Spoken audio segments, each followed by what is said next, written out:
For the past few years, Ricky Gervais, Stephen Merchant, and Karl Pilkington have been meeting regularly for a series of pointless conversations. This is one of them. Testing. Is that all right? Hello and welcome to the Ricky Gervais Show with me, Ricky Gervais, Stephen Merchant. Hello. And the little round-headed buffoon that is Karl Pilkington. All right.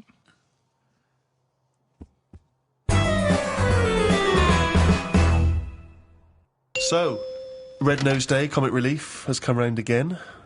Yeah, Red Nose Day is obviously the very specific date in the calendar for the whole generic term Comic Relief, I think. It's normally when the telecast happens. Yeah. People know that that's the day when they can dress up, do charitable acts. But of course, Comic Relief is a charity that's working all the time for disenfranchised all over the world. Have you always been a strong champion of Comic Relief, Karl? Not really. Why was I expecting that answer? But I do loads of stuff without going on about it. My gift to the world has been you, Karl, to be quite honest. I feel that you're the world's I'm now. sure there's people in Africa going, we prefer blankets. Yeah. Doing a wills charity, innit? Is it? Sort of. I mean, No, it is. if you make a donation to a charity within the will, I suppose that's quite charitable. But Do you just mean- giving money to your relatives isn't, is it? Of course it is. Well, They it shouldn't is, have it's- it. They're They getting something for nothing, but it's... I don't know. It's giving something away that you have no use for. Exactly. Yeah, mean, but forget that. It's someone is getting something Yeah. when they've done nothing for it, really. Well, it is. I suppose it is charity, but charity is usually infused with some sort of altruism. It's like it's not charity on your part because you're literally not around anymore. So it's no longer you giving it. It's just some Yeah, but money I could that either was. give it them or not give it them. Once I'm dead and I've turned to mush, I shouldn't be worrying about Suzanne's mum getting a table. Is that but what you you're know- leaving her? Well, I called up my dad first. Why are you and said- doing a will for the show? Because of this travel thing Right, I'm yeah. doing, and it can get dangerous, you know. But why haven't you done a will up to now? Because you sort of, I don't know, I felt sort of young and free. Whereas now That's never two words I've associated with Karl. No. He's always seemed like a man who's in his late 50s. Yeah, and exactly, I've certainly yeah. never the idea that you're free. It's more- Even if we're just talking about the head alone, it's the head of a late 50-year-old. Free of hair? Yeah, totally free of fucking hair. I'm sort of getting on first name terms with my doctor. Oh, really? Chatting more. Oh, what is it this time? How's your middle finger? You Not know. too bad, Karl. All that sort of thing. So it's just made me think, Have you had that done for the will, by the way, for insurance I think and you stuff? need to, don't you, for a will? I think you do. there's nothing on the prostate paper. exam. No. No, listen, for insurance purposes, I think you need to have a testicular exam for testicular cancer. You're just leaving the high risk for testicular cancer, actually, and you're entering the high risk for prostate cancer. And you can have both at the same time. You could have both the at the same examination time, at the same time. if he's a very dexterous doctor. I wouldn't want that. Why? Too much like... It's just too much playful. going on. It's like someone juggling you. Yeah, it's like being examined by Squiddly Diddly. And so you said you called up your dad. Called him up. I said, is there anything you want if I die? Right. And presumably, you know, Suzanne, she's getting the lion's share. She is. But then the fella who was on the end of the phone talking us through it all was going, oh, you should get married. I was going, oh, shut up. He's saying, well, it make things a lot easier when it comes to this. And it's like, well, that isn't a reason to get married, is it? Well, So she can have all my stuff. I said, I've wrote on the bit of paper that she can have it. But it's something about tax. If you're not married, you have to hand over more. I think you get so much and then it's like ridiculous tax rate. yeah. But she's going, that's why we should get married, I'm going to be paying tax. I'm going, hang on a minute. She's already like thinking about money loss instead of me disappearing. Yeah. She's going, yeah, we should. I'm saying, look, you'll be getting a load of money. I said, if I die on this programme anyway, I'm insured, you'll be Yeah. getting about £1 million for that. Yeah, I said, so that's something you haven't got now. yeah, Got nowhere near that now. I said, so even if you have to pay tax on that, yeah. I don't think it'd be right to get married just in case I get killed. Have your two sets of parents met? No. That'd be good, would it? Well, I suppose it's a reason to, isn't it? At least if you're getting married, there's a reason for them to meet. At the moment, there's no reason for them to meet. They'd get on each other's nerves. My dad wouldn't get on with a man.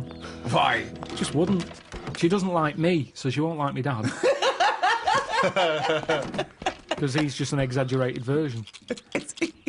So, I think It doesn't need to happen. But you could just nip down the registry office, get it done and dusted, and you just phone up your folks and say, it's already happened, I it's too said late. that. I said, listen, if we had to do it, I said if it was like we've got to do it for some reason, I said I'd do that. We can have it done by 2, you can be back in work for 3. Because at the end of the day, there's no, you know, we've known each other for years. Yeah. We're not going to suddenly turn into some sort of Tom Hanks and Meg Ryan film just because we've got married. Yeah. It's going to be the same, exactly the same. Yeah. Me and Jane were out with him and Suzanne the other night, right, at dinner, and honestly, he is so grumpy. He was saying about for Christmas, right? He said, you've had a flaw. You've had a flaw. Now, what did that mean? We had a new floor put in. But how is that her floor? Because she wanted it. But you walk on it too. I paid for it. I don't understand what But you don't mean. you understand that, like, you know, a romantic break or clothes or perfumes, you know, sort of things that are kind of indulgent for a lady, that's a gift, not a new floor. That is like something you give to some little African fella on Comic Relief. In fact, I think I saw it once. He didn't have a floor. Exactly. They built him a floor. I remember watching it with you, and they gave him a new pair of shoes and the floor. He went, hold on, floor or shoes, not both. So you think charity is all right as long as people don't get above their station with charity? I think it should be there as a little booster. Right. They've always got their hand out. Right. And it's been like that since I was a kid. Yeah. I remember being a kid, people knocking on the door, my mum going, don't look at the door, there's someone there. And we'd just pretend they weren't Charity there. starts at home, not at your home.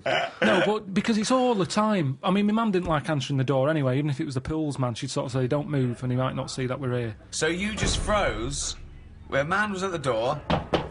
Well, you just, because the front room was near the door, so people Right. could see in. Right. So you just sort of stayed there and pretend that either you Well, so can't hear like him. some sort of predator. Like, they can't see if you don't move. Well, even if he was peering in through the window and he could see you in there not moving. So he looked through, and there was 3 people just frozen, right, like statues, right? Just their eyes looking at him, and him confused. Well, not- they're clearly dead. I'll move on. There's obviously been a gas leak. And did you say sitting or stand up, or did you sort of like throw yourself No, to the we floor? just sat on the, you know, where you were, and you just stayed still. But did he ever look in and see? I don't know, because you didn't turn round, did you? So you would pretend you couldn't hear the door? It seemed to be the 80s, had a lot of it, because it was all the Avon thing, wasn't it? It was perfume, Yeah. Tupperware. What? Tupperware. Tupperware. Yeah, the plastic boxes. It's dishes for fat people. Here we go. Oh, these are big. Good they are. They're for fat fuckers like you to eat out of. Just a lot of charity stuff. Just a lot. It seemed to be the time, the 80s, that they suddenly found out they can sort of scav money off people. Okay, right. Let's do the scenario. I'm at the door. I can see you in there. You might as well come open the door. Karl, why are you staying so still? Are you trying to avoid me?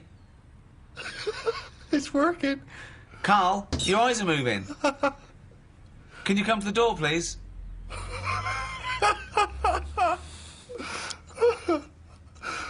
I suppose in the end you've got to move Karl, no, I'm going to stay here. I'm just going to stay here until you have to move. Karl.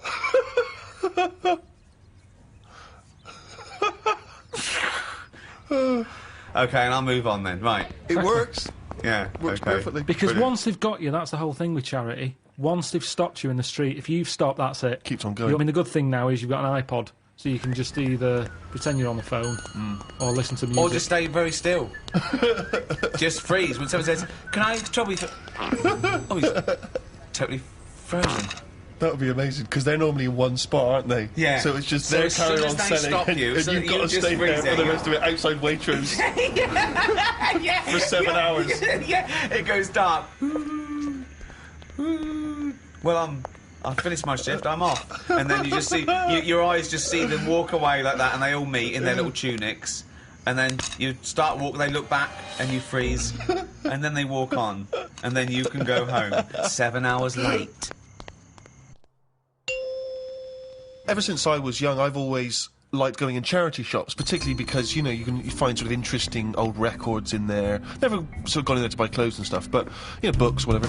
And, I was in a charity shop, you know, and I've patronised them for years, and I noticed out through the window there was like a paparazzi guy, and he was taking pictures of me through the window. That was a bit weird. And obviously the old ladies in there didn't have any idea who I was, so they just thought that was a bit strange. And then it was in one of the magazines, like the kind of celebrity magazines. Just, oh, here's Steve Merchant. You know, despite all the money he must have made from his various projects, he's still going in charity shops. And you just think, but sorry, how is that a bad thing? I give a lot of stuff to charity.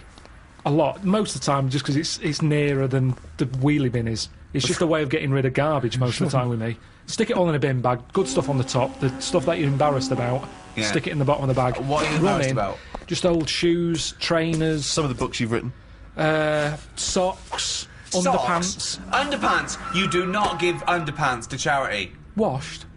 But who's gonna wash? I know, as opposed to just like peeling them off. Yeah. Well, I don't know why you've got a problem with underpants, but shoes. You see, I'd Who's never buy buying shoes. underpants from a charity shop, though? I mean, I don't care how low you are on the socio-economic level. I know. You can get about 14 pairs for £1 in some places. I know. I don't know who's buying underpants. I don't know who's buying your underpants. I definitely don't know. I mean, if they were signed... Yeah. That is something I like doing, though. When I've given to charity, I like going past a shop and seeing if it made it in the window.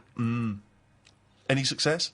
Yeah, recently, the one not far from here had me egg cups in the window. So it's like, oh, look, there's... What, you've got a new set of egg cups, so you've got rid of your old ones? Yeah. I don't think we've got any egg cups. Haven't you? But there's nothing wrong. Honestly, it's hardly... I mean, it's made the window space. That's how good it was. It had hardly been used, that egg cup. Because it was a doubler. And I think they were quite small for the egg size that I get. I think they were made more for the small egg. And I have the large egg. Right. So it was never really Just used. like your underpants. But a bit of a dilemma that my Auntie Nora had. She likes charity shops as well. She's got a neighbour. Went out to Graceland's, big Elvis fan. Came back. She said, "How was Graceland's?" I said, "Oh, it was brilliant. We've got a gift for you." Right? They get out this clock.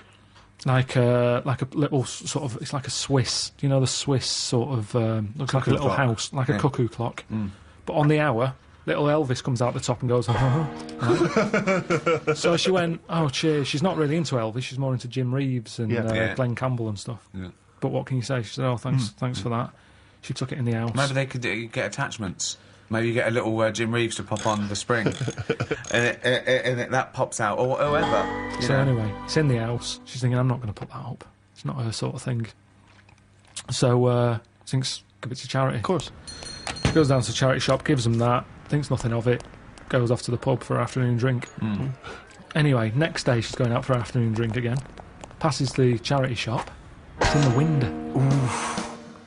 And the chances are her friends are going to pass by. That was a dilemma. Of course. She had to buy it back. That's brilliant. At a hugely inflated price. Comic Relief here is a sort of... it happens every other year. And, you know, people often do things in their workplace or at school. They can dress up, they can raise money in different fun ways. And... we were told in a school assembly, it was Comic Relief next Friday, everyone has to come along dressed up in fancy dress to school on that day. Has to? Yeah, they said have to dress up. That's annoying, isn't it? So, of course, I'm looking forward to this, because, you know, I'm a sort of aspiring comedian and that. Get to dress up like a clown, right? Spent quite a lot of time getting the old clown outfit together. What did that look like? The shoes, obviously, I just wore my regular shoes. Exactly, yeah. But I had the red nose, a wig, you know, the whole deal. Big bow tie that my mum made for me, like, you know. I thought this is going to be the best day ever, right? Get to school, I want you to picture this scene, right? During the assembly in my class of 30. School uniform, school uniform, school uniform, school uniform, school uniform, school uniform. Lanky kid dressed as a clown. School uniform, school uniform, school uniform, school. So obviously no one showed up. Dressed like an utter dick, except me and about two other knobs. What disappoints me is that for a man who was a self-confessed aspiring comedian, you chose the least funny thing in the world to dress as. Yeah. Clowns are anti-comedy. They suck comedy out of the room. It's not... You're right, and this is from a man who wanted to dress as Hitler at the Golden Globes. No, that's funny. He knows funny costumes when he thinks... But you were saying about the guys who bother you in the street. Did I tell you that when I pretended to be foreign to try and get out of that? Did I tell you that story? Amazing. I've periodically used this method throughout my life, and not so long ago a guy stopped me with one of those charity tunics, and I sprang into my old trick. I was like, sorry, I don't... An elderly Russian woman. I don't know what voice that is. I don't know what accent it went from vaguely French to sort of Eastern European beggar. Yeah, I don't know what it was. And the guy, and I was like, I don't... he was, well, it's just, let me explain to you about it. Sorry, I'm not from... and the guy... This world. Yeah. I am from planet Snork. And the guy said, are you Stephen Merchant? No. Swear to Sorry. God. Not when you were famous. Oh, yeah. No, you didn't. Yeah, because it hadn't occurred to me. It was like a lapse of concentration. God. It was a lapse of concentration because, And did your bow tie spin round and you squirted in water and ran away? That's what I'd have done. because, you know, it's one of those things where, you know, you don't always remember that you've been on the... It's not like I instantly remembered that. Amazing. So he says, are you Stephen Merchant? And then you're at this position where you've got to go, either you've got to admit what you did, or you've got to carry on the lie. And I chose the second one. So I was kind of like, I don't know who that is. What? I don't know what you're... And he was like, Oh, God. really? You look a lot like him. I was going, I've never heard... I don't... In fact, you are Stephen Merchant. Freeze. I'm always getting stopped for I mean, there's so many charities now. It's not just starving people anymore, it's everything. Yeah. One little fault, they're out there with a clipboard asking for your bank details. A lot of new diseases have cropped up. But that shouldn't be allowed. I think they should have, like, 1 year where they go, this year, you know, hungry people. Right. Next year, people with a limp. Or... Just like they do with the China thing, with the year of the cat, year of the rabbit. It's very clear. Yeah. It's that year. That's who we're helping this year. Right. If you've got that problem, it's your year. You're going to have a good one. And who decides? Just have some meeting. Just have a meeting with what would be the charity. first year? What would be the first year? This year? Right, well, we'd look at it and we'd go, right, what are we hearing a lot of problems about? And someone goes, so-and-so's hungry. Go, right, are we all in? Are we in to give this lot food? And we're not just going to give them food. So it's not everyone who's hungry, it's specific people. So it's like hungry... Starving, people who are starving. If someone goes, oh, my kid's deaf, well, maybe next year. Maybe next year. It's not your turn this time. We can't help everyone at once. Because that's life, isn't it? You've got to give and take in your own life. There's things that I want, I can't have, I do without, have something else But that's there's more so many important. causes that But it that's could what I'm wait saying, 20 years Steve. before your charity I know, comes but round. what can you do then? Because we're not sorting it all out anyway. I'm paraplegic. Right? Oh, I need help really bad. So does everyone else. Well, why are you giving it to the hungry now? Because if we don't help the hungry now, Right. they can't wait. You can wait. Right. Oh, God, I'm blind. Is this a different person now? Yeah, I'm blind. Right, well, you're not hungry though, are you? Well, a bit peckish. Yeah, well... Where's the fridge? I can't find the fridge. Can you help me to the fridge? Yeah. Otherwise I'll be hungry as well. I'm blind and hungry. I'm blind and hungry because I don't know where the fridge is. Who's like you in?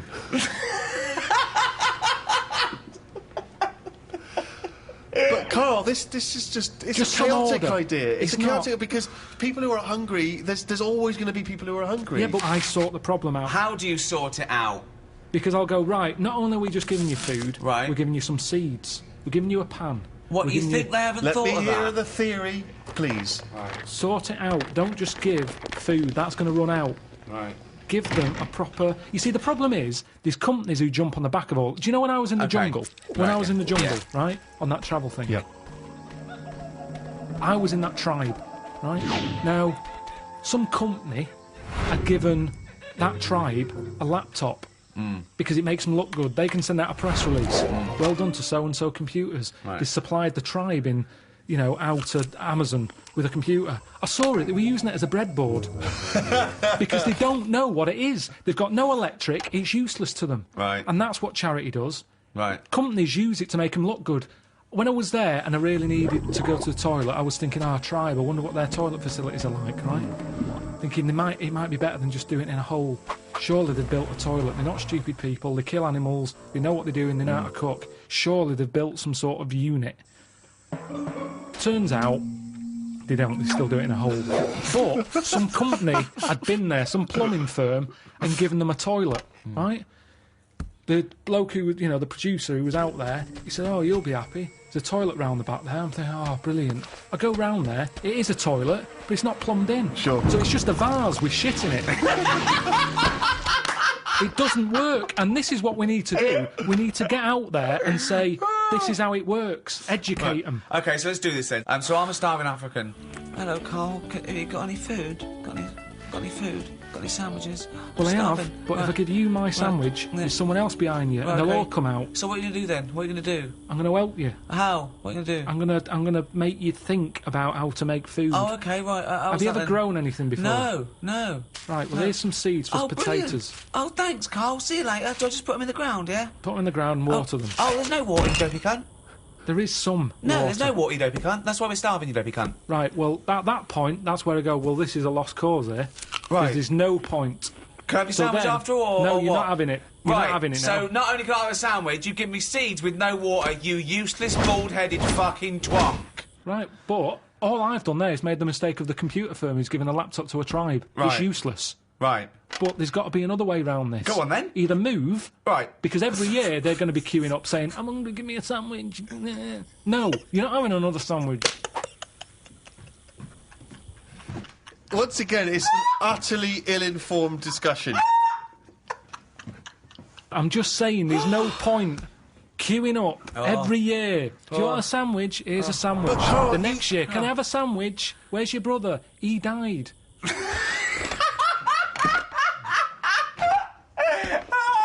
It's not sorting anything, it's buying him an extra day, an extra month or something. But it's Karl, pointless. the point is, like Ricky's just flagged up, is that some of these countries, the conditions... He died! The conditions are not there to just be able to plant potato seeds.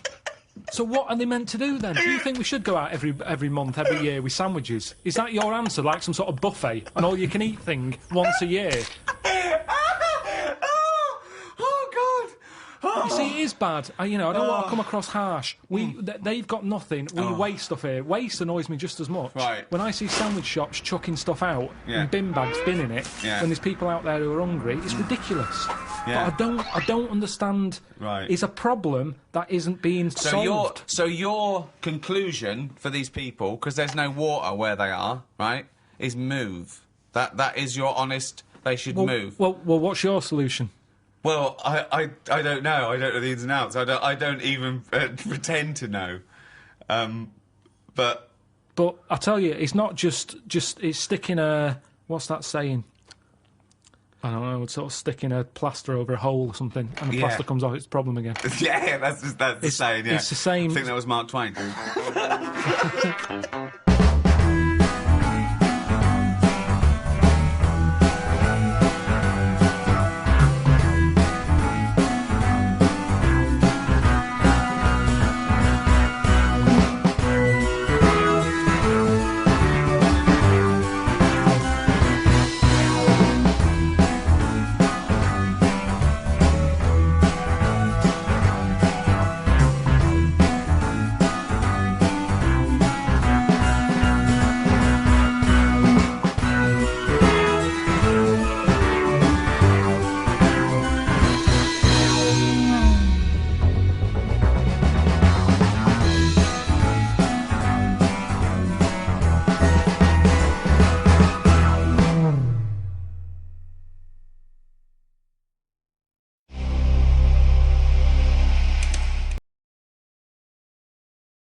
Cooper Temple Claws. Who needs enemies? Good question, lads. Nobody. This is XFM 104.9. I'm Ricky Gervais. Oh, they should print a little book of those. They're great. Oh, how you can relate any song or artist to anything else. Easy. Joyful. Easy. Well, yeah, so, me and Karl went out, for a beer, and it was great, wasn't it? Yeah, I enjoyed myself. We started off, and you met my mate Robbie, didn't you? Yeah. And some of the stories. Do you want to tell Steve some things about Robin? Robin, do you know him well? Yes. Well, do you know about his worm problem as a kid? Go on. Right. He, What I can remember is he had worms as a kid. Not sure how you get him. He never answered me. He was getting a bit touchy about it. Right. This is like the second time I met him. I think he was a bit annoyed that Ricky told me about his problem. What now? Now straight away, you not being there, instinctively, what do you think went on with this story about worms? My suspicion is rather like when you told a group of people that Robin had once suckled milk from a cow's udder. Yeah. Did he mention that as well? Yeah. Yeah. My suspicion is that, like the cow story, the worm story is not true. But and why would he get so sort of uppity about it? Well, Because it's not true. imagine if that wasn't the first time he'd done it. Imagine if he did that every single time he was with somebody for the first time and Robin was just met them. He will tell that story to anyone. But they do say there's no smoke without fire. Oh, Robin! I also told him... That's a fable. I also told him that the way Robin cured these worms was because the doctor told his mother, right, to hold a piece of ham or cheese near Robin's anus so the worms would come out for the food, and he believed it. I'll tell you why, though. I said to Robin used to sit on spam to try and get the worms out, and he believed it. But Steve, right, do you remember that story about 3 or 4 years ago where there was some bloke in the army? He went away to somewhere, Vietnam or whatever. He was messing about in the woods. Messing about in the woods? Shouldn't he have been fighting? Whatever. Yeah. Right, and he walked through some lake, and I think he'd cut his toe or something on something, and some worm of some sort crawled in the gash. Yeah. And it was in his body, and the doctor said, we've got to get this out of your body. So what they did was, they said, right, the thinnest part or something of your body that things can crawl through is on the top of your head. So they wrapped Where the skull is. So they wrapped some bacon. No, they didn't! They did. That's all that right. thing. So Everyone... it's gone in by the toe. So what we do is, I'll tell you what, that worm's probably heading straight for the head. We'll put a bit of bacon on it. The thinnest part of the body is the skull. Of course it's not the thinnest part of the body. It's where your brain case is, isn't it? It's the skull. There was a reason for it.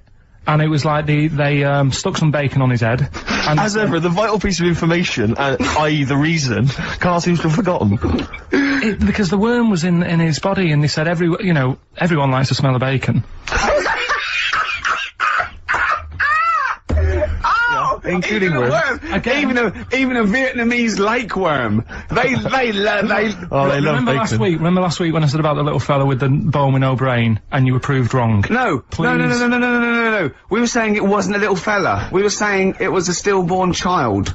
It wasn't a little fella. You're changing it now. You weren't having any of it last week. Right, hang on a minute. I'm getting confused. There was a Vietnamese snake that went inside of a soldier. A little, like, maggot or some sort that you have to get out of your body because it causes problems. Yes, and so in order to get it out of the body, they strapped bacon to his head. Yeah. That is great. This doctor. And did that work? I think so. They had a picture of him smiling. Oh, God, what, the worm or the bloke? The bloke. Oh, dear. Honestly, I hope someone knows the story. Right. It was about 3 years ago, I reckon. Okay. And, yeah, it did work. GI bacon. So this is why what the worm burrowed out of his head to get the bacon? Get to the bacon. Right.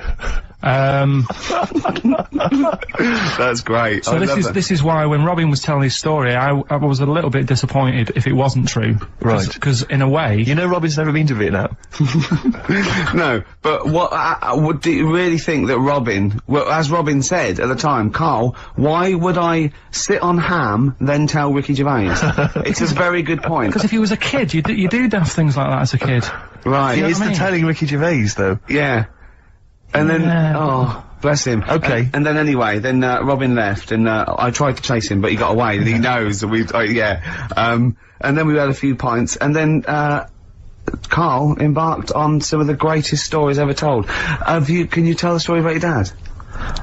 Let me run it by... I haven't spoke to him all week, so let me run it by him. Okay, play records. Because, What we got? We've got, one of Steve's... Yeah, well, bizarrely enough, this comes from the, Teachers 2 soundtrack, the soundtrack to the current TV series. There's a slight whiff of nepotism in the air. Yeah. Rick, would you like to explain why? Well, that's why you're doing it, though my girlfriend, worked on it, but, Yeah. You were gonna play this anyway, weren't you? Well, I was, actually. Bizarrely enough, I was going to play some I Am Clute, and this is from, as I say, the Teachers soundtrack, and this is called To You. It's a good track called To You from the Teachers soundtrack. That's It's also got, I noticed the Electric Soft Parade, the Hives, Star Sailor, Feeder, Turin Brakes, Mercury Rev on there. It's a good little collection. Lovely. Karl, has just had confirmation he's looking smug because someone phoned up and went, it is true, it's a Laogai chi worm and you wrap bacon around your head. That's all the bloke knew as well. Yeah. And his name was Gary. Yeah. So I'm not having it. No. And he said, see, that's why the Robin thing isn't so weird. He said, but when you said he tried it with cheese, he said I was having none of it. Strokes, hard to explain. Like Karl, really? Yes. Yes. So, Karl, concentrate. You go on. So, we'll leave the worm with the bacon wrapped around the head, shall we? Well, if you're ever caught in the jungle, Yeah. Always carry some... bit of Danish. Good advice. Lovely. So, would you like to start on your... to Steve, because I've heard all these. Well, we won't do them all. Well, we'll start off with the Mr. Freeze. Tell Steve the story of Mr. Freeze. This is the first time he nearly died. This is the most serious of the lot, really. So, what it was, do you know, like, I don't know if your mum and dad did the same thing, but, like, they do the weekly shopping on like, a Friday. Yeah. So when you got to Thursday, there wouldn't be much stuff left in the cupboard. It'd just be like, you know, your Jacob's crackers and stuff like that. So when they'd been to the supermarket and they came back, I was like, you know, what's that saying? Like a pig in... You know, I loved it. It was like loads of food coming in, loads of biscuits. He nearly said, What is that saying? he nearly said pig in shit. Right. Is that the saying? Yeah. Right. So yeah, all this food comes in. Thank God he didn't. Otherwise he'd have been in trouble. That's true enough. Because he's culpable for our actions, because Exactly. he's the producer. So technically, that twat's in charge. Go on. Right, so anyway, so there's loads of food, and I'm like, oh yeah, look at this, and chocolate biscuits, and, you know, penguins and stuff. Bacon. And bacon. Just in case, you never know. So anyway, my mum and dad's putting the food away. Me and our kid are like, he's already grabbed something, gone back upstairs. It's like feral children. it's like a quest for fire. And then they run upstairs. What did you sit under the bed, gnawing at some sort of pig's trotter? So I saw, do you remember Mr. Freeze Pops? I do, yes. Well, they're kind of like popsicles, icicles. Yeah, but really long, like a foot long, right? Yeah. So I thought, I'll have one of them, so I grabbed it. Went for the nutritious stuff first. Absolutely. And like my mum and dad are putting this stuff away and what have you. And I rip it open and knock it back, right? Straight away, just right back like Swallow it, that. straight Right, away, yeah. But it went down the wrong way, right? So I What, was down like, your shirt? So I was like, oh god, I can't breathe. And my mum and dad didn't even know what I'd ate. Do you know what I mean? I ate it so quick. Yeah. And I'm sort of tapping my mum on the back, going, and she's going, oh god, you know, he's choking again, because I was always choking. If it was one thing, I don't know if I've got like a small throat, but I mean, even Ricky knows I can't drink that much, can I? Yeah. Do you know, Or eat pebbles. I'm not a quick drinker. I'd always, I think I'm scared of like swallowing stuff. Yeah. And it was like bottle tops and mint imperials and stuff. I was always choking on stuff. Jeez. So anyway, she's going, oh god, what's he picked up on it now? Drop it! So- And she hit his nose with a stick. So I was going, oh, I'm choking. At this point, my dad had like, I think he'd put his share away, you know, his food away, and he'd gone. His share! I love it! Yeah. He'd gone to watch like Winner Takes All or whatever in the lounge, and I was in the kitchen, and I was starting to like I didn't care anymore. Do you know what I mean? I just got to that point where I wasn't struggling anymore. You just thought, I'm done I just for. was like falling to the ground. And my mum's going, you know, get in here, I think it's serious. And my dad comes in and sort of starts shouting at me, saying that's what you get for being greedy. He didn't even know what I'd eaten. Well, it was the moment to teach you a lesson, certainly. So he's there like that, and my mum's going, oh, look at him, and my lips were going purple, and my eyes were rolling into the back of my head. You look like Marilyn Manson. And, so anyway, she grabbed me from behind and did that fireman thing. The Heimlich manoeuvre. Yeah. And, you know, winded me. And it came up, and I was alright. What, the whole popsicle came flying back out? You see, that's what I don't understand. Because there was nothing there. No, just a little bit. No, it swells up, doesn't it? Because it irritated it. So it went down your sort of like your epiglottis. It went down the wrong way, like it went into your air canal instead of your throat, and it sort of spasms, and that's the fear. You just got to calm it down and relax. So in time I would have been alright. Yeah, anyway. you don't. Well, no, yeah. you might have. So that's so that's hang on, one. so, but No, but the weird thing is, like, for, like, 3 days after that, I felt like a sort of, special person. I went to school. Oh, what's that? I'm saying nothing. I did full days. a special needs person. Yeah. I went to school the next 3 days after that. I didn't like wag it or anything. I did full days. I love that. 3 days, turn over a leaf. Yeah, exactly. After 3 days, you thought, screw it. Yeah, did a quick history exam. But have you ever had that where you've like felt like I've been given another chance here? Right, next one. weird. That's popsicle. That's popsicle hell, we'll call that. Right, next one. Which one's the next one? Oh, what about your paper round? Right. Can I ask very quickly, did your life flash before your eyes like they say it did? No, I just sort of went really calm and like, I'm ready for this now. Right. I wasn't bothered, do you know what I mean? You had wasn't no scared. regrets? No. It was weird. Just really weird. Yeah. But anyway, the paper round one. Paper round, I'd still say it's the best job I've ever had. And he means it! No, I really enjoyed it. It's like, you know, you don't have to work with anyone else, right? So you make your own rules. Just think of that. You know, you sort of You're around. spreading information Well, to people, vital information. giving a service, and no one else is around, you know, you can just do what you want and think about stuff whilst you're cycling around on your bike. It's really good. Yeah. So anyway. Imagine the stuff he's thinking about when he's riding around his I bike. can't. Oh, so getting in the head of a salamander. So anyway, I loved it, and even though I only got like 50p a day, right, no matter what the weather was like and stuff, I used to get up at 4:30 and go and do the round, and Why'd you get up at 4:30? because I wanted to watch the Pink Panther at 5:30, so I wanted to get me paper round done. I said, why didn't you watch the Pink Panther? And then did go- he went, oh, I can't sit there thinking I've got my paper round to do. He'll ruin it for him. Yeah, so is it a good job or not? So 4:30 I was up and about, and this morning it was like winter, really bad winter, bad snow, you know, freezing cold, really windy and all that. And my mum said to me before I went to bed, she said, don't be getting up tomorrow, I'll give you the 50p. I said, it's not about the 50p. So, you know, people want the papers and stuff. So, Conscientious. so anyway, I went to bed thinking, you know, that's it, I've told her I'm still going, so, you know, whatever. Go to sleep, get up in the morning, and put all my kit on. I used to have layers of clothing on because it was really cold. I had like a big anorak on with the fur on. I had like waterproof pants, and I got my paper round bag. And I went downstairs to get out and tried to open the door and it was locked. Oh God, so she'd locked it so I couldn't go out. So I'm searching around the house looking for the keys. She must have hid them somewhere. I thought, oh God, you know, I've got the papers to do. So I thought, how can I get out? So I went upstairs, climbed out of the bathroom window. God. Right, and to try and jump out of the bathroom window onto the porch. But the problem was, I had so much gear on, I was like the Michelin Man. So I could hardly move as it is. Yeah. And I'm trying to get out the window, and I'm like, trying to stretch down like that, get my foot on the porch. And my bag got caught on like the hook of, do you know like how you have a hook so you can put the window open? Right, yeah, The little arm goes on. My bag had got caught on that. I was holding on to the wall and my foot on the thing, so I couldn't sort of pull it away in case I pulled it away and then fell on my head. Yeah. So I'm stuck there. Dangling. My dad comes back from working nights. Yeah. He thinks I'm a burglar. Gets out his gun. So he's shouting and stuff, going mad and going, Dad, it's me. And he had to give us a hand using a... He's heard that wily trick in Manchester before. He had to help me using a washing prop thing. A big stick. What did he do? Well, he said, just hold on for your dear life, and I'll sort of push the paper bag off the hook. Why didn't he go upstairs and sort it out? It was at that point where I was in the middle, there was nothing you could do, do you know what I mean? It's at that point where you've just got to make a decision. Yeah. And by the time you got upstairs, who knows what might have happened. Sure. Do you know what I mean? You've got to act there and then, don't listen around. Yeah.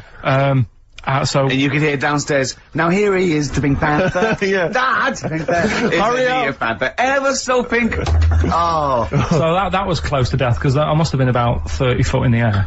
Yeah. And I would have, you know, that would have been nasty if I fell to the concrete paving, so... Well, And, there's more to come. Should we play a record and come back to this? Because he's got more. Oh yeah, no. There must be one of them where you did fall on your head. This is the one I'm waiting for. There's got to be one. That would explain so much. Yeah. I nearly broke my back. Jeez. Once. My dad said I better can't kick me height. And I said I better can. And I don't remember this. You didn't tell me this one. I bet it can, what? I was in the garden summer's day, and it was that era when like doing kung fu and all that was really popular. Sure. And I was like messing about in the garden, punching the tree and stuff. And my dad said, Oh, what a kid he must have been. my dad said, I bet you can't kick your height. Kick your height? Well, you mean kick as high as yourself? Yeah, so I must have been like 5 foot or something then. And I said, of course I can. So I bet you can't. But instead of doing it on the grass, I did it on, like, the concrete bit. Kicked it, actually did it. I went, there you go, but didn't, like, get my foot down quick enough and land on you my back. paused to say, there, I've done it. Yeah. As opposed to putting your foot back on the ground. And landed on my back, and I'd still get back trouble now. Do you? Because they say that, don't they? So to cut a long story short, he gave me about 4 or 5 near-death experiences, and he went, and the whole point of this, he went, so that's why I think I'm gonna die of something horrible, like cancer. And I went, why? He went, right, you ready for this? Yeah. He said, well, I don't check my balls. Right? He said, I don't like the feel. Carl, always check your balls. Do you I check don't like the yours? feel. Why don't you like the feel of your own balls? They just... I mean, you know that I don't like bodies anyway. Right? Do you know what I mean? It worries me a bit that you've got all that going on in your body, right, and your skin's keeping it all in place. Stop. We're going down a whole other avenue of discussion. Let's play a track, let's come back to it. Oh, right, I've brought in this, this is, free, you'll know, from the jeans commercials. Yeah, All Right Now Long and time everything, ago, yeah. All Right Now, yeah. But this is a great little track. This is, My Brother Jack. Stereophonics, Vegas 2 times, XFM 104.9, into last hour. Yeah. And then 3 shows to go. That's true enough. Till we're off the air. I'm Ricky Gervais. With him, Steve Merchant. Carl. Oh, yeah. Right? Yeah. Let's go on, tell you, we cut short last week, weren't we? You had an amazing story about Neil Armstrong, didn't you? Well, we've been doing quotes, haven't we, like famous quotes. Sure. Yes. I've, gone down in history. Yeah. And, I was saying, quotes don't really matter. It's more the situation that you're in than the quote itself. Go So, on. like, Neil Armstrong, Yeah. if he'd have said, what, Tie bacon round your head. I'm as happy as a pig in yeah, dust. that would have still gone down in history as, like, being the thing that Neil Armstrong said, wouldn't it? Yeah. Yeah. But, Space is driven in mental, probably would have been, yeah. But he chose to say something profound and Yeah. meaningful, to was? befit the situation. He got it wrong, actually. It's, a small step for man, one giant leap for mankind, but it was meant to say... We discussed this last week, Rick. Stop showing off. Well, no, but people might have listened last week. Yeah, it doesn't matter. I can't imagine Well, people we not- better tell him every week then. Yeah, but he said, he should have said, this is one small step for a man. Yeah. But anyway, he had a good effort, and that's quite... and that's quite an example profound of what I'm saying. The fact Yeah. that he got it wrong, but it still went down in history. Right. But anyway, the bit that, and it didn't happen anyway, did it? What do you mean it didn't happen anyway? That's what a lot of people say. That no one's actually been on the moon. Ah, yes, of course. They filmed it in Teddington Well, Studios. they were saying something about there was shadow on the film, and you wouldn't get shadow on the film, and there's all sorts of things. These people that you always quote as they, Who are they? are they living in jars? Are they little fellas in jars? Look, Go on. Do they appear to you in dreams? I've spoken to different people about it, and there's loads of little things that if you watch that programme, of them being on the moon, there is no way they could have done it. Right. Done. Fine, yeah. Done. Anyway. That's put to bed. Yeah. But Good. anyway, as he was getting back in the spaceship on the moon, or whether it be a TV studio, Yeah. he said, good luck, Mr. Croucher. Right. Have you heard this? No. And the reason he said that was because when he was a young kid, and he was I think it was Croucher, but when he was playing as a young kid in his garden, he was playing baseball with his mate, and he chucked the ball to his mate, and his mate hit the ball, and the ball went over the fence to the next door neighbour. Right, so he goes, right, I'll have to snip over and get the ball. And as he was getting the ball, the window was open to his neighbour's house, and he heard, like, the woman shouting at her husband, saying, I'm not going to be giving you, a bit rude, so if you've got a kid in the car or whatever, turn it down. What, yeah, that's covered that, yeah. Right, Genius. I'm not, no matter how many times you ask me, I'm not going to be giving you oral sex. The day I do that, man would have walked on the moon. Right. Yeah. He grows up, he gets on the moon, and he remembers all that story, and as he gets back in the spaceship, he says, good luck, Mr. Croucher. Now, do you know, I have to say, I've heard that story before, but when I heard it, the woman said, the day I give you a blowjob is the day the boy next door walks on the moon. Which makes it all the more profane. Impossible. And enjoyable. Yeah, and unlikely. Yeah. But yeah, no, I've heard the same story, Carl. Yeah. Look how pleased he is. I love that. Right, so not only have you remembered that anecdote, which may or may not be true, but of course you've also proven The that, day I give you a never blowjob, that kid in the garden's probably going to walk on the moon and say something about giant leaps. Exactly. But, yeah, you must have heard the thing that it never actually happened. Yes, we've all heard it. We've all dismissed it as nonsense. And moved on. Yeah. Yeah. And got on with our lives. Right, Karl. What? Should we do, White Van Man? Well, you didn't prepare me for that. We better play a track and then I'll dig out Okay. I'll fish out the newspaper and stuff. This is a good little bootleg track here from, Meats and Poultry here. They've, mixed, A with, Outcast. Right. Of course, it's great. Is it highly illegal? It is. So people shouldn't rush to their tape machines now and press play Okay, and so record. whatever you do, don't record this now if you're recording it. Hold on, don't say anything. Well, that bootleg's going under the name of, Nothing, Miss Jackson, I think, by, Meats and Poultry. So there you go. I do love these bootleg things because they're so pointless, but they're so enjoyable. Yeah, it's great. It's fun to do. Yeah, exactly. they're really good they're fun. great. But, not as much fun as White Van, Karl. White Van Karl, absolutely. Do you want to explain the premise? Well, we take the Sun asked someone else and asked Karl. It's as simple as that. That's The it. Sun have just taken a normal person, we flipped it. We're gonna ask Karl the same questions about the week's news. Yeah, just basically your opinions, Karl, as ever. What do you make of, well, obviously the big news, David Beckham's broken foot? Is this a big concern for you? No, I mean, it's sad, you know, it's sadder for him more than anyone, because, you know, to like, be in the World Cup is like the main thing for him, innit? Yeah. But he's still a young lad, and, I don't think he'll give up. I reckon he'll still turn up. He'll be alright. And, yeah, good luck to the lad. You know I like David, I'm not gonna slag him off. What's words? He says that like he knows him, like he's popping round for drinks later. Yeah, like we tried to stitch you up. Go on. But, obviously yesterday, was it yesterday, I think maybe Thursday, the Sun printed a big picture of, David's, foot, and encouraged everyone to touch it at midday, because hoping that this would somehow, if we all thought and prayed together, somehow that would help his foot heal. Do you believe in that? Have you got any belief in that? No, you're going down the old, like, Yora Geller route, aren't you? Sure. I know, it's stupid. Yeah. I'm sure, I mean, it's nice effort and everything, it sort of cheers everyone up. Hold on, you believe in ghosts and warlocks Yeah. and licking toads. Why is that any more stupid than all those things? It's not gonna work, is it? Alright. Fine. It's rubbish. Okay. Okay, what about this then? There's, apparently now available £1.5 million apartments available on an exclusive ship which sails around the world. Yeah, it's like, What do you make of that? it's a huge thing, and you live on it, and it's, I mean, in theory, How big is it? it's mental. you know It's when like huge a luxury town liner. centre. Do you know how, Because- like, people said that the Titanic was the biggest ship? Was that only then? They've got Yes. bigger ones now, haven't they? Yeah, A lot bigger. oil tankers are much bigger, and, yeah. No, but actual Liners are big, yeah, it was the biggest then, yeah. Because my mum told me that there was one that was that big that it had like rough areas on it.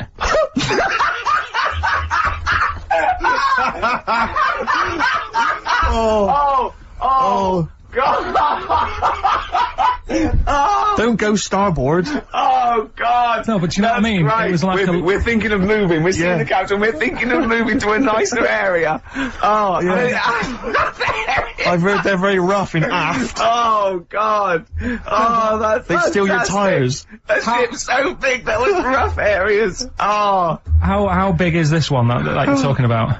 Well, I don't know, it doesn't give me the specifications here, but They're huge. They're huge. In theory, I mean, it's that thing with it's obviously marketing, but they're gonna solve the overpopulation crisis, where soon we'll all just be floating around the sea. Yeah, But yeah.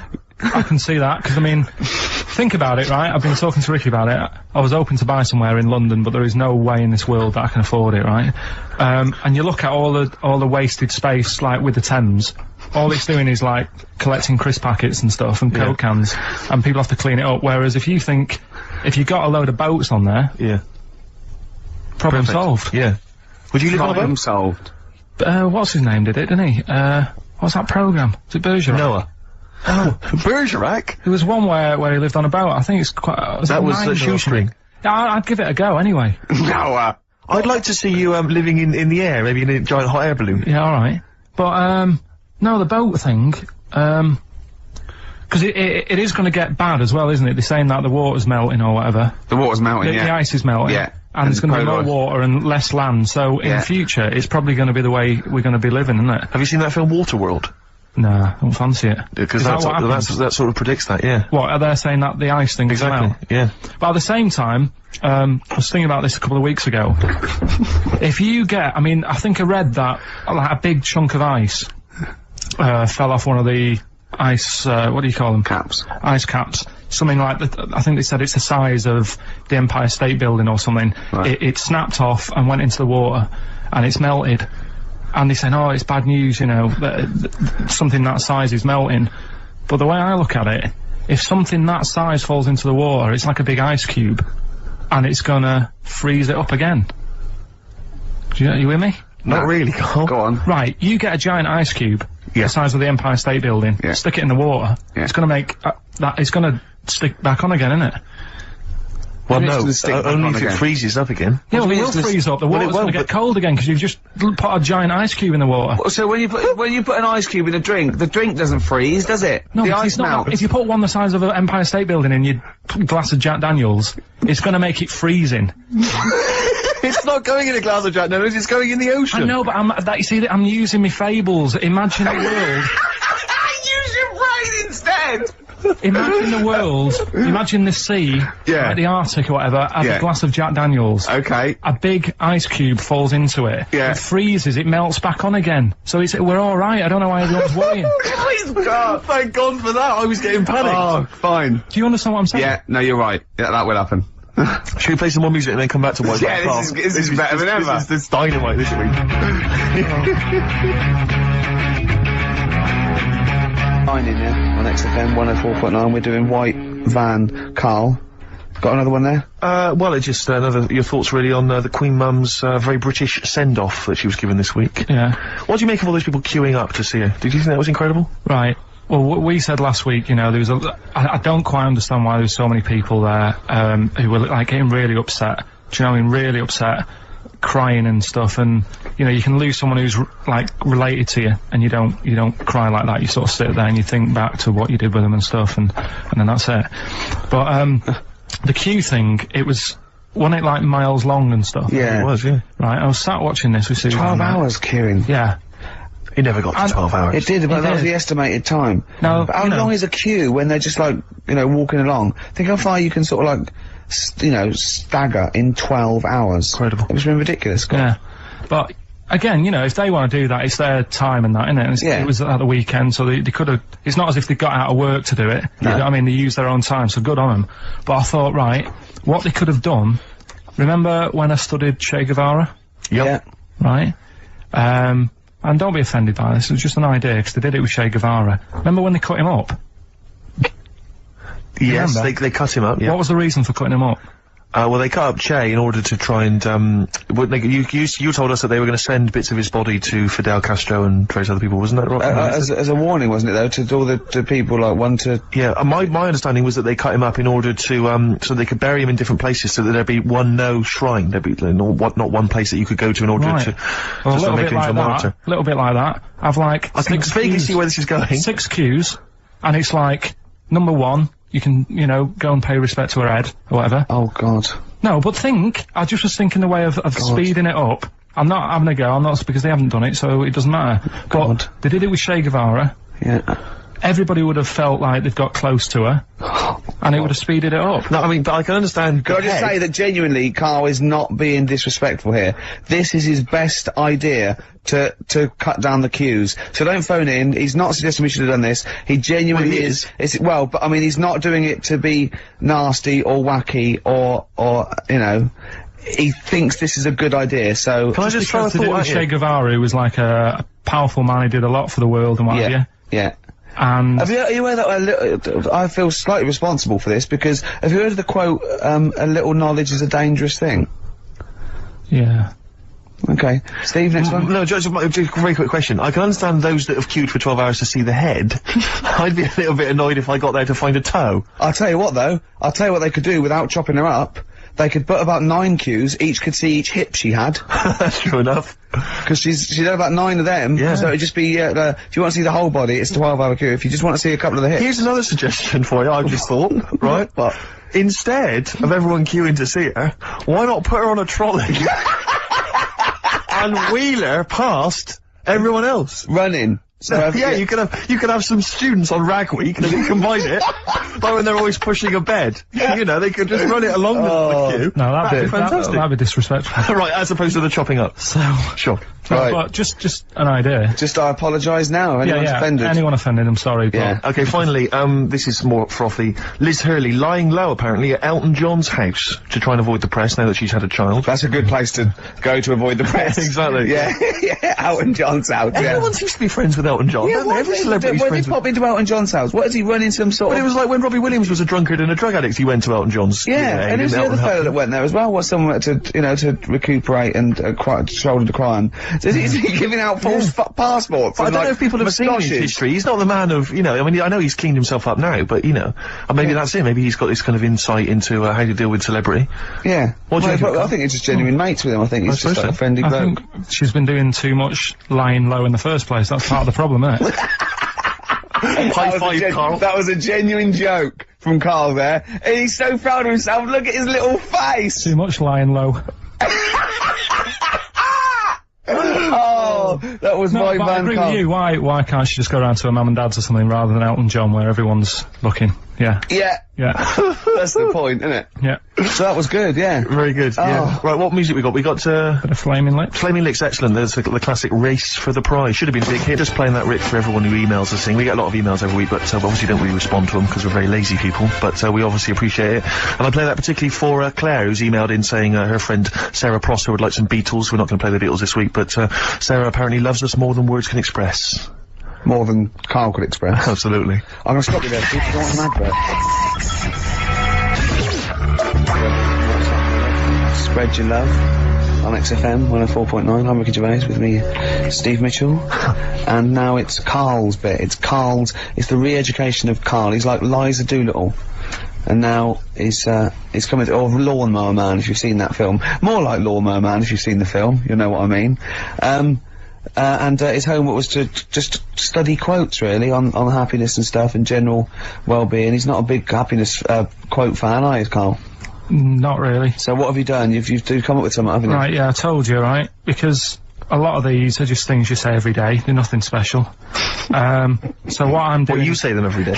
Well, the sort of things you come out with and you don't even think about it, do you know what I mean? Yeah. They're on the TV all the time, people on the radio are saying these sort of little quotes. Sure. And, what I've done is, remember that programme on Channel 4, Faking It? Yeah. Where they got some, like, posh kid to be on a door and all that. What I've done, I've, Imagine if that was the pitch for the show. Dear Channel 4. You're just gonna get a posh kid on a door or something? Yeah, Yours come in, sincerely, Karl. come in. Yeah. TV producer. Yeah, go on. So, what I've done, this little book of quotes, happiness quotes, I've picked 2 that are real, Okay. and I've made one up. Right? And we've got a guess. And you've got to guess. Okay, then, go on. Well, I'll tell you what, Rick, why don't we, when we've heard them, we won't confer. No. You'll write down yours, Yeah. A, B, or C, and I'll Yeah. write down mine, and we'll Sure. see how it Okay, goes. Karl, off you go. Right, and just because I'm looking at this book, it doesn't mean I'm actually reading. No, I know, Don't no, worry, I know. we're clever. No, we know, we can't see yet. Like, Yeah. call my bluff. Yeah, go on Okay. then. Nothing is worth more than this day. Okay. Yeah. Yeah? Alright. Yeah. The way I see it,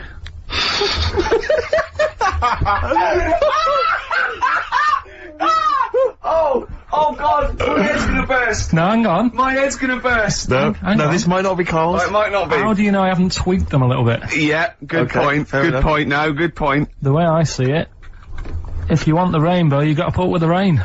Yeah. Okay. Alright? Alright, yeah. Okay, well, it's not, yeah. Come on. Cat food, Cat food, come on. it stinks of it, but if you don't put up with the smell, the little kitten will die. Steve, I don't know what to say. I don't know what to say. Imagine this him faking it. Imagine their faces when he says that, and they're going, "Oh my god." Oh, Carl, play a song, mate. We'll have to confer on this one. Two were real, one was fake. Go on in. Right. First one. Nothing is worth more than this day. Excellent. Next one. What does that mean? Well, cherish now, cherish your time. Okay. Because you can't get it back, and, you know... That's the way I saw it. Carpe diem, whatever it is, seize the day and all that. Okay. If you want the rainbow, you've got to put up with the rain. Yeah, of course. Yeah, rough with the smooth. You know, it's not all plain sailing, but, you know, rainbow's beautiful, but it comes because of the rain, which you might not like, so... Yeah. Make the most of everything, and, good. Cat food doesn't smell good, but if you don't put up with it, then the little kitten will die. Right, now, Carl, that is a good effort. Now, that one's yours. I mean, obviously, right? Right, no, but it's a good effort, right? I mean, it slipped seamlessly into the others. Yeah. I don't think it didn't. No, but it's good. I mean, we knew it was that one, but, what I will say is, it's good, but what you don't know, maybe subconsciously, is, I mean, it's very similar to, the putting up with the rain and the rainbow, but that's good. Why do you think that? Well... What does mine mean? Well, even though it smells bad, it's good for something. Right, So I didn't look at it like that. What did you look at that? I kind of thought... Was yours more specifically about cat food, generally? Because you know, normally they it's an analogy. Yeah, or a metaphor for something, you know, much bigger. Well, no, the way I mean, Dolly Parton, who I think did the rain thing, she wasn't specifically concerned about weather conditions. No. It was a sort of general idea. It was all about light. Yeah, well, that's what I've done. Go on, I've used an everyday thing. Yeah. And put it with today's problems, right? Go on. So, my girlfriend, she might like to go shopping for clothes. I hate it. Right. But because I love her, I put up with it. Ah, that's nice. Yeah? Yeah. So, you love that little kitten. You can't stand the smell of the stuff you gotta feed it. But because you love it, you go, well, you know, I'll put up with this just for a few minutes, and then I can, squeeze its head later and give it a little... Sorry. Can we go back? You know, stroke its head and stuff. Oh, right. Yeah. Sorry, it was a bit of a slip, was it? Squeeze its little head. Yeah. Well, that's just the thing that I do with cats. Put it in a bag and drown it in a lake. I can feed it and then I can throw it against the wall. Exactly. So you didn't see it like that, did you? No, that's very good. So it's about love, is it? It's about putting up with the bad things for something you love. Yeah. Well, that's nice. But Carl, you seem now to be convinced and rather smug that you've tricked us and that you've fooled us and that we didn't understand it. Well, I say that's your fault, not ours. No, it's not, though. I mean, look, that man in Forrest Gump, he was a bit of a nutter. And he came up with the life as a box of chocolates thing. Yeah. Now, if that was in this book, you say, oh yeah, brilliant, you know, good bit of work. But if he was sat here doing the show with you, you'd be taking the mickey out of him. Sometimes I feel he is. No, but, Carl, I could, in fact, if people are out there, we're too lazy, could you write down everything Carl's ever said? Because I think we could publish that. Yeah. He said one today, he saw my, salamander, it's not a euphemism, he saw my salamander and it's just sitting there in the tank. Your exotic pet. Yeah, and he's worried about there not being a lid on, and he said, I went, what are we worried about? He said, wow. He said it sits there for 24 hours a day, obviously planning to get out. Well, it's got nothing else on its mind, and it's the daft thing is, he has actually got the lid ripped up a little bit. It's got nothing else to think about. And it'll be looking up there, and it's going to get out. But what's the worst that could happen? What's it thinking? What do you think it's thinking, this salamander? It's got its eye on the DVD player. I could have he and be down the market. Well... Oh, God! Are they dangerous? Can I just say something? Are they dangerous? I think the salamander's thinking exactly the same things as you. I mean, to look at you, you've got the same expression on your face. You know what I mean?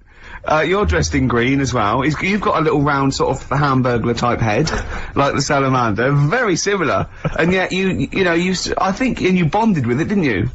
Yeah, but I probably would have tried to get out, but my little paper round bag would just hang on the corner. Yeah. Listen, can we have more nepotism on the show? I know that we did that earlier with the We haven't got long, have we? We haven't. My housemate, you remember I was working out with him last week to Helen from Big Brother's dance-a-size video? That's just frightening. Yeah, we've kind of let that slip a little bit, I've got to be honest. But anyway, he's joined this band. They're called Fujiya and Miyagi. Slightly difficult to pronounce. But anyway, this is a track that I think's been getting some play by Nick Luscombe and John Kennedy on XFM. They got a gig this week at the Pool on Curtin Road. That's 18th of April, Thursday. Let's play it. I've got a fridge freezer for Admission is free, Rick, so I imagine you'll be heading down there. Yeah, I will. Well, I've enjoyed this show. Yeah, it's been a good one. It's great. It's been great. Karl, any more? Oh, tell that story that you were telling me about your dad when he was driving. Well, it's just that you were talking about, well, I mentioned Forrest Gump. Yeah. And, the Forrest Gump types. When my dad was when he was a taxi driver. Yeah. You used to have to, sort of do your bit for the local area. Oh, God. By taking the Forrest Gump people to Blackpool. Yeah. Is that what they're called now, the Forrest Gump people? Is that what the organisations that support them ask for them to be referred to? A minibus with Life is a Box of Chocolates. Exactly. .com. Forrest Gump type. It must be, so you work with these people? It was, the people with learning difficulties. Yeah, and they used to get 5. Coming home must have been a busman's holiday. So he got 5 of them in the cab. Yeah. And he had to go to Blackpool, and 4 of them were really good, you know, behaving themselves, didn't mess about, weren't fighting and stuff, but there was one who was just causing loads of trouble and he couldn't control him. Oh, and what you've got to be able to do with people like that, you don't want them to get stressed out because it's not good for them. It stresses them out, and you could end up with a bit Thanks, Dr. Karl. you could end up with a bit of a riot on your hands. So he thought, I'll nip this one in the bud right now. And he pulled up just on the outskirts of Blackpool, and he took the one out that was causing problems and put it in a wheelie bin. Oh, no. Oh, I'm sorry. I apologise. He did what? Oh, He did it for the good of the others. He put it in a wheelie bin. He was having a good time. He thought it was one of the rides. Can you stop saying it? Him. Yeah. He you know, he was having a good time, and once he calmed down, my dad went back and picked him up, and he was fine. He had a good What, time. he left him in there the whole time the others were in Blackpool? No, he left him there, not the whole day, probably about an hour and a half. In a wheelie bin? In a wheelie bin. Why couldn't he get out? Because, like, his arms were trapped on the thing. One of those, What, he tied him up? No, do you know, like, because he was a big fella, and, like, he managed to get him in so his arms were down the side like that, so he was a bit trapped. Wasn't he screaming and crying and stuff? He was making a bit of noise, but, do you know what I mean? What, you feel served him right? Well, but anyway, I didn't really want to talk about it. You just brought it up because of Forrest Gump. Did his, family know about this? Is this the first time they'd have heard about this? He didn't get asked to do it again. Because he had another problem similar to it where he had a little minibus, and it was his job to take a load of old women to the bingo hall, and it was miles away, and he took him there. There's no problem. About 10 old women in a minibus. One of them was causing trouble, so he pulled over it. No, right, so he took him there, everything's fine, he dropped him off, they had a lovely night, right, they had a lovely night, won a bit of cash, coming back, it's a bit of a late night, and they all started moaning at him, going, I want to be dropped off here, take me there, I want to be dropped off first, I've got to get up early, blah blah, you know, my husband's expecting me, I'm already late, take me here first, take me there, and he just pulled up, in the middle of nowhere, said, get out. And he made them get out, and they all called for taxis. They charged that company who was meant to be taking him home in the minibus, and he got the sack. But a similar sort of story. You can't be dealing with it when people don't sort of just calm down and, like, solve the situation. Yeah. They're just all like, I want to be dropped off first, take me here first, take me. Yeah, so he acts like a madman. Just good. Strokes. Someday. No, that was a better choice, wouldn't it, to start off with? Hello, ladies and gentlemen. XFM 104.9. I'm Ricky Gervais, obviously. Steve Mitchell. No, come on, let's get my name right from now on. That novelty's worn off. What is it? Is it Steve Merchant? Oh, yeah, that's the wrong one, isn't it, Mitchell? The Guardian got it wrong, it's Steve Merchant. The more I say Mitchell, the more people are thinking it might be Mitchell. Oh, God, sorry, Dave. But Karl wanted to start off with the Stereophonics. Oh, loser. Because it was a newer track. And Karl now, we've made him what he is. He was nothing when we found him. He's like work experience. And now he's going, we should start off with Stereophonics. I'm going, trying to tell you what to do. If I want anyone's opinion, I don't. basically. He'd probably come to me, I imagine, wouldn't he? I'd be the first person. Before Karl, Yeah. I'd consult you, Steve. Thank so you. just keep it, just because he was in a, was it He had his Pilkington mobile making disc drive, music? Pilkington Pilkington making, I bet you never pleased a crowd once. Did. Loads of times. Go on then, what did you play? What's the biggest gig you ever played? I did like a social club gig, Yeah. and it wasn't just about the music either. I used to. What else could it be about? I used to take prizes and cigars and stuff In a youth club. to give away. I just love these like 14-year-old manx hanging out going, let's go down here, you might have some fags and cigars for us. Well, it was whatever like was on my mum and dad's dressing table. That could have been embarrassing, couldn't it? That could have been deeply embarrassing. Oh, yeah. Oh. You've won. And third prize, some handcuffs. And a black mamba. I'm not saying that at any point in your upbringing, your parents left around any kind of marital aid on the dressing table. Don't think I'm saying that, Karl. I'm not suggesting. Like, he doesn't like this, does he? Well, I can understand why. Oh yeah, because it's about his. It's about his parents having sex. Well, they must have. Yeah, At least 3 times. I think I was an accident. They still have had sex. Oh, Karl. I think it's been ongoing. Just because me brother and sister are quite older than me. Yeah, me too. I was an accident. I know that. Yeah. How old's your brother and sister? I think my sister's about 39, Right. and my brother's about 37. Okay. And you're 29. I'm like 29. Right. So yeah, my next one's 11 years older than me. Yeah. That was definitely a. Do you want to have a hug, you two, or? Yeah. Yeah. You're dealing with it now? You got over it? Well, would you like to see us have a hug? Oh. You had a mobile rubbish. disco, You're having a laugh, aren't you? Every single gig I did, it's dynamite. The people loved it. It was storming. What was it I called? ran it from about the age of 14 to 18. What was it called? Was it called in The name of our mobile disco? Yeah. It had 2 names in its lifetime. Yeah. It started its life as, bear with it, Go on. the rock and roll DJs. Oh my god. The rock and roll D's, that's the worst. I mean, that's the worst. Yeah. That's the most appalling. But then it became pretty bad after that, when it became the Fantasy Island Roadshow. Why? I don't know. Because everyone up to you looked like Tattoo. Partly that, and because I liked the programme Fantasy Island. Why did you like the programme Fantasy Island? Well, it was about love on an island. It wasn't. It was about a midget on an island. No, the midget was a minor character about people going to find It's love a and minor romance. character. You obviously switched off once the midget had gone off and said, there's the plane. Oh, that's that then. Your parents went, that's over then. It's only 5 minutes long. Yeah, well, it's... Let's watch that fantasy midget. Yeah. What happened then? Because didn't they acted out their fantasies on an Well, island? people would pay to go to the island Yeah. to live out their own romantic fantasies, and invariably that's what Was it happened always each week. romantic? It was always about getting Yeah, off it was a with kind of love island, yeah. Was it? Well, no, not always. Sometimes they might be... Maybe I didn't watch the whole one. Maybe I did just see him, like, smack a you little probably tattoo did. round the head. I think you just saw the trailer. Oh, really? But, so what did I sort of go? I've always wanted to have someone in... Well, no, it might be something like, I've always wanted to sort of, live out, being a gunslinger in a Wild West frontier town, so you might kind of create that But fantasy. what's that got to do with... Well, he invariably would find love, or he'd sort out some emotional problem he had. It was much more a spiritual, emotional journey than So, it was but about little midgets running around. But was it like, I'd like to be a cowboy and, like Remember the Shag? Yeah, it was and like Jim while will I'm fix there- it. Like those letters you wrote to Jim will fix it. I'd like to be 5-star, and if something happens, so be it. Well, But no, I have to just say once though, this is my DJing credentials. I was once playing music at a Scout Jamboree. Yeah. When I was about 17, Big 16, gig then, 17. big Big gig. There was 1,000 scouts there. Yeah. Right, Yeah. and I tell you this, we were playing on stuff, they were loving it, they were dancing, it was in a big marquee. Right. I slapped on Smells Like Teen Spirit. Yeah. Right.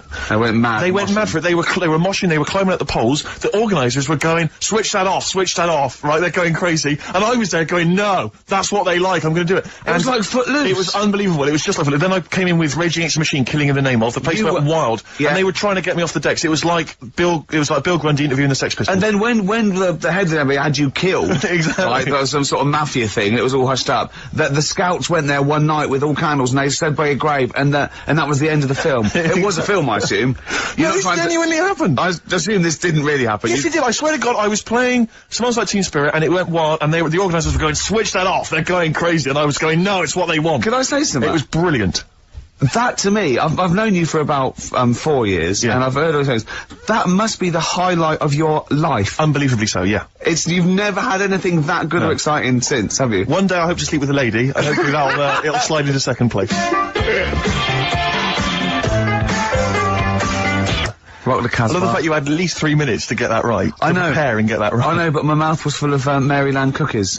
Yeah. You know, last week, this will blow your mind. He came in, do you know what he bought? For himself, about 10 penguins. Who buys penguins still? No. All wagon wheels. Oh, I've never liked wagon wheels. You've not been a fan? No, but I'm sorry about that. It's The Clash and Rock the Casbah. Talking about records, have I told you that time my brother-in-law, he was moving out of his place, and I think moving in with my sister, and I was about like, I don't know, 13, and so he was about, 30, and I moved in, and he brought round all, his records when he was storage to leave them at our house. Right, and he had all these old sort of records, 50s and 60s records, no, I was right, and they, put them upstairs, and I was looking through them, and, it's just all like Elvis stuff and Beatles stuff, and there was a mate of mine who loved Elvis, okay, and he had, loads of chemicals, yeah, he had loads of chemicals, and I was into chemistry, and, he said, let's swap me some chemicals for them, so I sort of nicked about 5 Elvis singles, and I got all these chemicals, and then, just guilt. What sort of chemicals? Just things like, you know, just things like from a chemistry set, just, you know, crystals and metals and manganese, all that sort of stuff that I just like to muck around with. And then the guilt just hit me. I just thought, well, he's gonna notice that. And one night, I just came downstairs and I confessed to my mum. And she went, alright, well, I won't tell him, but you've got to be good. And it's sort of like I was just really, really good for a year. And then have I told you this? No, you haven't. You've just reminded me of something. And then I remember, when I was about 18, my brother was talking about it, and he said, did you ever, play those records I left for you? Brilliant. He told my mum, he said, these are for Ricky. She just didn't tell me. She was sharp, wasn't she? She used opportunism there. Oh, that's genius. And, that was it. That's why I was good. But you've never stolen anything since, have you? No, I don't. Except that spate of shoplifting after that to teach your mum a lesson. yeah. Well, I went round, and arson. No, I did. I just couldn't believe it. It was terrible. I remember, I think all kids go through a phase of shoplifting. Well, and when I was going through it, I used to just little things, just like magic markers and, magazines, Mars bars, that sort of thing. Yeah. And cigars and dildos. And one day, right? Same thing. My mate, Anthony, his mum called up my mum and said, I've got to meet up with you. I've got to have a word with you.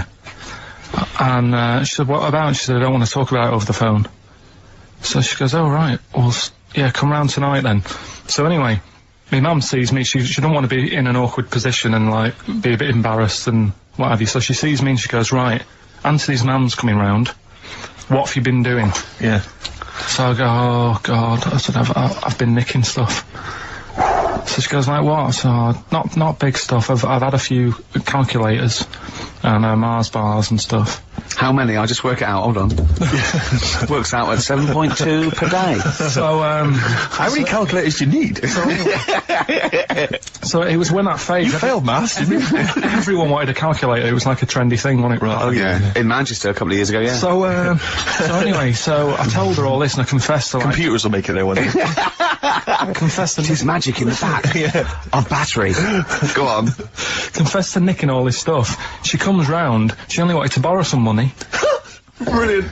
She said, oh, I don't like asking. I was a bit embarrassed to ask you over the phone, but can I borrow 20 quid? Oh, that's fantastic. And there's me. That's great. And it's similar sort of thing to yours. And did you... And he went, hold on, Mum, let's just work out the interest on that. I bank at 10%. She'll owe you £4.40. Oh, dear. So your mum was a loan shark. yeah. And did she mention She went, that you did stuff with that other? Because what I'm saying is, presumably you got your mate in trouble. No. Right, you didn't. No. She went, no worries, I'll just go and get my purse. It's on the dressing table. Exactly. Yeah. Carl, do you want a cigar? what other things you used to give away at your disco then that you'd find on the dressing table? You used to go into your parents' room and go, what can I give away tonight? It was stuff like cigars. Yeah. I'd like cigars. Yeah. I had a pair of tights. What do you mean? Unopened. You know, you get them in like a long... Who did you give that to? Just whoever did the prize. It was stuff like, you know, we did like a little raffle. Just imagine Carl going there just for a pair Who's going joyriding this Pretty week? Polly, sheer. Exactly. Yeah, who's doing a bank job this week? Exactly, that's what it was used for, yeah. Just little bits of, you know, unopened makeup, just stuff like that. And did their parents not notice? Well, no, because it's stuff that you're not that bothered about. And if a telly went missing, they'd notice it. They would, wouldn't they? They'd be staring at a wall for 3 days. But a pair of tights and a cigar and that, get away with it. Yeah. But it's funny as well, because like you had 2 names. I just like remembered. I started off as Dazzling Darren's Disco, just because the first lights I could afford belonged to someone who had their name put in lights. Right. So I went along with that You had name to for a bit. pretend you were called Darren. That's lovely. That's great. Is it worth it? Brilliant. And then it went on to Pilkington making music. Yeah. Jeez. That's great. Anyway, should we have some more music? 'Cause, Yeah, we've go been on. waiting for What are you going to play, Carl? We've got the Cooper Temple Claws Oh, lined up. brilliant. Yes, Steve Merchant Steve here. Merchant. Steve Merchant. Yeah. Okay, don't keep saying it. And Karl, obviously, yeah. Now, Stop fiddling, Karl. We've been digging around in Carl's office, haven't we? As ever, Rick. He's a little bit nervous about this, Well, but he doesn't need to be. I don't think he is. You just need to trust us, Carl. Just trust us. Trust us with the music. Trust us with the speech output. Trust us with That's easy for me to say. Yeah. But I'm conscious, Rick, that sometimes perhaps we're a little ill-prepared on the show, and I just wanted to make sure that we were sort of keeping ourselves abreast of developments, changes at the station, policy. You said breast. Thanks.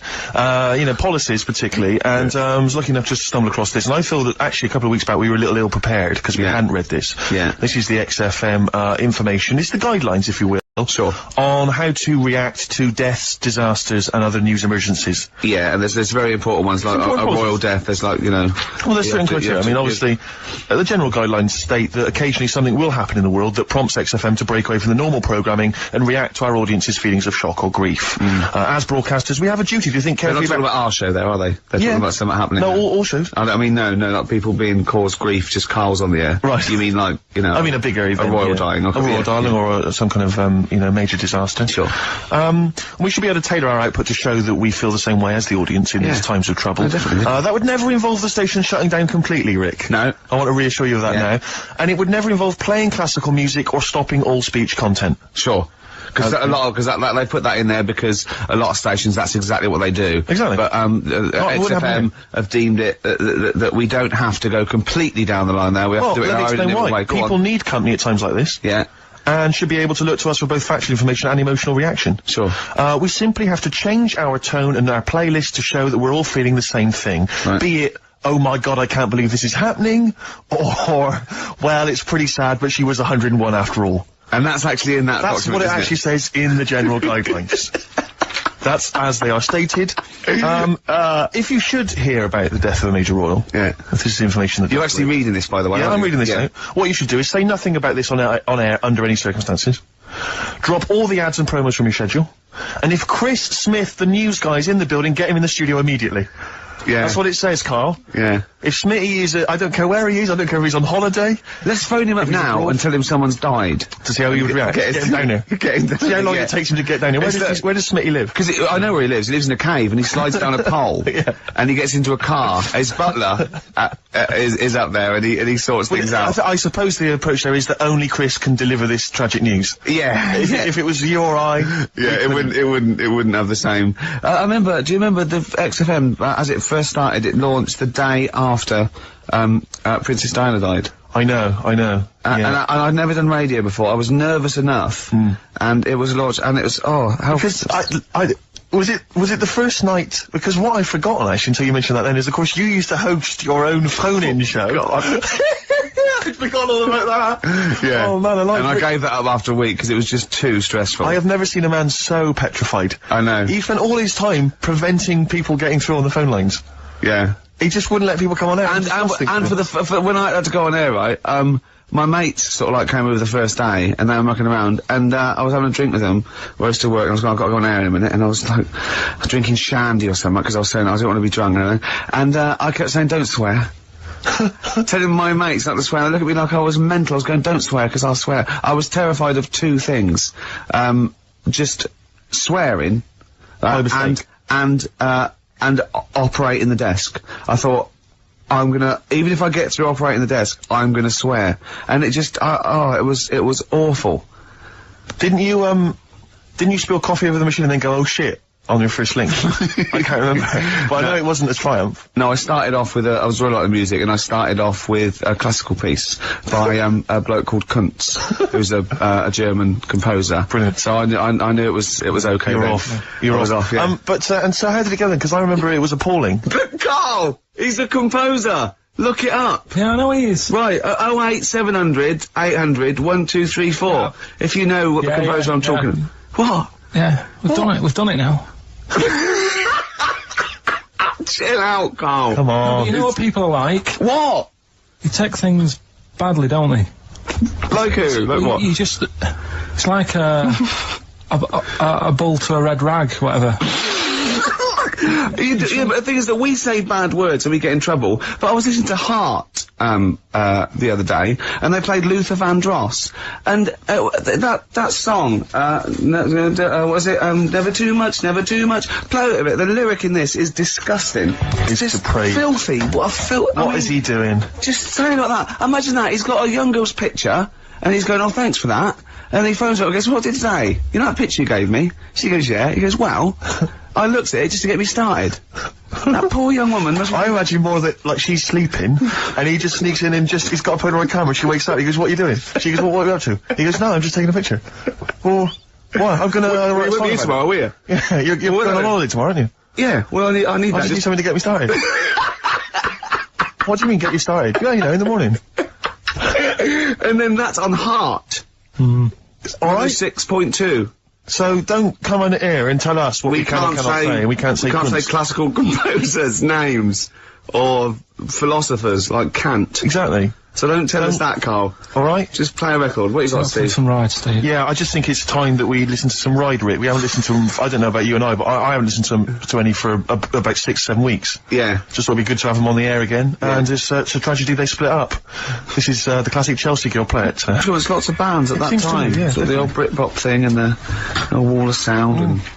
They weren't... Were they shoegazers? Do you think they were, weren't they? Well, that's what they thought of, because there was a lot of nude lead guitar. But good melodies as well, Rick, and that's always important. It is to me. I don't know about you, Karl, but it is important to us. Yeah. We've just had a couple of people, Sarah and Claire, call up and wish us luck for the BAFTAs, but for some reason they want one of us to do an impression of Leslie Phillips. Can't do it. Doesn't he say ding dong? And hello and all that. That's not bad. But I want Karl to do it though. Yeah, go on, Karl. Go on. Hello. Well done. Say ding dong. Ding dong. Nice. Yeah. Do we do any other impressions? No. I don't think of any. Hello. Do that. Hello. Yeah. You look like a ventriloquist dummy. Hello. Brilliant.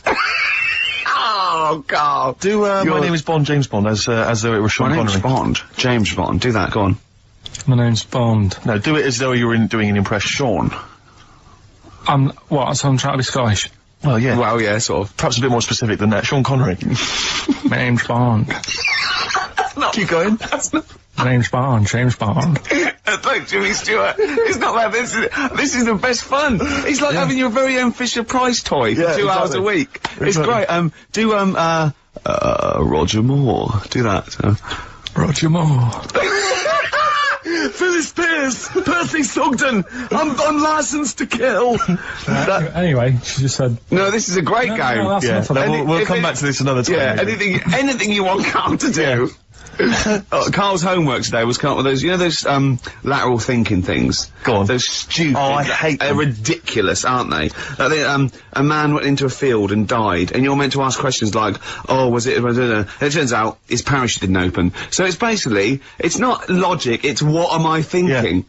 Well, there's that one where there's a man in... This is the worst I've ever heard. Yeah. A man is found dead lying in a phone box... Yeah. Right, his wrists are cut, he's bled to death, and there's glass everywhere. Yeah. Right, and the phone's hanging off the hook, right? Yeah. What happened to him? I know this, yeah. Right, do you know what the answer is, Karl? It's ridiculous. He was a fisherman. Yeah. He was on the phone, someone asked him how big his fish was, he did that gesture like fishermen always do to say it was much bigger than it actually was. His arms out. His arms went through the glass, and he slashed his wrists, and he died. Why would you do that with someone on the phone? When they can't see how big you're actually saying? Well, that's one of the many problems with that, that conundrum. Yeah, not the point we were making, but again, good. I mean, you're there. That is good thinking. Yeah. Yeah. But, so what, you had to come up with some of these? I didn't know this was his challenge. Yeah. Have you come up with one? I came up with 3, and they're all belters. Are we gonna... Oh, listen. Oh, wow. If it's as good as your quote about happiness that we had to guess which was yours and which was the real ones, like faking it, I cannot wait. I'm looking forward to this. I mean, I literally can't wait. Should we do it now? Well, I'm tempted to save it because I just want to mention to people that they should be very excited because it's going to be Karl's special night tomorrow. You excited, Karl? Oh, yeah. Oh, this is, me and Steve, because we were nominated, we get a guest. For the BAFTA Awards. And it's, it doesn't say guest, it actually says, partner. So I'm taking, my partner. And, Steve's taking Karl. Yeah. But what Karl doesn't realise is, you will have to pretend you're his partner, otherwise you wouldn't be able to get in. We'll have to hold hands when we go on the red carpet. Is this really your partner? It's not just a guest. That's how it is, and either we go in like that or we can't get in. You just have to be with him when you go up there. I mean, does he have to... we should hold hands, but I think what we should do is, just to make sure that there's nothing at all that, like, is gonna go wrong, we should just do a little kiss. Just like, or be seen sort of like cheek to cheek, just to show them that, you know, you're not, he's like not Elton John and David he's not just getting his mates in for a free meal, you are actually partners. No, I'm not up for that. Why not? Well, because we know we're not actually gay. No, but so it's not a problem. You've come out of it looking quite good because you've got a good-looking fella. But I'm meant to look like, you know. I mean, I'm not gay, but if I was, I don't think I'd go for your thing. Oh, he's done you, Steve! It's turned on you again! I cannot believe we were trying to get him. Wait a minute. I have got the cream of London's totty phoning me up, trying to get an invite to the BAFTAs. Yeah. Right. We have very graciously asked you if you would like to come along. Well, that worries me even more. That you've got women calling you up. Karl, I can't choose between them.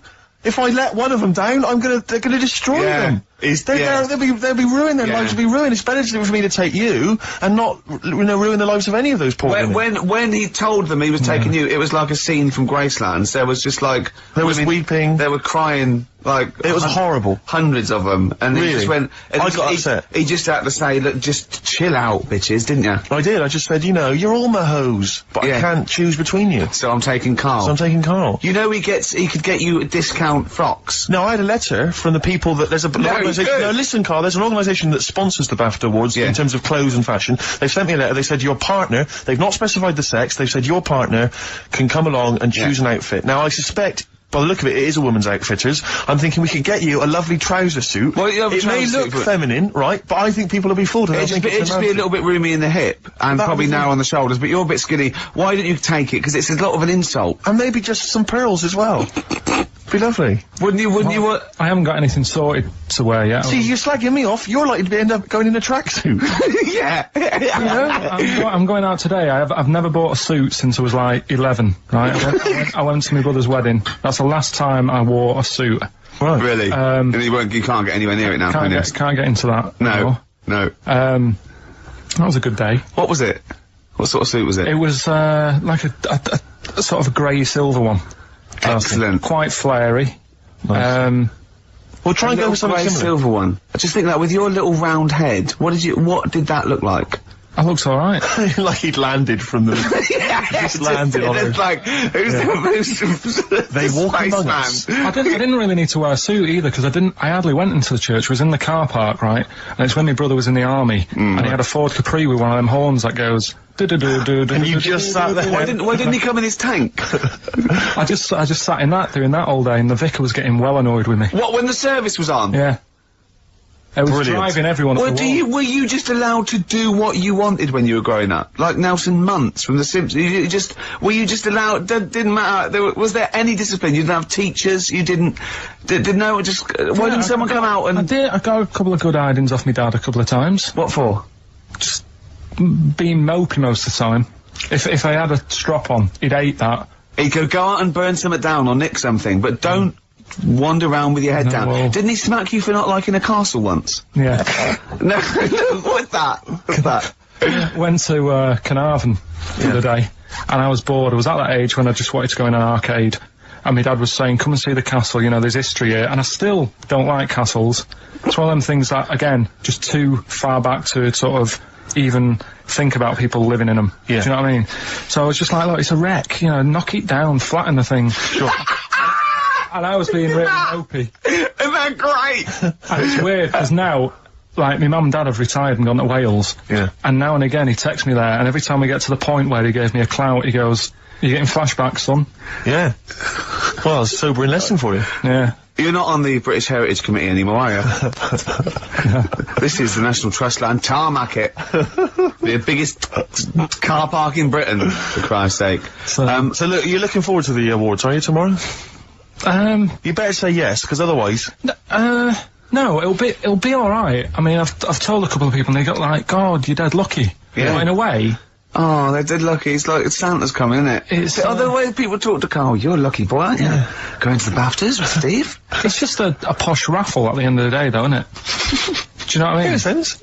It's, you know, there's gonna be some... They give away some tights and cigars. Yeah, exactly, yeah. It's Chris Tower goes, I went into my parents' house, I found these just lying around. Oh, but winners and losers, and, but and what food. Well, quite, yeah, but what is exciting, surely, is the razzmatazz and the, brushing shoulders with the rich and famous. I'm not into that. You're not? No. I don't feel you're going to appreciate this like we thought It's you would. weird, because Suzanne said to me this morning, who would you like to meet there? Yeah. Is he anyone who, like, you know, you can get close to, and it's like, God, you know, I really admire your, you know, big fan of yours, whatever. And it's me and Steve, so you're here now. Well, you know... I really admire your big fanny. I didn't... What did you say? What did you say? You know, if you're a big fan of it. Oh, right. Oh, right. Yeah. And, Sorry. there isn't anyone, really. Do you know what I mean? I Isn't like, there? you know, you two are alright. Thanks. Jonathan Ross, is he going? He might do, I don't know. Hang on, wait a minute. I can't help but feel we could have exploited this more. We could have maybe run a competition to let someone win. You know, if you're not going to appreciate it, Karl. Yeah. Are you going to get a trouser suit? Are you going to get a ladies' trouser suit? I just think then, if you go sort of like looking macho and walking down with him, you know, they know that you're not really partners. And I just think it's a slap in the face for BAFTA. That's true enough. No, it doesn't matter what you wear, though. Look at Elton Can't John's. you mince a little bit? Can't you at least sort of walk a little bit mincy? Because you've got such a macho sort of mank walk. Elton John's fella doesn't look gay and the stuff he wears and that, does he? Do you know what I mean? It means nothing. No, but that's because Elton's doing the work for him. No, but... By dressing as, like, some kind of restoration dame. Yeah, I love the fact he dresses as Anne Widdecombe for special occasions and has his hair done like her. That's great. Anyway, music. Yeah, this is a very underrated album. It's Richard Ashcroft's Alone With Everybody, and I know it got a bit of a slag and it didn't sell as well as it was because people were going, oh, it's no urban hymns, and it maybe it's not, but he got criticised for being pop, but this is a great tune on here. You On My Mind in My Sleep, and I think it's really good. And there are only 2 more shows. That's true enough. And we're away for 3 months. Oh, I'm Ricky Gervais. Obviously, yeah. Steve Merchant, little Karl. Now, Karl, his homework was to come up with those stupid lateral thinking problems. We maybe should give an example of the. Romeo and Juliet. Right, Romeo's asleep on the bed, Juliet's on the floor, covered in water and broken glass. What happened? And you ask all these stupid questions, and it's Romeo's a cat and Juliet's a goldfish. Again, awful. What am I thinking? Yeah. Yeah, come on then, Karl. Right, first one. Yeah. There's a bloke lying on the floor, right? He's cut his head, blood's coming out of his head, and all his mates come running up, and they're all stood round him. Yeah. And, they don't take their hats off as a mark of respect. That is outrageous. Why didn't they take their hats off?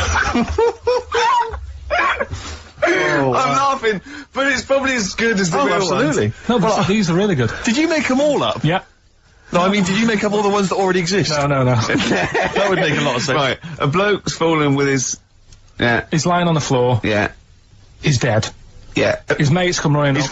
Was it important that his head was cut? I don't know. I mean, Would it have been okay if he'd have been wearing a hat? He wouldn't have been dead if he was wearing a hat. What's your answer? No, you're meant to answer questions. You don't just go, what's your answer? You say, where's the turn, so you go, no, and I have to guess. It's obviously like sort of motorcycle stunt team or a parachute. Why didn't they take their hats off? Because they're probably still on the motorbikes or something, or... Well, yeah, but if you mark a respect to someone, you could take your helmet off. I'm getting angry! What? They're parachutists. Why can't they take their helmets off? Because they're coming down from the sky. But he's on the floor dead. Well, yeah, but they can look down and see him on the floor. Are they on the floor, Karl? They're on the floor as well. They're walking, are they? Yeah, well, they sort of stood there looking at him. They're stood there. Yeah. They're stood on the floor looking They're at him. soldiers.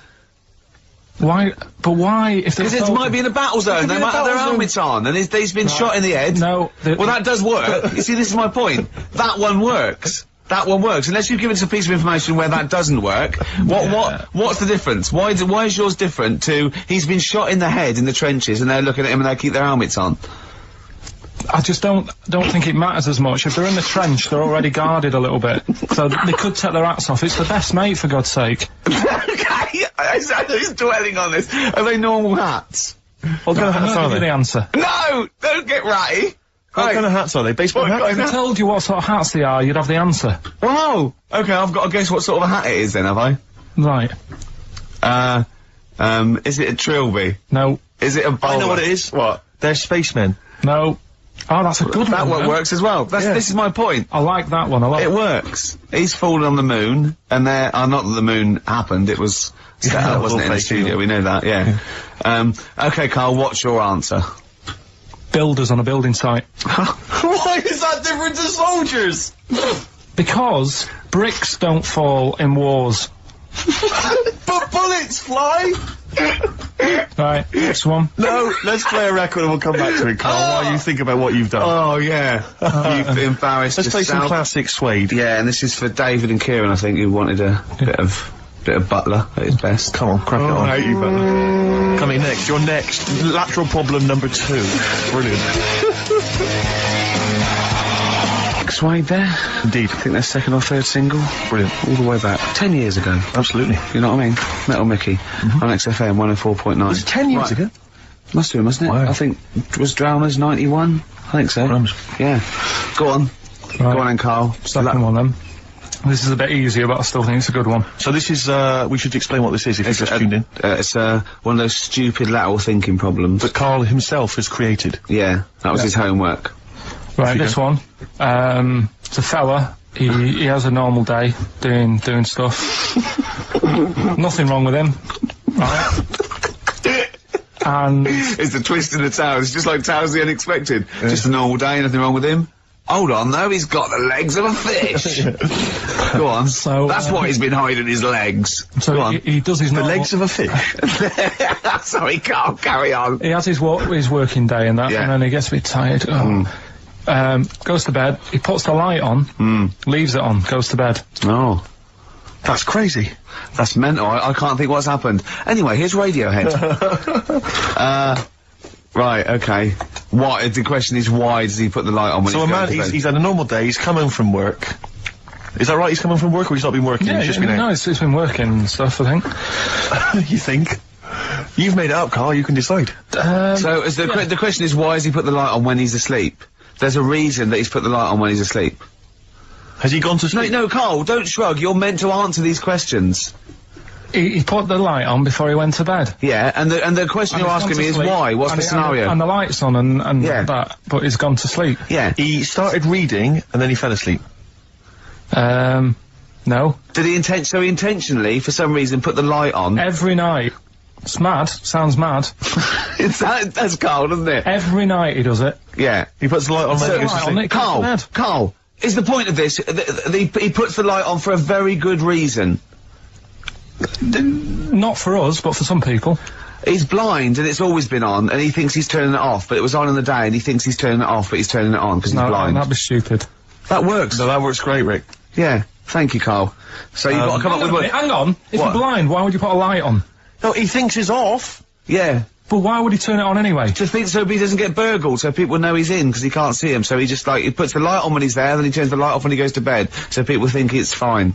But he's got it out of kilter, and actually he's walking around in the dark all day. I don't believe that if you're blind, you turn your light on. I don't think you'd be living on your own, would you? I'm not having that for a Do second. blind people live on their own? For a second. Oh, some people do. Lonely blind people live on their own. No, if you got bad eyes. Any of them women? Are there any blind women who are living on their own, Rick? No, I mean, if you know of some blind women. Oh wait, living on their own. 700, 800, 1, 2, 3, 4. We've gone through this. If you are a blind woman with no standards and you don't care annoying voices and smell, Yeah. then get in touch with you. Yeah, I mean, you've got to be within the ages of, say, 25 to 65. You know, Right. well, call it 75. You fussy all of a sudden. Yeah, go on. If you were blind, would you live in London? Because someone said yesterday there was one struggling outside in Leicester Square, and I don't understand. If you would, I mean, you know, Might have been a tourist. but why come to London if you're blind? It's the worst place in the world to come if you're blind. To hear the sights. To hear the sights. It's a bit mad, isn't it? They do the same job. They have tourist needs like anyone else. Yeah. No, but it sort of stinks, and you'd go away going, oh, it's not that good. I just thought I thought it was a bit weird. Well, never mind your concern for the partially sighted or sight impaired people coming to London. Get on with this. Yeah. So there he is. Yeah. It's like, oh, a bit tired. Yeah. Just put the light on. Get to bed. Yeah. So he turns the light on and he goes to bed. Yeah. Oh. Should we play a track? He's not sleeping on the job. He's a lighthouse keeper. Well done.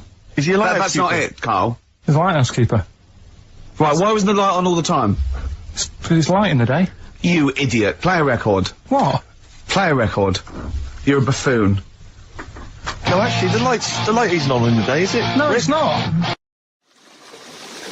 Absolutely. Stone Rose on XFM 104.9. I'm Ricky Gervais, with me Steve Merchant. Hello there. And Karl Pilkington for the last time, Indeed. I'm afraid. Yes. So, you know, we're gonna have a little bit of a chat. We're sewing up some things with Karl. Indeed. We're giving away that prize, that BAFTA bag, and, you know. Playing some great music. And we're just, I mean, I'm bringing in my favourite tunes. I'm bringing the Smiths, Radiohead, Cat Stevens, David Bowie, Neil Young, the classics. Steve's doing the same. Indeed. Well, Karl, the last time for, apparently, someone's got it a bit wrong. We're not actually away for 6 weeks. We're away for about, we'll be back in, August, won't we? Bloody hell. Yeah. No, don't swear. Yeah, that's outrageous. On the last show, you have to say that. Already brought the tone down. Yeah. Cheapened it. And I think it's blasphemous as well. Yeah. No, it's not. No, hell isn't, is it? Isn't it? No, I don't think that's not blasphemy, is it? Taking hell's name in vain. Yeah. Yeah, but what was it you were saying the other week about the Queen Mum used to have the right mouth on her? What? I don't think we said that on air, Carl. What? No, but last week you were saying about bad language, and I was saying, you know, there'll come a time when bad language isn't, you know, doesn't matter anymore. You can F and Jeff and stuff. Oh, I know what he's talking about, Steve. Really? Right, let me explain to you, the listener at home. Carl was worried about swearing, and as a joke, off air, it was last week, we were saying that in the 1940s and 50s, the Queen Mum used to say things like, and we were quoting things she'd said, like, but putting F's and C's in there, and you believed us. Oh, so this whole week you've believed that we somehow had knowledge that the Queen Mum used to swear say- like a trooper. We were doing fake quotes from her, in her voice, but putting in F's and C's, and you believed us. I mean, I didn't even think, I thought you were going along with a joke, but it obviously made an impact. Carl, we've said this, you've got to question and query everything. You can't take things at face value, certainly not if they come out of the mouths of Ricky Gervais. Yeah. Alright. Yeah, sorry about that, Carl. It was a little trick. Is there any other things now that, as Is you there look back anything over we've the said that time you've been we've thinking played about with that us? I can tell you now that was a lie? Anything you've maybe queried or questioned, you know, you've thought, that doesn't seem right, that maybe Ricky's told you? Something might come to me Okay. later on, but Okay. Well, what about Karl? I mean, we love you, right? Obviously, we know that. We've got great affection for you. We look forward to this. I'm going to miss you, really. And I'll tell you what, you've got a heart of gold. Now, wait till you see what the record is, Steve. You'll see what I've done. Is it Heart of Gold? Yeah. Brilliant. Brilliant. Alright, that's why he's a bronze award winner at the Sonys. I don't get up for bronze. I don't get out of bed for bronze. No, that's a waste of our time. Karl Pilkington over there on XFM 104.9. Winner of a bronze award At the Sony Radio Awards. The Radio Oscars. So Man Phil alive. Jupiter said. That's what he called them on Liquid News. I'll tell you this, Rick, I'm not used to being on a table with losers at an award ceremony. No, I don't. I'm glad I didn't want to come in to do the final show. No. You know, I went straight over and sat with Pete and Jeff, didn't I? Yeah. I went At over to Radio the, 4. I went over with Paul Gambaccini. I went over That's to BBC World Service. Yeah. You know, it's a lot funkier. A lot Yeah. cooler. Won an award. Yeah, I won an they award. swept the boards. Yeah. I don't. Bronze is nowhere. What was the mood? What was the mood here? Silver's. What was the mood here? Because the day after, because people were, I mean, let me tell you now, I think XFM deserved an award, and I thought it was criminal, actually. But what I did like about that we certainly had the room, because Pete and Jeff said good luck to us and Christian, that was really nice. And then someone else mentioned it, James Nesbitt. James Nesbitt said, XFM and stuff, so it certainly had the... He said something about it. Yeah, Did so he? it certainly, it certainly had the room. And for a local, you've got to realise it's a local radio station, you know, and it's good. You can't compete, really, with Radio 2 and Radio 4. But what was the mood the day after, here at XFM? It was alright. I mean, I think we expected a few more, But you shouldn't take these things seriously anyway. But what I didn't never realise, take Rick, awards seriously. But what I didn't realise is you have to pay thousands of pounds just to nominate. Just to get into the running for an award. So you've already, you know, they've squandered thousands of pounds. No, just it's not thousands, is it? Well, it mounts up because you pay to enter. And then the table. You've got to buy, like, mini-discs and that to send your stuff in on. Sure. Up with Sony mini-discs. Oh, I see what you're saying, Karl. I'm not saying anything. No. And also then you've got to pay for the table. Right. And the food and the drink. I mean, it's a few grand. I swore on live television as well that night. Yeah. But I've never done that before. I mean, I've sworn before, but never accidentally. And we were being interviewed for, and Christian was sort of like, quite, you know, being a bit boisterous, and he must have brought out the worst in me, and I just accidentally said the F word, and I apologised straight away. I didn't want to embarrass Phil Dupas. He was doing a good He does job. that himself, yeah. But I was thinking about yesterday, and you're saying a bronze isn't worth having, right? Yeah. But, say like... We're only joking. None of them are worth having, but they're very nice. They're very nice to win. Bronze is and pointless. But you say that, because, like, bronze is, like, coming last, isn't it? Yeah. Yeah. Right. Yeah. Can you tell me the name of the person who won the marathon this year? No? Yeah, but that's because we're not sporty. I'm sure there's lots that can. But then, the guy who came last, who was in the swimsuit, people remember him. And No, I don't remember his name either. No, what's his name? No, but he was 6 days late. I mean, he was really Yeah, but bad. what's his name then? You see, no one's remembering either. No, but if someone said who won the marathon, I'd go, I don't know, but there was that guy in the swimsuit. Well, I'd say I don't know. It was a woman. Yeah. She had shorts on and trainers. I'm just trying to make... My point is, what they will remember is that we were losers. That's what they remember. They may not remember our names. Yeah. They'll just point and shout losers. We're all winners, aren't we? We're all winners, really. For taking part, sure. Yeah. And it's all subjective as well, isn't it? Go on. I mean, I'm not going to moan about awards because you've won a lot of them. It's like saying they don't mean jack. But Yeah. at the end of the day, right, there's some shows that won awards and you go, yeah, that's, you know, that's worth an award. I think you've got to treat it... I mean, some awards actually boost your profile or career or your cachet or everything like that. Some it's just a nice night out and it's nice to win, but I don't think you should really take any award that seriously. What worries me, though, Rick, as I mentioned on the night, is that when I was at school, I mean, you look at me now, you probably think he's an athletic kind of guy, he's a sporty dude, you know, but at school, bizarrely, that was not the case. No? What, were you a bit of a lanky beanbag? It turns out, yeah. You're joking? Yeah. Oh, right, okay. So, but yeah, I got a silver, in the high jump.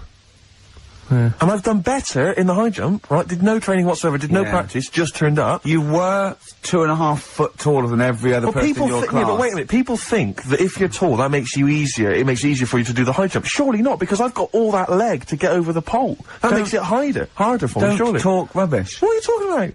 Well, of course, the taller you are, the more chance you got at the high jump. Well, explain Everything that else to me. being equal. Oh, what? Are you okay then? So, is it harder for a 6-foot man to step over a matchbox or a baby midget? A baby midget? That is tiny, Rick. Hang on. Here's something I've learnt, remember? Go on. Back to, like, show 4 or whatever. Go on. What is it? The flea can jump over the London Eye. No! No, it can jump the equivalent of, if it was a 6-foot man, it can jump about 6 inches high. A flea cannot jump over the London Eye. Yes, it can. Yeah, it can. And Tell your kids that. Carl.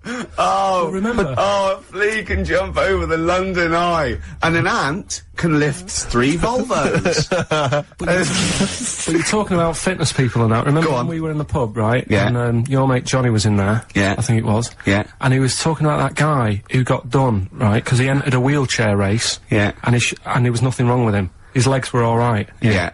Now, he got done because he shouldn't have been involved in it. Yeah. But don't you think that really, he's really good for doing that? Because he's not normally in a wheelchair. Sure. So he's not used to how they move about. Yeah. His arms aren't as strong as the other fellas who are always in the wheelchair. Sure. He had his mate pushing him, that was the problem.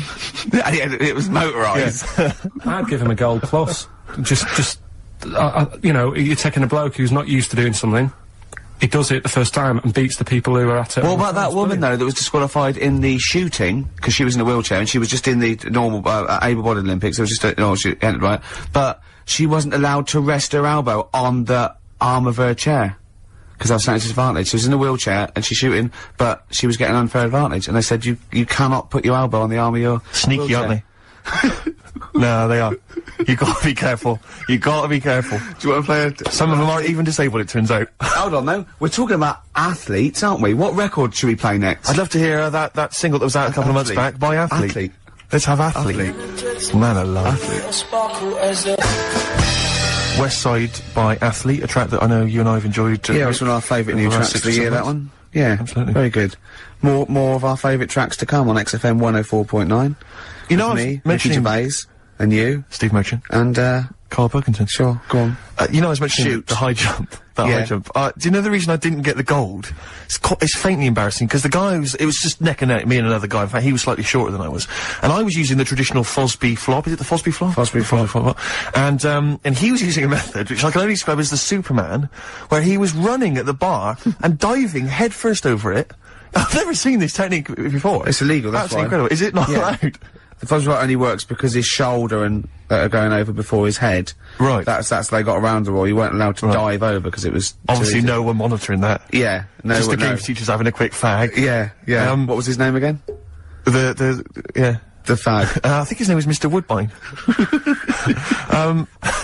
But he, anyway, so he's using this method, right? And it gets neck and neck, and I don't know how many chances you get to knock down the bar. But anyway, it got to the point where basically I had to get over the bar, or I was going to come second. Sure. And I decided at that point to use his method.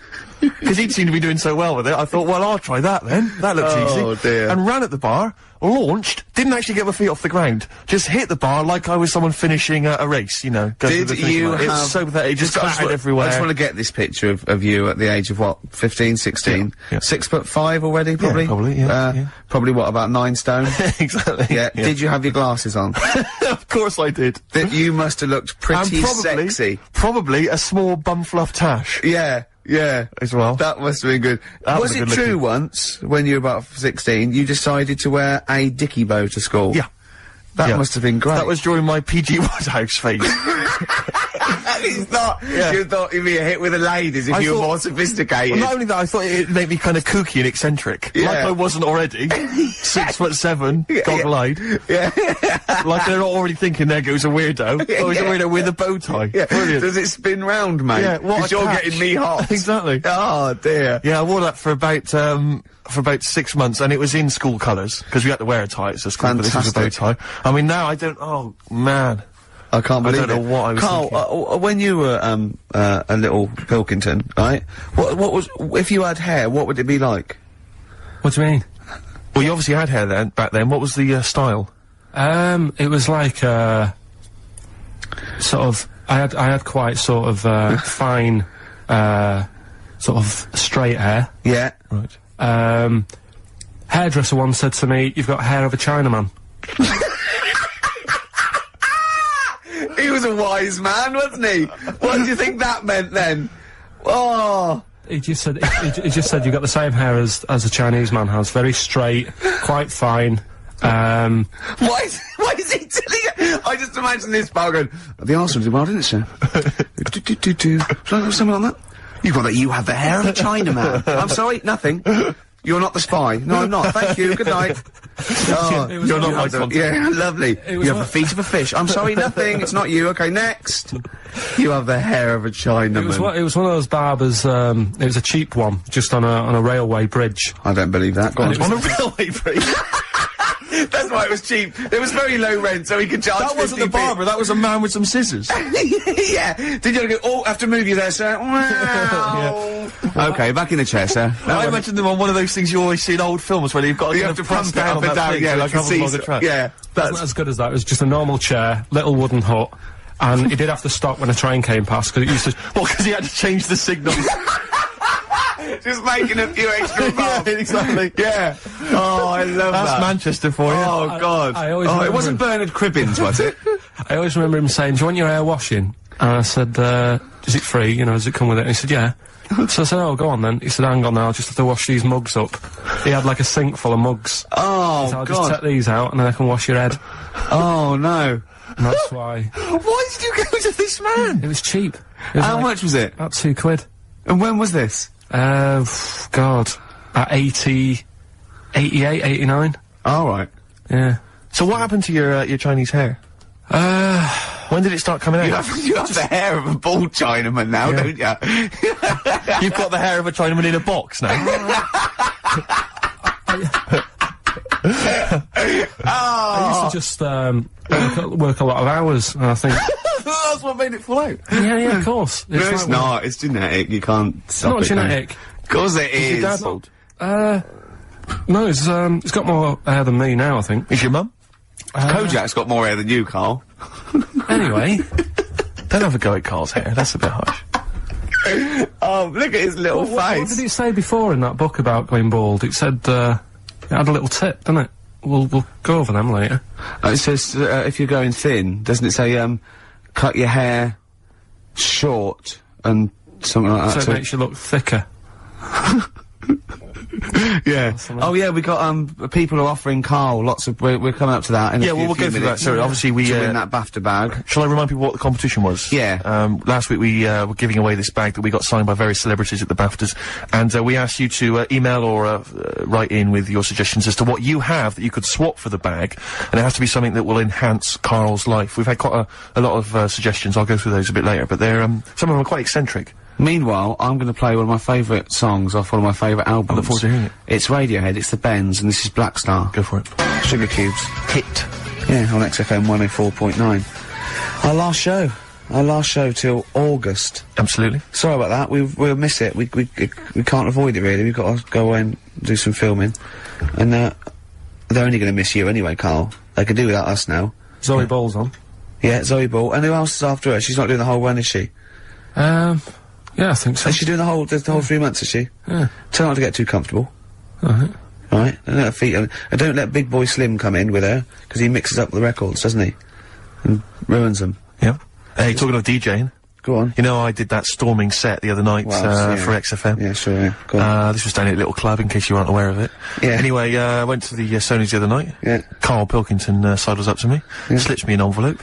Go on. Oh, 200 big ones in there. Do you get paid cash for that? Yeah. £200. Taxman won't know about that. Cash in hand. No, the tax won't know, because, I mean, obviously no one who ever works in tax is listening to local radio. Oh. Yeah. Well, so... No, the taxman will know about it. Yeah. Because I'll declare it. I would. Put it, yeah, it's going straight down. I'll do it when I get home. Do it when I get in later on. And don't write off rubbish that you buy anyway, like, you know. No, I won't. No. I'll do it all above board officially. Fill it all in correctly. And so I'll send it now, I'll send it tomorrow so that you get it early. So it's not too busy for you, sir. Oh, never mind. Oh, yeah, also, did you see, Liquid News last night? No. What is Liquid News? I don't really watch It's the Liquid thing News. on, Choice, right, and it's, sort of celebrity news, yeah?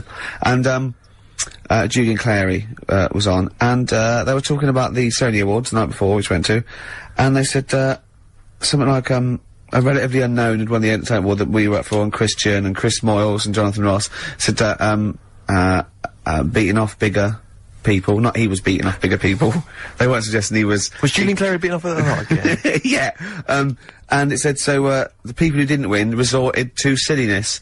And it cut, right? I don't know where the camera was, it must have been miles away, because it wasn't us. Cut to me making a little hat for you out of a Budweiser box, a little dark thing, and then forcing it on your head, and you sort of struggling. Do you remember that? I do remember it. Yeah. But They're always well, watching. they were filming us. They were filming it, yeah. Scary. So, yeah. That's really scary, because some of the things we were doing... Because I was tying scarves around your head, wasn't I?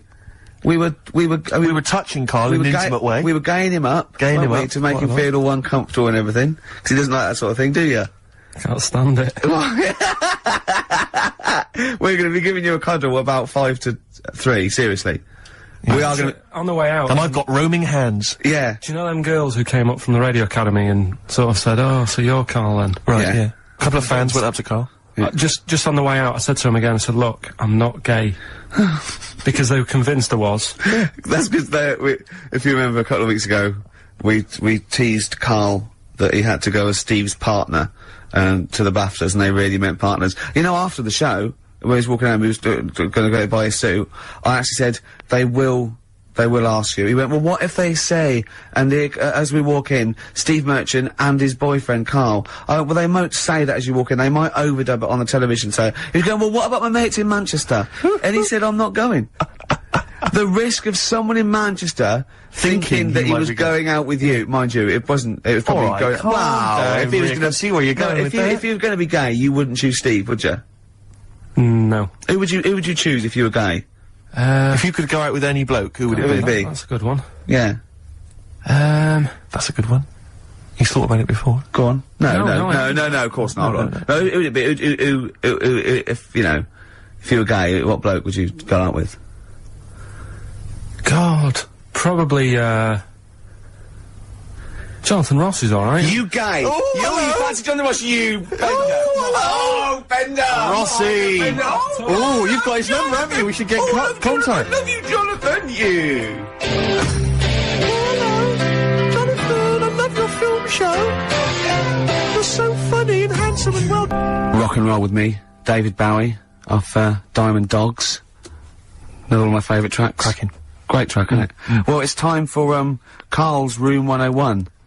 Karl was too shy to obviously ever do this for real, but we thought that end the run of this with things that Karl hates. Yeah, we know the thing he likes. We know that. So Karl, okay. We should just point out that we've been inspired by the TV show Room 101. We didn't come up with this ourselves. Yeah, we did. This is Room 102. Yeah, we'll be Paul Merton, and you be Karl Pilkington. Right.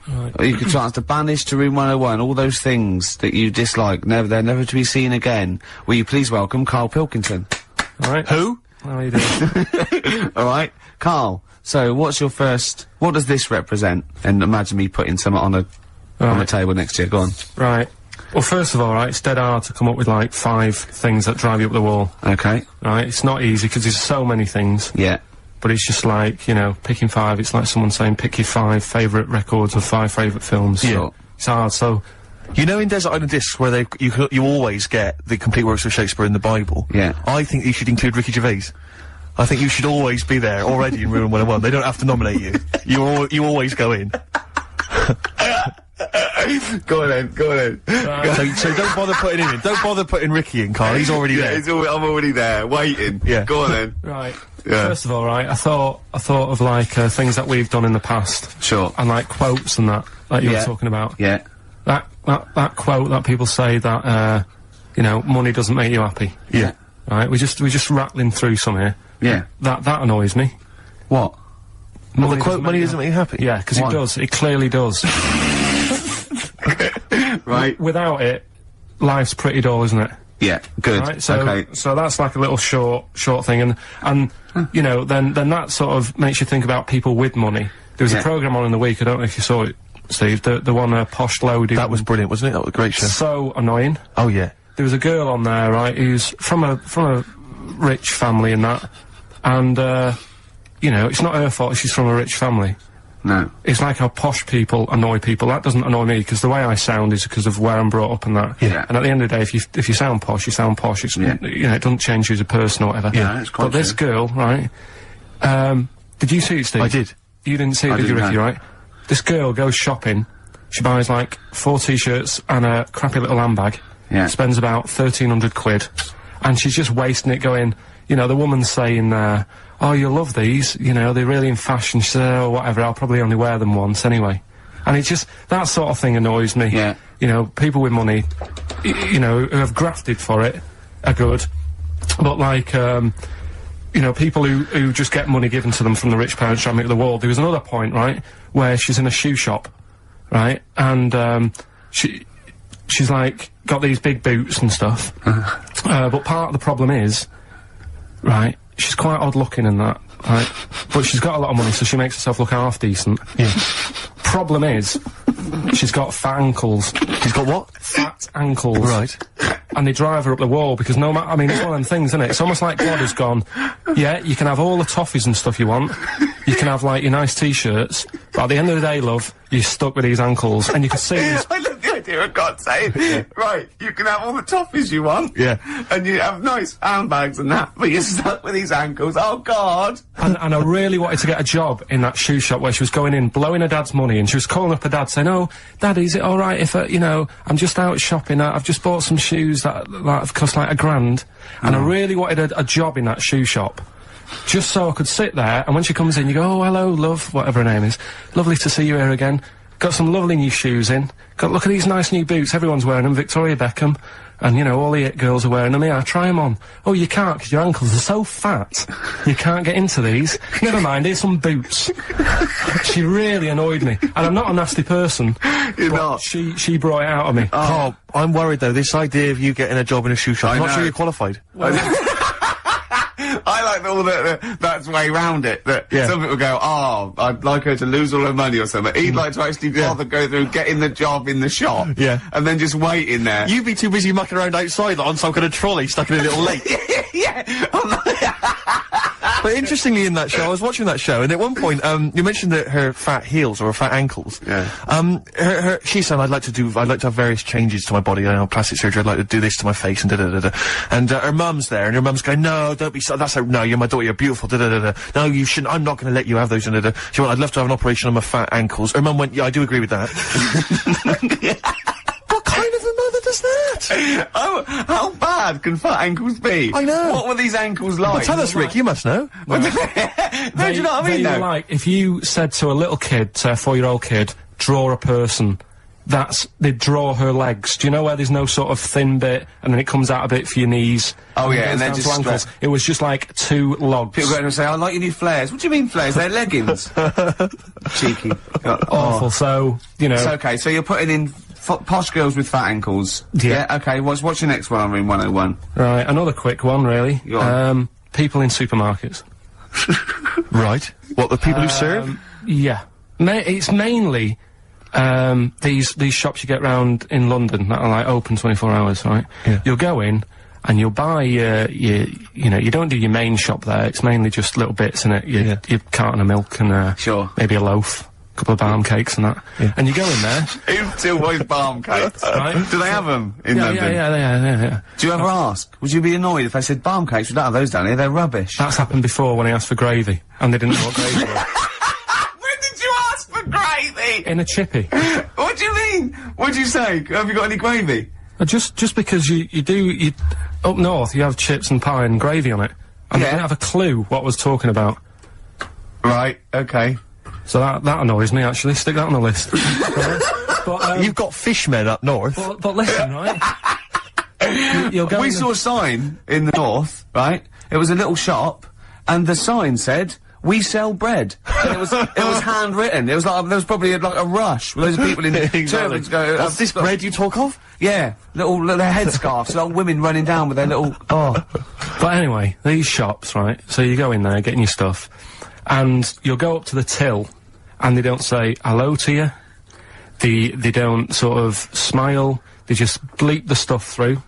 They don't tell you how much it is. They just sort of expect you to look at the till to see how much it is. So you can get your hand in your pocket, give them the money, they'll give you the change, and they won't say goodbye. Yeah. So it's like they just can't be asked to have any sort of, "Hello, how are you doing?" I don't want a big chat. I don't want to know what they're getting up to and what, you know, what the dad does for a living and all that. I just want, like, "How are you doing? You know, you're well, right? Oh yeah, this bread's, you know, popular or whatever.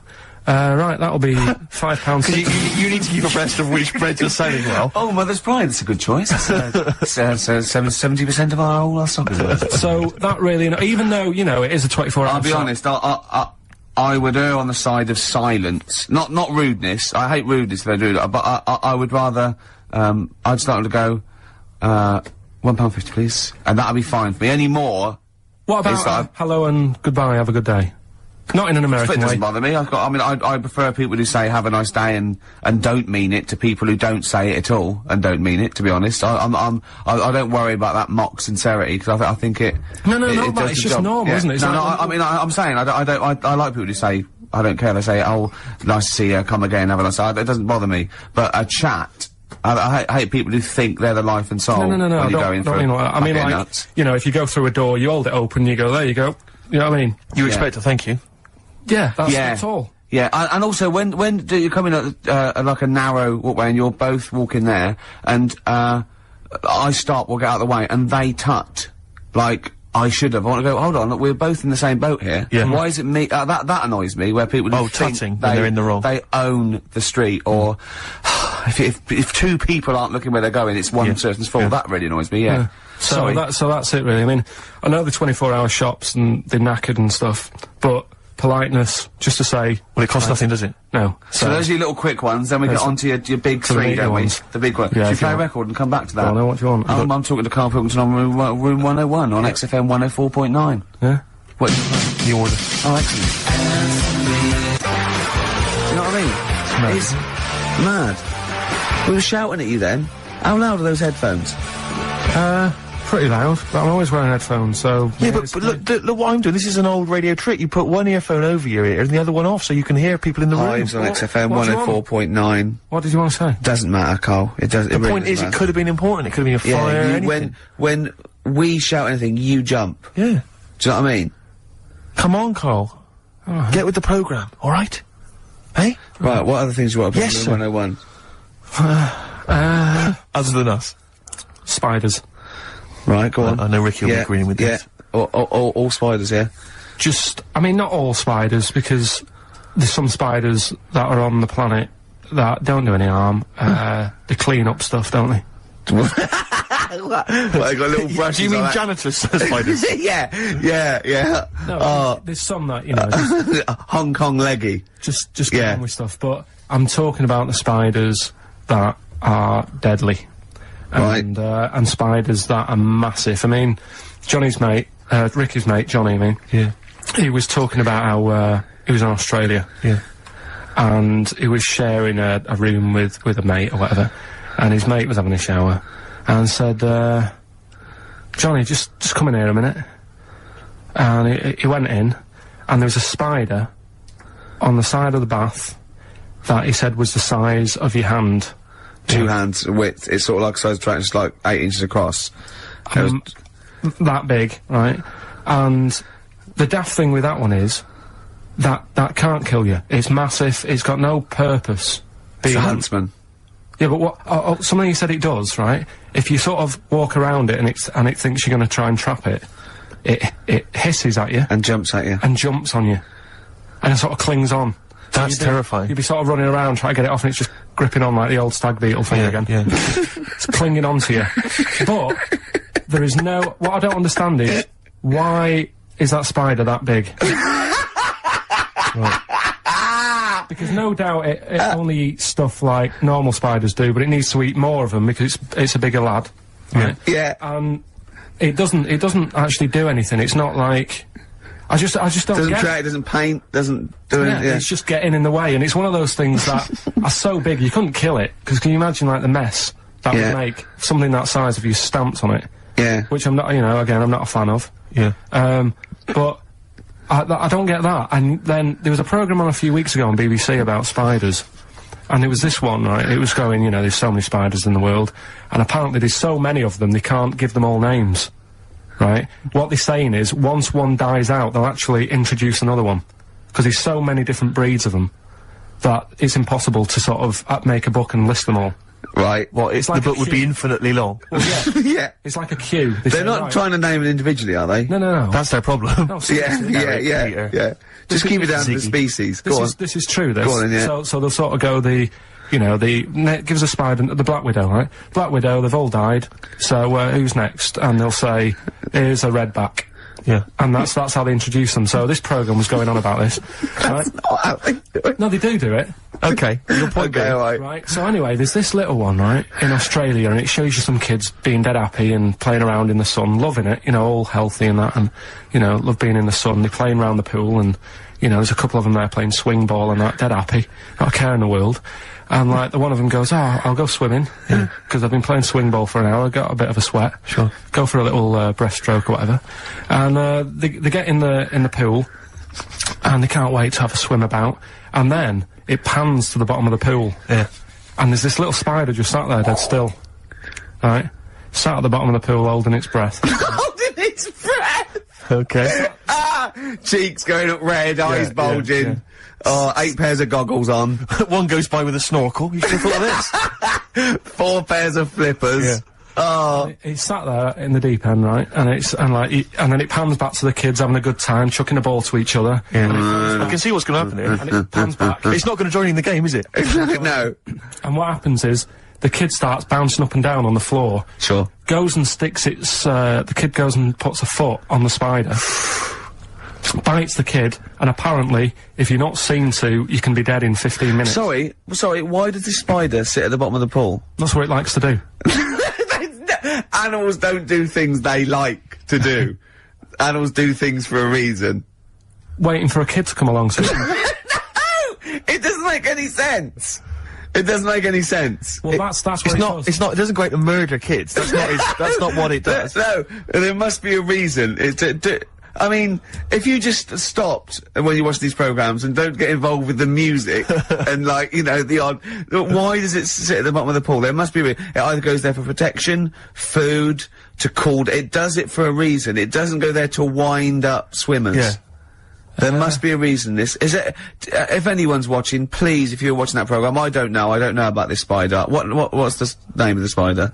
I'm not sure. Okay. Well, it did say- 08700 800 1234. Is it the Duncan Goodhue? is it Paul? I mean, I don't know, maybe it does go into other things like ponds and that, and maybe it does the same for ducks if a duck stands on it. But why? Duck stands on it. Why? Oh, I love your brain. Probably because eventually, you know, a kid can get, like, saved if it's seen to in 15 minutes, but a duck is just gonna, like, wander around and go, God, I don't feel well and what have you. What good is that to the spider? Because... No, I'm saying it might kill it if it might protect itself, but it must be in the pond for a reason in the first place, or the swimming pool. It must be down there for a reason. It must have another agenda, evolutionary wise. It can't just do it. Could it be in training for the Olympics? Unless it is just cooling. Like those, because on one of the other programmes that's a bit mental, Oh yeah, that one, yeah. The one with the lizards. Did I tell you? Well, let's not get into lizards. This could take... Okay, no, go on quickly. No, this is a good one. It was a programme, BBC programme again, on how insects and animals help each other out. Yeah. Right? They were saying how, you know, you might think they're an insect, but they think like humans do, and they all help each other out, right? And there was this lizard that is running about in the desert, right?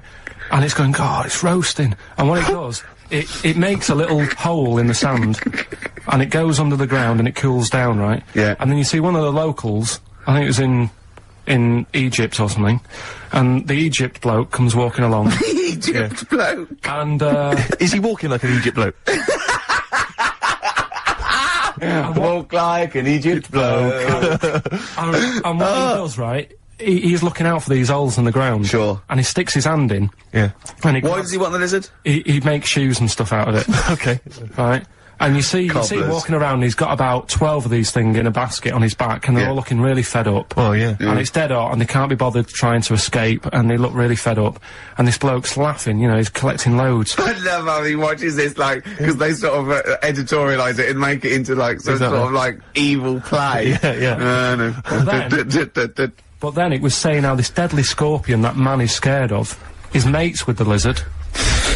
And the reason is that the scorpion goes into the hole, right? It can't dig its own hole because its arms are that big and it's awkward for it to dig a proper hole. Sure. So what it does, it goes into the little den that the lizard's made, right? And whilst the lizard's having a kip, the scorpion says, "Tell you what, I'll do you a deal. You have a kip, I'll walk up and down this hole here and sort of scare away any people." So the lizard's like, "Yeah, all right then, fair enough." Because the scorpion wants a little hole to keep out the sun.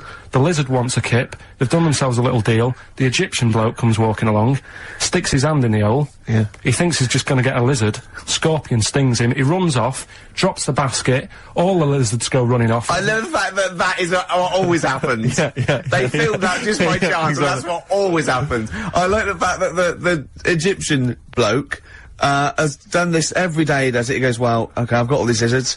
I'll just go to this hole again. Yeah. Because I haven't got that lizard yet. Yeah. This will be fine." No, I just think. And you know, when the lizard and the scorpion make that deal, and he says, "You have a kip, Yeah. And the other one does it. Do they talk in Egypt or? I mean, they talk Egypt bloke? How do they discuss? They talk Egypt bloke or English this? bloke?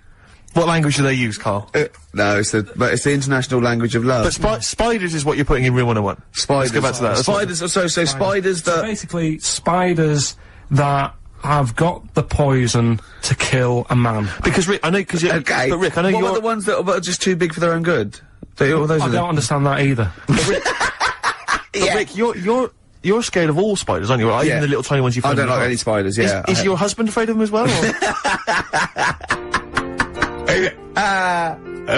Oh dear. Playing here. What are we playing here? Oh, this is Cat Stevens. Silent Sunlight. It's beautiful off Catch Bullet 4 at its peak in the 70s. Oh, Cat Stevens. Silent Sunlight. Yep. Karl just had a funny phone call, didn't you? From someone who's telling you all about the little brown, it's called, is it? Little brown, yeah. That's the name of the spider that sits in the bottom of the pool. He said it doesn't hold its breath. It's got an air bubble.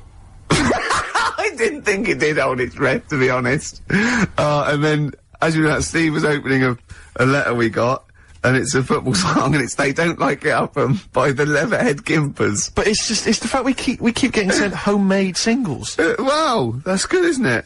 Oh, there's another one there. They're both football anthems, though. We don't. Well, do we show any interest in football? Are we? Well, yeah, the World Cup we do, don't we? You're right, Rick. Yeah. I've got a bet on as well. Have you? Chelsea to win 2-1. What today? Yeah. And I've got Chelsea to win 2-1, but Henri to score first. And that's something like 30-1 or something. Best luck. Yeah. Best luck. Cheers. Brilliant. Right, so, spiders, that's the first one in Room 101, isn't it? So you agree rude with people in supermarkets, spiders that are either have got enough poison to kill a man, or are unnecessarily big. Yeah. Yeah, go on then. Right, good. Going well. Right. Next one. Yeah. Stars in Their Eyes. Blimey, it's a popular show. You might alienate a lot of people. Stand it. Why? Just, I think, if you've got a talent, right, there's loads of shows now that you can go on and make a killing. Yeah. Like Pop Idol. Yeah. What was the other one? Pop Stars. Yeah. That sort of thing. So, people who will go on Stars in Their Eyes, they want to sort of be famous. Yeah. They want to be a singer. What I don't understand is why go on that show where you do all the hard work, got to do all the graft, Yeah. and yet, even if they win it, you never see him again. The guy who won last year, Christy Berg. Ian Moore. Ian Moore. Before last. Brought us down with his own stuff. Yeah, but, alright. How did it I sell? bet that sold well. Exactly. Don't get it. What I like is when, someone doing Edith Piaf, like, wins a heat, and, Matthew goes, well, I don't think you'll be going back to the, cleaning job, will you? Yeah. Yes, you will. Monday. Almost certainly. Monday. She'll be back there Monday. Just, yeah. and just the way, you know, in like the final last week where the guy who was Elvis won, and they're all I thought we in would, there. though. I thought it was very good. No, he was good, but will we see him again? Do you know what I mean? What is his job? I don't know. He'll be carrying on doing that. There's going to be no change to his life whatsoever. He's very good at what he does, but he's wasting his time on Stars in Their Eyes. So I don't understand exactly what your issue is. You clearly like the show because you watched the final last week. He thinks, I You think agree he think that people are talented? You think it's a waste of talent to go on Stars in Their Eyes because it's not a vehicle to be famous, whereas something like... Pop Idol, Yeah. Pop Stars, even Yeah. Big Brother. Do you know what I mean? Go on that. Sit in a room all day, have a month off work. Because they're all big stars now, aren't they? No, but what I'm saying is, it's less work to sit in the Big Brother house. Now and again, just sing a song, and people go, oh, isn't he a good singer? You come out after having a month's rest or whatever it is you're having there. Yeah. You come out and there's loads of record companies, like, waiting for you to come out and give you a deal. And what happens then? When you get a deal, when you cut a record, what happens to that record then? Then it's either sells or it doesn't. And actually, what happened to it? It didn't sell. No, none of them did. But what I'm saying is, that is a lot easier to do than all the graft that you have to do on Stars in Their Eyes and the pressure. What would you rather do? Buy Craig's Christmas record Yeah. or Ian Moore's classics? Probably Craig, just because the guy on Stars in Their Eyes really thought he was better than Christy Berg. When he was singing, and I think I'm better than Christopher. he was singing, and Christy Berg came walking on. Did he cry? And he didn't stop and go, oh, I can't believe it, my big fan. He was sort of carrying on, like, don't interrupt me, I'll have a word with you in a bit.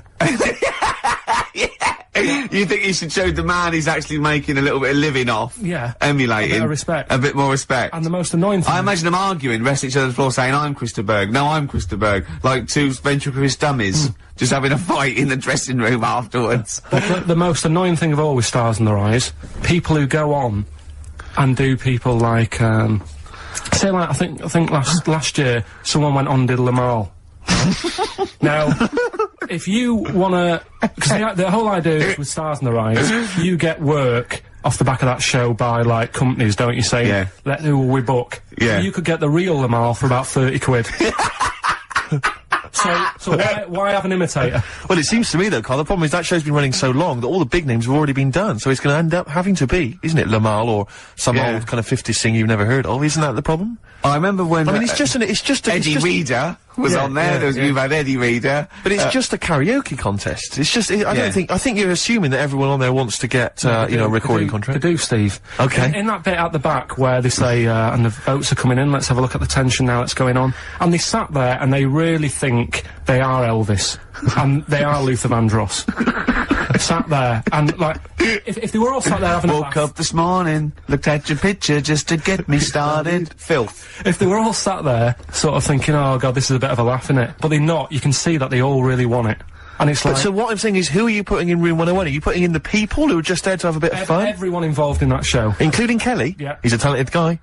You don't care? No, He's going in as well. in there first, and then everyone else, everyone who enters it, the people who go and sit in the audience, everything. But what would you do Saturday night? You'd love the show, you watch it every week. It was just on when I was getting ready to go out, and there's nothing else on at that time. Sure. And it was the final on Saturday night as well. Yeah, you gotta watch the final, your live final. Brilliant, the really. final. Yeah. Well, who would you do if you went on the show? Moby. Probably do... Ooh. It's not that you look like them though, is it? No, you sound like... they wouldn't let me on as Tracy Chapman. I was furious. That's annoying. Because I sound just like her, but they said, no. Bowie. You do Bowie? Yeah. Can I hear your impression? No.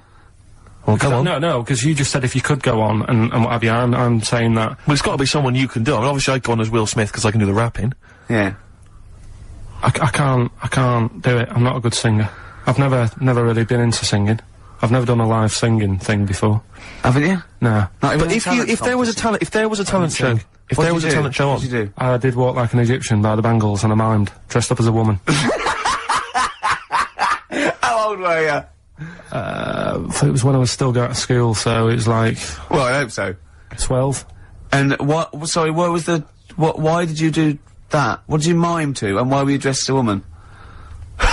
Where's the logic in this, is what I'm saying, Carl? What sort of act was this? I think I was meant to get hold of some, like, Egyptian outfit. Couldn't. So I looked in my mum's wardrobe, and I had a dress. Dress in a fez, carrying some lizards, that'd do it, wouldn't it? I had some boots and a wig on. And how did you dance? Look, he looks confused. He's confused by his own act. He's suddenly confused. The best bit was it was like a proper talent show. Do you know where you'd cover it all? Yeah. So I did like the dancing and the miming, and then I also did a bit of magic, right? Where I had like a cloth, right? And I had it over my hand like that, and the crowd were like, oh god, what's he gonna do?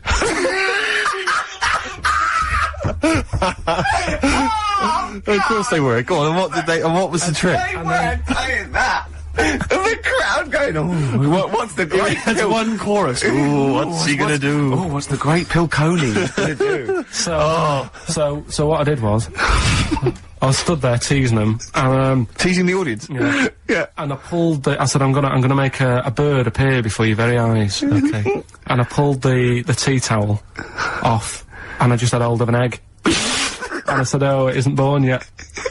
They loved it. He's so proud of that! Look at his Did you face. come up with that yourself? Yeah. Did you have any help at all? No, it was So you did Walk Like an Egyptian and Dress as a Woman, then you did the egg trick. And then I was also playing like a janitor.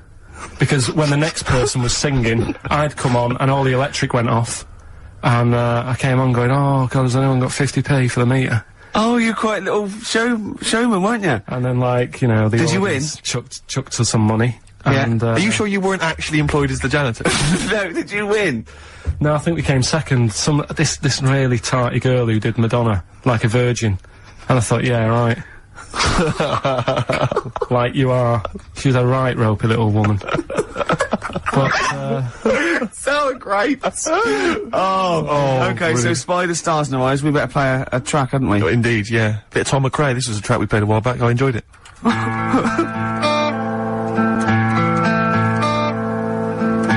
Tom McRae, End of the World News. Yeah, I love that one. I hope you're enjoying the music. We're loving it, aren't we? Indeed. Still to come, we've got another entry to Room 101, Karl's final entry, and then that giveaway, the famous giveaway with Enhance Karl's Life. Can I have some adverts though first, Karl? Because I'm getting a bit fed up with adverts for a little while. Valued One Boy, Once Around the Block. Classic, a retro cut. Getting a bit sad now, Steve. 20 minutes. Indeed.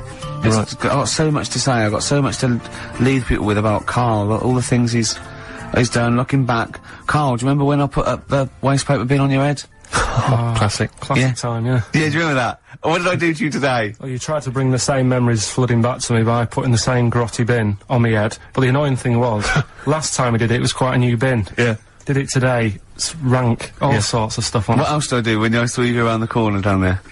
Go on. I went to get the paperwork and that you need to produce the show. Yeah. And, came round the corner. Ricky was sort of hiding. And I was concentrating, reading stuff. And he goes, I don't imagine it was as soft and gentle as that. I imagine it was more like... Exactly. Like that. And I tell you what, I nearly exploded because he sort of hopped on one leg, right? And he was he sort of, I don't know why I'm doing this, but he sort of was walking out and we're looking down, and I went, and he hopped like that, and his Rest assured, listeners, that if you were here, it's not any funnier than it is if you were listening at home. It's only amusing to Ricky. it makes you feel really refreshed. He was going on and having a heart attack like that, and I was nearly having a heart attack laughing, and he went, I feel good now. He said, I can see why people skydive. He said that would be good for people that were ill. Oh, Karl! They've made me feel... How am I gonna live without Karl for 14 weeks? Oh, you'll find other people to irritate. Oh dear, okay, so, right, well, we got this final entry in Room 101, but we've also, had so many emails and letters about this competition, people trying to bribe you with things. They've been great. Can you read a few of them all? Absolutely, yeah. Well, obviously, this is, people are trying to win this, bag that we got signed at the BAFTAs. We got Graham Norton, Angus Daty, Alan Davis, Jamie Theakston, Paul Whitehouse, Baxendale, Helen, Steve Filmich and McFadden, Peter Davis and Simon Pegg, Steve Wright, all different people signing the big bag. Do you know what I think, though? I don't think people want that. I think they want to contribute to Karl's existence. Well, this is I really genuinely think that Karl was sort of, you've you know, you've only been there, how long have we been doing this now with you, sort of like, you know, in the area? 3 months? Yes. I think you've touched people's lives, Karl. I don't think I've ever met, well, I haven't met you, but I think your soul comes across as like a cross between, I'd put it's like a cross between a cat And Rain Man.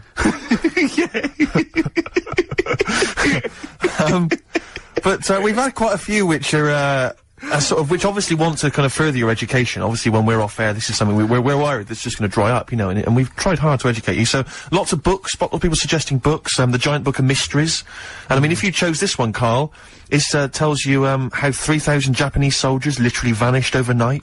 Real-life accounts of vampires. The man who planned his own crucifixion. The famous Ghostbuster, Harry Price. And lots of, things about spontaneous combustion. Is this the one about the woman with the hairball? That's not got the one with the hairball in there.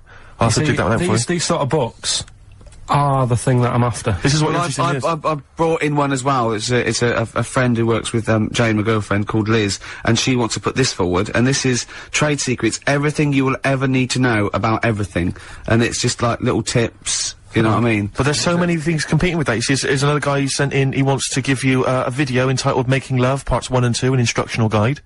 I imagine you'd enjoy that, Karl. Nah. No, nothing they can teach you. Nah. Sure. The Reader's Digest book of strange stories and amazing facts again. Other stuff here. Why cats have 9 lives, Karl. Well, hang on a minute. Why meteors are likely to destroy Earth in the next 100 years. You're wasting your time. In this Trade Secrets book. Yep. Listen to this for a tip. Make a necklace from electrical wire. That's a good idea. But don't plug it in. Doesn't say that. What about this then, Karl? Because obviously we're concerned that you didn't get your GCSEs, or you didn't get as many as you'd have hoped.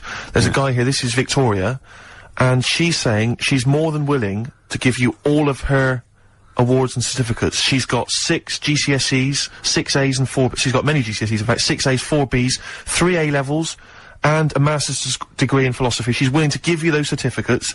She says you will be the proud owner of qualifications. As the owner of qualifications, she has found that anything she says is invariably believed, and that she's popular and very happy. She's willing to give you those qualifications. That's pretty impressive. You can claim they're your own. You have to change your name to Victoria, but other than that, I can see no problems. And you have to put a dress on and a fez. It's nice. More like an Egyptian. But you see, there's lots of educational ones. Then there's other things which are perhaps less useful to you.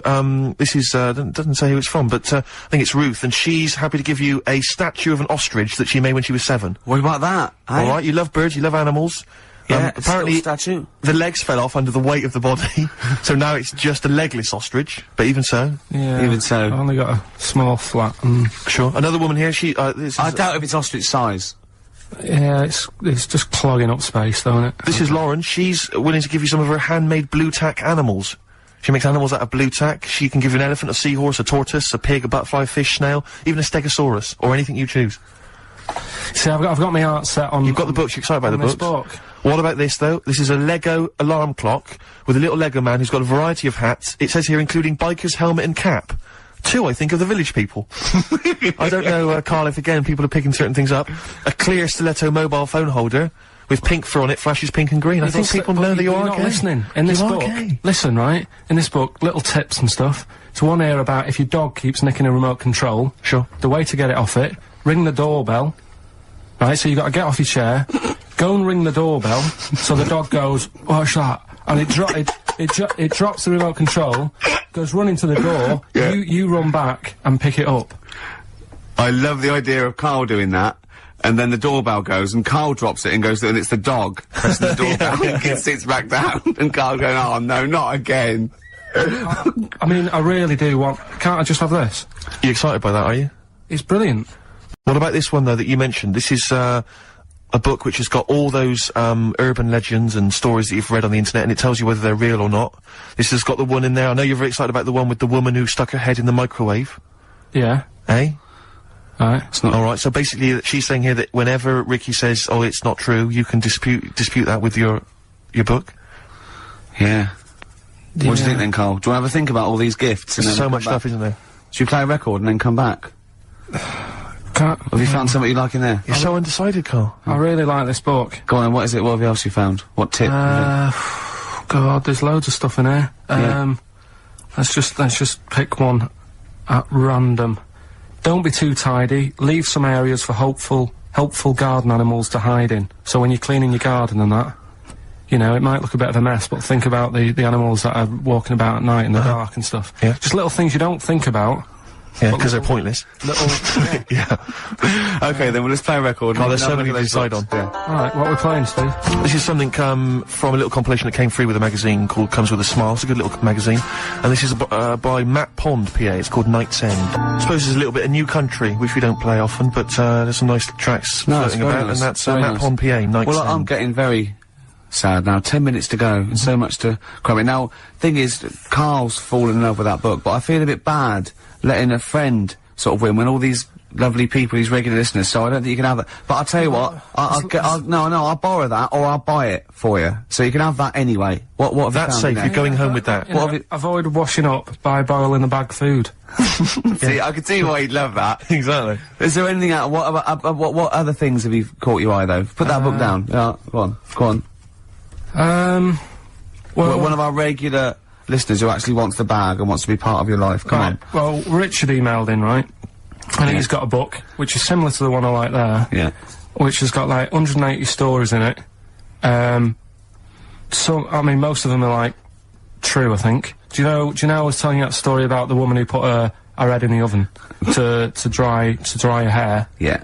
Because she liked the way... She boiled her brain. Yeah, she stuck it in a microwave. Avoid washing your hair by boiling the brain bags. So she put her head in the microwave Yeah. and boiled her brains. Yeah. And boiled the brains. Sure. She thought she'd get the same result as she did from the oven, but it all went wrong and that. And she What do you mean? She used to dry hair in the oven, and she just like went modern. Apparently, it's like what punks used to do. You get a different sort of heat off an oven than you do off a hairdryer, right? Sure. So she thought, well, I'll do it in half the time. Use a microwave. Sure. She She was busy. I She don't was late. understand how you can get your head in a microwave. It only works when the door closes. yeah, but you jam the little thing, don't you? Well, don't say that. Don't say that. Don't tell. I don't think it's possible, but don't. Of course it is. Yeah, But well, anyway, don't but do that. he remembers that story and said, I've got a book full of stuff like that. And, he sort of sums up a little story that's in the book about this girl who, she had long hair, right? And, she used to always mess around with it. And, she's sucking on it. Do you know, like how girls do with the long hair? They sort of mess around with it and stuff. Yeah. And she's sucking on it all the time. And she was doing this from the age of, like, 10. And then, I don't know, she's probably about 30-odd. And, she's doing this all the time. Guessing. And, she goes, oh, God, my belly's hurting today, mum. And she goes, oh, what's wrong with you? She said, I don't know. You're 30. So, so she goes to the doctors, and the doctors do an x-ray, and nothing's coming up, and it's like, I don't know what's wrong with you, you know, you're just being a bit moany about nothing. She's like, no, honestly. He's a very intolerant doctor. Yeah. She said, this is... Piss off. This is really hurting, I don't know what's up with it. So anyway, they found out some sort of system of, looking at what was going on. Yeah. And apparently... X-rays? No, it wasn't X-ray, because X-ray didn't show it up. Okay. It was something else. So, anyway, it's only gone and turned into, like, she's been sucking her hair for so many years Sure. that little bits had come off. She's got a giant air ball in her belly. Wow. Right? Yeah. Which was, like, huge, the size of a rat or something like that, right? The size of a... It's so interesting what he chose. The size of a rat. No. Well, the funny thing is, when they eventually got it out, Yeah. the mum was like, you know, oh, God, it was terrible. And that's what she actually said. It looked like a dead rat. Oh. Right. And it was in her belly, and that's, like, what was causing all the pain. Sure. And apparently your belly acids don't kill hairs because they're so fine it can't handle it. Yes. Right. So you're reckon going for that book, are you? that's the one I want, Who's the yeah. winner then? Who's the winner of the lovely BAFTA What's his bag? name there? Richard Scholar, is it or something? Yeah, Richard, Scular or Scowler Yeah. or something else. So he's the winner, so check it out, you're gonna get that book coming to you. I'll borrow this book for you. I need Oh. an email within like 5 working days to sort of... So what's your email? It's karl.pilkington@xfm.co.uk. Okay, lovely. I want an email from this guy, and I won't be sending the bag out until I receive the goods. Okay, right, good. enough. Well, we've only got a few minutes. I want to play Suede and I want to end with the Smiths track, so let's play this. What is it? Suede, Stay Together. Lovely track.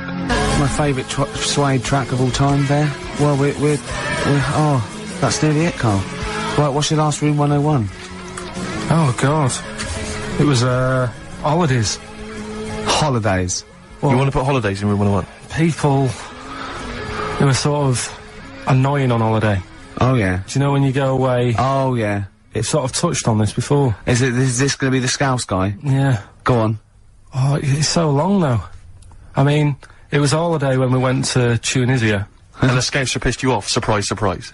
Yeah. Yeah. But the annoying thing was, you know, when you go on it was a cheap holiday, and, like, the lesson here is, you know, if you want a good holiday, you gotta, like, spend some money. Yeah. And we didn't on this one. We spent about, I don't know, 400 quid for 2 of us for, like, a month or something ridiculous. And we got there, and, you know, you get to the hotel and you go, we have made a mistake. You know, it's a ropey hotel. You know, you can tell, like, the blinds and stuff as you walk in, they're all dirty and stuff. And you think, well, let's make the most of it. You know, let's not get down about it. It's a holiday. It's for a rest.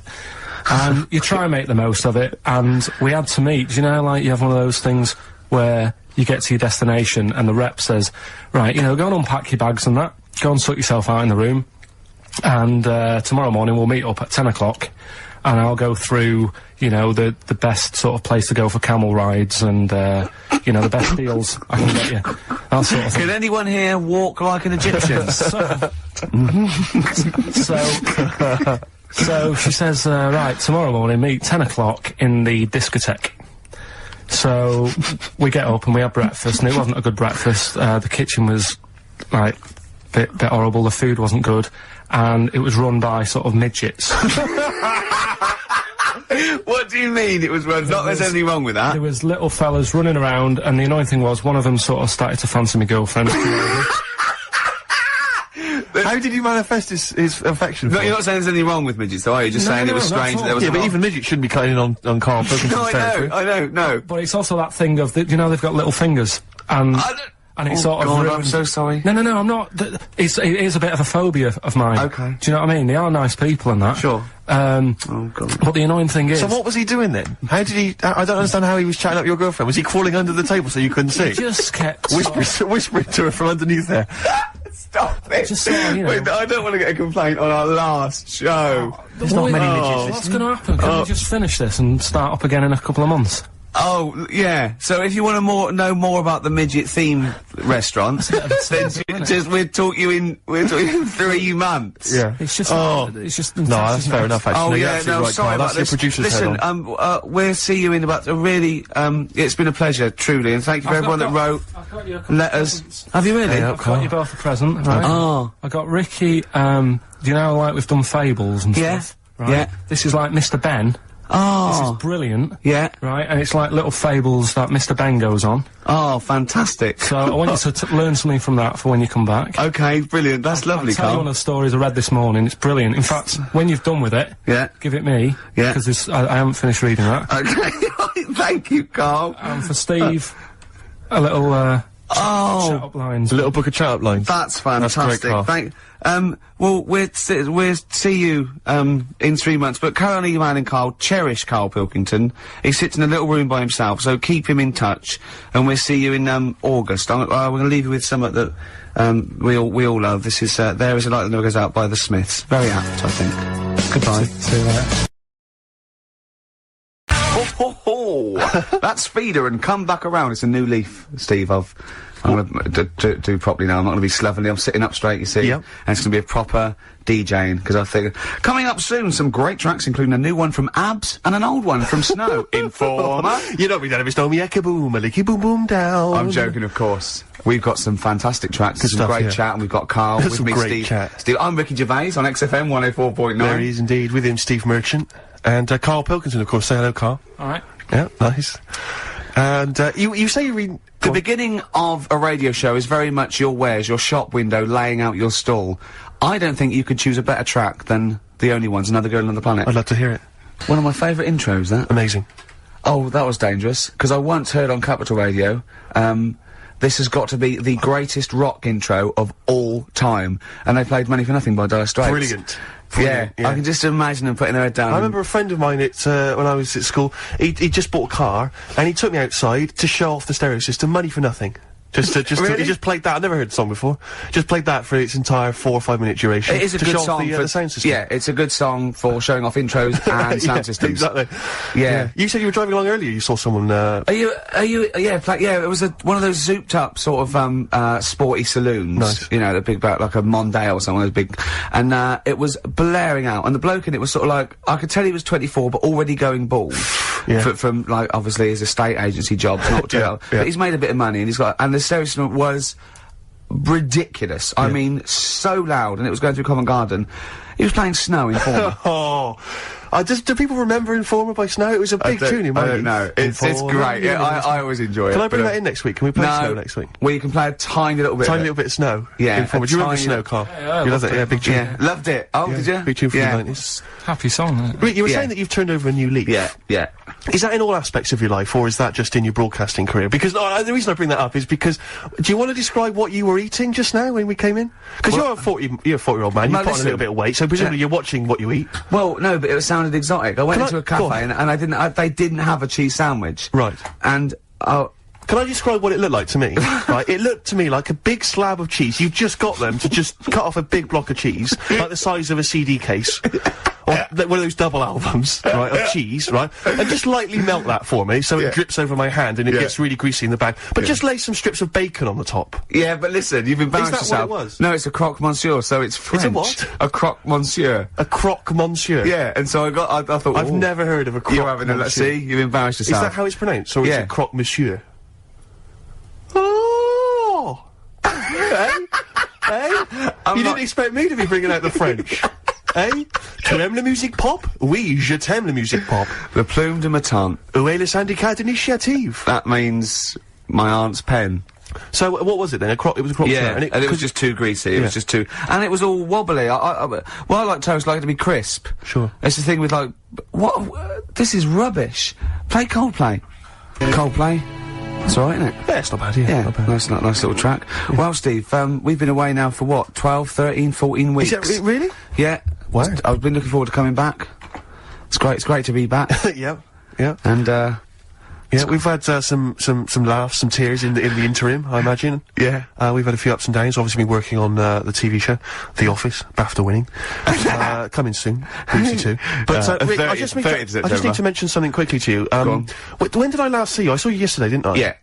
Because we went up to Edinburgh yesterday. We were very nicely invited to go and talk at the Edinburgh International Television Festival. It was quite a big deal. We went up there and we were interviewed. And Ricky chose to go on the train because it takes like 4 hours. Is it 4.5 hours or something on the train? Yeah. But it's quite leisurely. It's quite sort of gentlemanly thing to do. Yeah. I opted to go for the plane option and fly up there. More modern. Exactly, and they bankrolled that, they paid for it all, and that was all not very nice. And as I recall, when I last saw you, we got a cab, didn't we? And you asked if you could get the cab to drop you off at the train station. Yeah. And then it took me on to the airport. Yeah. Did I... Now, that was before... the last time I saw you was before I got to the airport and missed my flight, wasn't it? Because I had to drop you off in the centre of town. Yeah, no, that was just before I had to pay £165 to upgrade to another ticket. How did you not tell me that in the last hour? £165, Ricky, I had to pay because we dropped you off at the train station. So, I mean, do you want to go halves on that, or what do you want? How do you want to deal with that? How do you want to sort that whole mess out? Why were you late? Why was I late? Because we dropped you off in the centre of Edinburgh, and do you know how hard it is to get out of Edinburgh in rush hour traffic? But it was only 3 minutes away, so you'd have missed it anyway. No, because if we'd gone the other direction, it would have been 20 minutes. It took me like an hour to get to the airport. And I got there, and the plane had already left, and the cabbie was just laughing. He was saying, we're never going to make it. He goes, you were a religious man, you better start praying. I thought he was being facetious. He was absolutely right. £165. But hold on, why didn't he tell you that when he picked up at 4:15? It makes you wonder. So obviously, I'm a little bit annoyed. Because you know I'm not a man who likes to sort of spend unnecessarily. But wait, this is not my fault, because you were there when we made that decision. I didn't impose this on you, we both decided that might be it's both our fault. I mean, it's no one's fault. It's both our fault. That's fair, that's all I wanted to hear. It's both our fault, therefore it's both our financial obligation. No! £165, just split that in half. Write a cheque, Rick, write a cheque, it's fine. I trust you. You know. Phone in, I think everyone, this is You're clearly obvious. irresponsible. No, of course I'm not. If you share a cab and then one person's lucky enough to not be late and one person is unlucky enough, and that's what it is, bad luck, I don't think you share the obligation. It's a moral dilemma, this, isn't it? But it's more than that, though, isn't it? Because, let's be honest, even if you had known that I was going to get there late, you'd have wanted me to hang around just so you weren't left around waiting for a train on your own. No, because I got there... Because you get bored sitting, don't you? So you'd have wanted me to at least got in that cab. I got there way too early. I actually got there I was there about 30 minutes early. You made it fine then, that was... Well, exactly, so I mean, I sacrificed me hanging around for half an hour so you could get it at 4:15. And the other thing is this, you were going to get it at 4:15 anyway. Yeah, but I would, if I'd gone the other direction, not dropped you off in the centre, I would have been there in time. Wow, would we? Would we? Well, is that true? Wow. Only God knows. Well, and the cabbie. What I mentioned it to. So... I'll tell you what to cheer you up. I'll tell you what's better than 80 quid. I'll tell you what's better than, shall I? Go on. Music. What, are you paying the whole 165? Listen, look, I've brought in a little track here, Bruce Springsteen off the Tunnel Love album, and I know you're a Springsteen fan. I'm a Springsteen fan. We should just qualify this, because a lot of people who listen to XFM obviously a bit edgy about Springsteen. They just think he's this old, kind of ludicrous 80s rocker, the bandana, you know, the flying the flag, which he never really was. No, that was Bon Jovi. Exactly, don't confuse Bon Jovi. But seriously, no, do you know what I mean? He did write some great music in the 70s, and he just got a little bit kind of pompous in the 80s, but he still turned out some amazing tunes, one of which I imagine is this one, Rick. This one's called Brilliant Disguise. Bit of Springsteen there, Brilliant Disguise on XFM, 104.9. I think that soothed you a little bit, that's not really. Taking the blood off. I just remembered something as well. 80 quid, Rick, 80 quid. You know what, we finished the talk at about sort of 3, and we had a couple of hours to kill before we got about that half 2, wasn't it? We had a couple of hours before we got the taxi, and we were eating in this cafe, and Steve said, how long's your train journey? I said, 4.5 hours. He went, so what time I get? I said, I'll get in about 10. He went, 6:30, me. And he was quite smug, and I went, yeah, I said, it is quite a long time. I just started to sort of relax and over. He went, yeah, he said, I think I'm come off better here, because usually you've organised all this stuff. He said, but I think you've chosen wrong here. I think you're right. You? Don't you think those words were coming back to haunt me as I was handing over 165 notes? All I was thinking was, Ricky's gonna be loving it. In first class, drinking John Smith's and listening to Mercedes Walkman. Yeah, but I handed over my initial card. She said 165 quid then. I went, fine. I handed over the card. It was a Switch card. She said, we don't take Switch. Don't they? I was thinking, what am I going to do then? I don't know what I'm going to do. I don't know where I'm going to get the money from. What did you do in the end then? Well, luckily I had another card. Oh, right. And she managed to accept that one. But I don't know what I'd have done there. I don't genuinely don't know what I'd have done. You didn't tell me you had another card. Yeah, I got 2 cards. Have you? Oh, yeah. Yeah, sure. Yeah. Oh, that is depressing. I was so depressed because I just kept thinking about what I'd said to you. I've won this time because normally I'm always like legging it for tubes, or I'm just, do you know, where I get stuck in the rain or and something. I've organised a driver or something. Because when you get me, I said, "Why? It's up to you. It's up to you." You know what I mean? Every man for themselves. But this time it was 4.5 hours, and I was just in that 40 minutes on the plane. There'd have been no problem. Yeah. Unbelievable. I'm so livid. Do you know, I got off, because I was not very well either, I'm a bit ill at the moment. I got off the plane, and I thought, well, I could get a cab from the airport all the way back home, but, you know, I've already been stung for 165 quid. Got the tube. Took me forever. Really? I'm not gonna lie to you, it took me forever. Also, I got in probably later than you did. Around the 11 o'clock mark. You didn't really? No, it wasn't quite as bad as that. But I was so I'm really depressed, Rick, so I was to say 50 quid is something right out. I mean, Steve does not like to waste money, and, I mean, by that, I mean... I don't like to spend money. No. He had to go out and get a shirt for a photo shoot. Not quite an important photo shoot for, I think, the Times, right? Went out, he was buying a shirt, went out, planned it, right short. Came back, $14.99 from Henny's. Henny's, $14.99. He knew where he was aiming. He aimed straight for Henny's. He knew where he can get a bargain. This is a man... But it seems to me that at that kind of price, you can throw them away, Av. You don't even need to wash them, really. You can throw them away using, like, Kleenex. Have you ever thrown one away? No. No. Just scrape off the stains and keep on wearing it, Rick. Remember that time when we went to the casino for my birthday, and I was like 100 quid down, and some people were 100 quid up and 100 quid down. He, after the 3 hours we were there, was down £20, genuinely depressed. I was almost crying. Yeah. Because I don't, well, it's because it's a mugs game gambling. It really is. Was that where because I went there, it was, there was one time we went there, it was, our agent's birthday. That was another time we went there, right? And he was up. And he got a win, he was 30 quid up. And so I said, it's your round then. And the round was more than 30 quid. And he couldn't believe it, and he sat down and he went, I can't believe it. He said, and I bought him a present, so I was already down. Yeah. I turned out I was already down because I bought our agent a gift.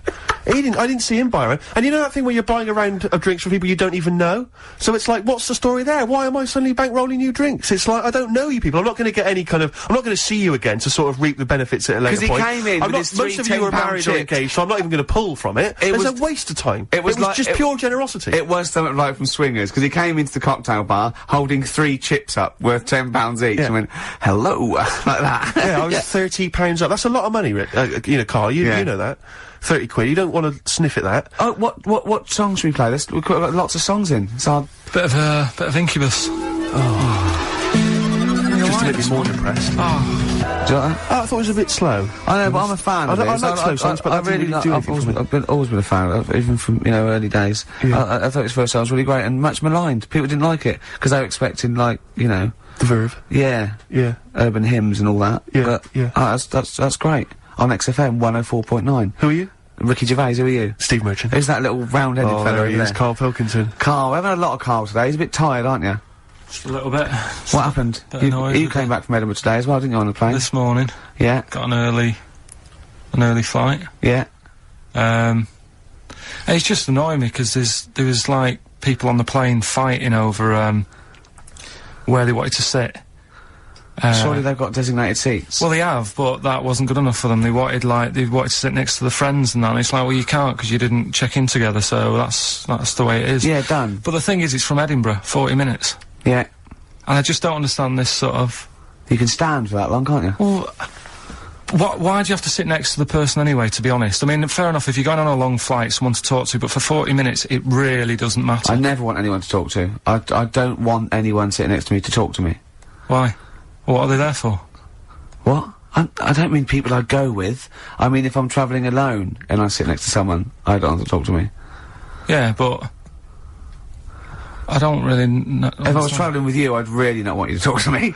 Not if you're going to talk like this. Yeah! Yeah, this is... Oh, you sound like you're suicidal, mate. It was just a couple of people arguing. It's over, man. Yeah. The plane journey's finished. Why is it still stewing you up? He paid 160 quid and he's not whinging, he doesn't care. 165 quid, let's get it right. If we're going to bring it up, if we're going to mention it... And it's like orthodox back to him. Like, he goes, he said to me, Rick, it's only money, and money is just something you have in case you don't die tomorrow. He's got a great attitude towards money, Steve. It's like, easy come, easy go. So just take a leaf out of Steve the I'm not spending that much merchant, and you'll have a happier life. Sorry, I just need to defend myself for a minute. There are certain instances in life where, you see, you know you're giving me an attitude like that I'm tight. It's not tight, it's that... No, shut up, let me defend myself. It's not that I'm tight with money, it's that I want to get value for money at all times. Yeah. Because, you know, you probably got a lot of cash given to you, maybe it's pocket money when you were a kid. Every penny I've ever had is been money I've earned. Yeah. So frankly, I'm going to spend it wisely. Like, for instance, you might say you're in a party, or so you're at a party, maybe out in a bar with someone's birthday, you get talking to a girl, right? Maybe you buy her some drinks, right? You're chatting to her, and then you're chatting away for 2 hours, and then at the end of the evening she says, oh, I gotta go and meet my boyfriend now. Right, she's wasted my money and my time there. Yeah. That's 2 hours wasted and money wasted, right? Now, she should have told me straight away that she had a boyfriend, and I wouldn't have bothered with her. I'd have moved on, I'd have looked on to her. What if she thought she was just having a chat with another human being? Though, Rick, where I'm being deliberately deceived so people can extract money from me or interesting conversation. Yeah. She knew what I was after, it was obvious, the drooling mouth, you know, the beady eyes. And yet she was leading me on. And she was a prostitute. And think how he felt about that. I mean, what a slap in the face. Let's not try and cheapen it with that kind of cheap sexual innuendo, right? She occasionally slept with me for money. It wasn't for money, it was for meals. Yeah. No, but the point was, do you know what I mean? It's just that sort of attitude generally in my life. It's like, don't waste my time, you know? Don't waste my time or my money. You're like, life is, the clock is ticking as far as I'm concerned. And, you know, and so just, if you've got a boyfriend and I come up and I'm chatting you up, just let me know and I'll move on. I won't bother you. Yes, please. I'm glad you mentioned that, because I feel they should definitely introduce some kind of badge You see, system. the problem is that women without boyfriends will be wearing those badges now, and you won't be able to, you know what I mean? You won't be able to say, have you really got a boyfriend? No, I just think there should be some kind of there should be an etiquette, there should be an understanding. Yeah. You know, because they know, they can see what I'm after, it's obvious. Is it obvious, yes, is it? I make it very clear. You're not a subtle man. No, I just come over and pant. Do you still try and attract their attention by throwing small rocks at them? Yeah. As they walk down has that ever worked? Occasionally. Is it really? You know, the desperate ones, or homeless ones. Oh, the homeless ones. He once, he said to me, he came in to, work, and he said, I gave a homeless girl £1, right? Because I fancied her. He said, is that wrong? Is that really bad I don't think it is, you see. I don't think it is, because it seems to me if she was an attractive homeless girl and she deserves some of my money. I just imagine him slowing down. I imagine him, like, going past loads of tramps going, get out of it, get a job. And she goes, hello. But I have to say, I did for a moment just pause and think to myself whether I could kind of scoop her up in my arms, take her back to my place, and kind of turn her life around, like My Fair Lady. Oh, yeah. You know what I mean? And kind of teach her to speak properly, and dress her up in smart clothes, and take her out into sort of society. Yeah. I think that's where your first mistake was. You said, listen, love, I'm up for it if I can hose you down. That was where you went wrong. Smiths, Cemetery Gates. Great, wasn't it? Always cracking. Off the Queen is Dead. Voted best album of all time, I think, in an NME poll. I don't think it is their best album. Strangers Here We Come. I agree. I agree. Yeah. Yeah. Cracking. Anyway, Karl, so people are arguing on the flight. How did you enjoy Edinburgh, by the way, anyway? Because I saw you up there briefly with you and, Nick Frost, your new mates, Nick Frost and Simon Pegg. You know, he prefers them to us now. I know, apparently, I could tell that from just talking to him. It was just, the way he was sort of looking at them, everything, he was just smiling at Nick Frost. It's his new best chum. You love Nick Frost, don't you? Would you have preferred it, right, if I went to Edinburgh and had to sit with some people that I really didn't like? Would you have been happier for me? No, do you know, but so I had a great time with Simon and Nick, and they're nice people. But he kept going to, oi, Nick, tell Ricky that story. And Nick and Simon, well, all it was, right? And they're ghost stories. He loves them because they believe in ghosts. Oh. It's not just they're that. great blokes, a great sense of humour, just because they believe in ghosts. You go and tell him that, he goes, how do you explain that? I was going, well, I wasn't there. What was that one you told me and it was completely wrong? About the... It was, oh yeah, right, it's years ago. Oh yeah. Some in olden days. Oh sure. When ghosts roamed the earth. Once upon a time, you mean? Yeah. Some doctor or something who was into, like, the way bodies work, they got their head cut off. Who did? The doctor? Yeah, he was doing a bit of an experiment. And he cut his own head off? Yeah. Okay. And it was about, he said, when my head's in the basket, I'm gonna blink my eyes. Right. Okay, sorry, hang on, let him finish. And, So the doctor has chopped his own head off, and he's told everyone, I'm going to blink my eyes to prove that he's in the basket, and he goes like, right, I'm going to blink my eyes about, as many times as I can. So quick, count them. And they count, and he got to like 15 before he died. Now this is how Karl told me that. Till Nick Frost explained that, Karl told me, he said, right, well, a bloke, right, he had his head cut off, and when his head was in the basket, he went, count how many times I can blink. And I went, well, that's rubbish. He went, no. And Nick went, well, no, he actually said, when my head's in the basket. He went, and Karl went, all right. I said, Karl, do you know the subtle difference? Do you see the subtle difference? I have to say, though, guys, I still don't really understand what went on there. You've both lost me. The story is that a bloke who'd been found doing, You mean that Karl just explained it and that was a clear version? Because I still don't know what you're talking about, Karl. Well, this bloke had his head cut off for experiments against God. He was a doctor in the, in olden times. Yeah. And when they cut his head off... Why did they cut his head off? Because it was... he was executed. Crimes against... Exactly, he was executed, yeah. And, he said to his assistant, when my head's in the basket, I'm gonna blink, count how many times I blink and write it down as an experiment, right? Karl told it to me, like, his head was cut off and he went in the basket, and when his head was in the basket, he looked up and said, count how many times I blink. Yeah. I love that. I love the difference in that story. Yeah. Both rubbish, but, one's possible and one isn't. You believe anything that you're told, except when we tell you the truth. Right, here's one. Christ. Ghosts and that we got talking about. Sure. And Nick said, right, he said, you'll like this one. He said, my auntie, was having loads of problems. Why are you whispering? It's not illegal to talk about ghosts on the radio. No, but it's hearing this. So, the auntie's in the house and that, and, furniture's moving about all the time. Oh, God. And they were like, no, Steve, you told me this one. This is such rubbish, mate. No, come on, let's listen. I'm gonna leave it to you. I'm gonna sit back and enjoy it. I'm just gonna watch your face, Steve. Right. Sorry, so I missed the beginning there, Karl. There's an auntie in the house. Basically, Nick's auntie. Right. In the house, things moving around all the time. And it was just annoying every time she tidied up. It was like... it was just annoying. Making a mess. It was one part annoying to two parts scary. Yeah. So...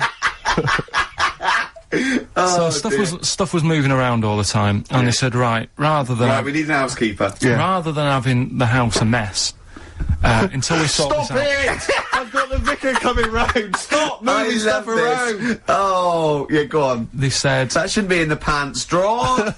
Let's put all the furniture in one room, right? So just have one room that's a mess, and have all the others empty. Because I love the poltergeist can't really... it can move wardrobes around, but it can't open the door to put it in another room. Yeah. Poltergeist going, oh, I'm just making this room messy. I wish someone would open the door so I could... Go on. Yeah, but... So all this stuff's in this room. So they moved all their furniture into one room? They put, like, the drawers in there and everything, and it was really uncomfortable, because they were all, like, on top of each other. They sat in the room with all the stuff? Yeah, they had to, because that's where the three-piece suite was.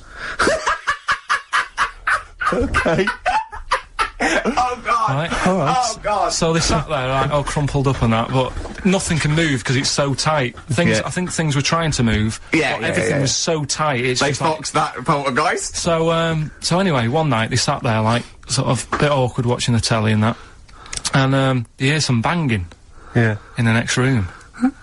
So, she goes, oh, God, what's that? Oh, he hadn't moved in, had he, the ghost? So, to some of the empty rooms. So there's this He's moved some friends and family in. There's this banging about going on, she gets up, right? Yeah. And what it is, they had the baby in the next room, because there wasn't much room for the cot. Right, so they left the baby with the ghost. So, they go into the room where the baby is, and the banging... Yeah. Is like, do you know those plastic balls you get that you can chuck round the room and, like, they go mental? Right. The ones that you chuck once and they keep bouncing for ages. Yeah. That was bouncing around the room. Wow, what, the baby had thrown it? Hitting all the walls, and the baby was there, stood in the cot, sort of laughing. Right. And looking at the ball, and wherever it looked, the ball went. Yeah. And then she said, stop doing that. Yeah. And the ball just stopped. Did it? And it rolled a bit and stopped. Right. So the baby had thrown the ball and it was watching it as it bounced around the room? It wasn't throwing it, it was in control of it. No, the point is, Steve, the baby has been doing it. It would have been the baby all along. The baby had been messing with the furniture. It was a baby that had the power. Yeah, it's a baby that had the power. Special baby. It's a baby that had the power. It's a baby that had the power. The power of telekinesis. Right. They were then trying to convince me that telekinesis was not like all the other stuff that I didn't believe in, but that was a science. Right. Telekinesis was possible. Yes. Yeah, it's not like ghosts and demons and all that sort of. Telekinesis is different. Yeah. That's a science. But Nick's auntie saw it, and I love the fact that you're telling me that someone else's auntie saw it. So I should be satisfied with that. Yeah. I should be satisfied with that. I mean... no. So does she still live in one room with all her possessions? No, I think The baby grew out of it, apparently. it grew The up. baby grew out of it. So it doesn't use its telekinesis powers anymore? Well, no, it's like in Carrie, innit? She was upset for a bit, and then she got over it. Okay, I'm just gonna say one thing, Carl. That was a film. Do you want to play a record or? Get free. Alright, on XFM 104.9. Can I just tell you a story that Carl told me a couple of weeks ago? Is this another ghost story? Another spooky story? Yeah. I called him out. I was, what are you doing? He said, I've just been reading ghost stories again. He said, you don't believe in them, but how do you explain this? Right, I went, go on. He said, well, I'll tell you as he told me it. He went, bloke, right, just sitting at home, doing, watching telly with his cat. And, the phone rings, and it's a bloke going, is that fire, in your oven okay now? 'Cause your wife called. And Carl went, well, 1, there was no fire in the oven. 2, he wasn't married. I went, right. Go on, he went, well. Then, right, there was a knock at the door, and there was 2 sort of people in sort of white coats, and they came and said, we've come about that fire. Your wife called us. He went, 1, there isn't a fire in my oven, and 2, I'm not even married. Right? And he said, they saw the cat, and they looked at the cat, it looks a bit weird, the cat came out, nothing. He said, and then he went back, sat down, phone rings, and they said, did they sort out the fire in the oven that your wife told us about? Oh. He went, 1, there is no fire in my oven, 2, I haven't got a wife. And Karl went, what do you think of that? I went, that's not it. He went, yeah, I went, That's the end of the story. What? He went, well, how'd you explain that? I went, explain what? I thought he was going to say, a year later we got married, but she died in an oven fire. Right? I thought it was going to be that. And I went, That's people winding him up. yeah, or, someone did report a fire oven, and their name was Johnson, and they looked up Johnson, they got the wrong thing, it was the gas board, and they sent it round to the wrong person, right? You know, he went, yeah. I said, I explained it to him, he went, yeah. Why did they look at the cat funny? Oh, man alive, Karl. This is really weird, right? I was in my house once, right, and the doorbell rang. Yeah. Right, I opened the door, there was no one there. Yeah. Right? And then I looked across the street, And some right, kids and there were some kids running away. Yeah. Now, how do you explain that? Yeah. There was another time, right, where, like, I opened the door and there was a bloke goes, you've ordered pizza. I went, I haven't ordered pizza. And I heard my mate upstairs giggling and putting the phone down. Yeah. How do you explain that? Karl, seriously, why did you tell me that story? What did you think there was weird about that? The fact that it was 3 different people. Is this all the information? Is that the entire story? It was 3 different people. Did you fall hassling asleep him and not read about the end? A fire that didn't happen, about a wife that didn't exist, and a cat that didn't look happy.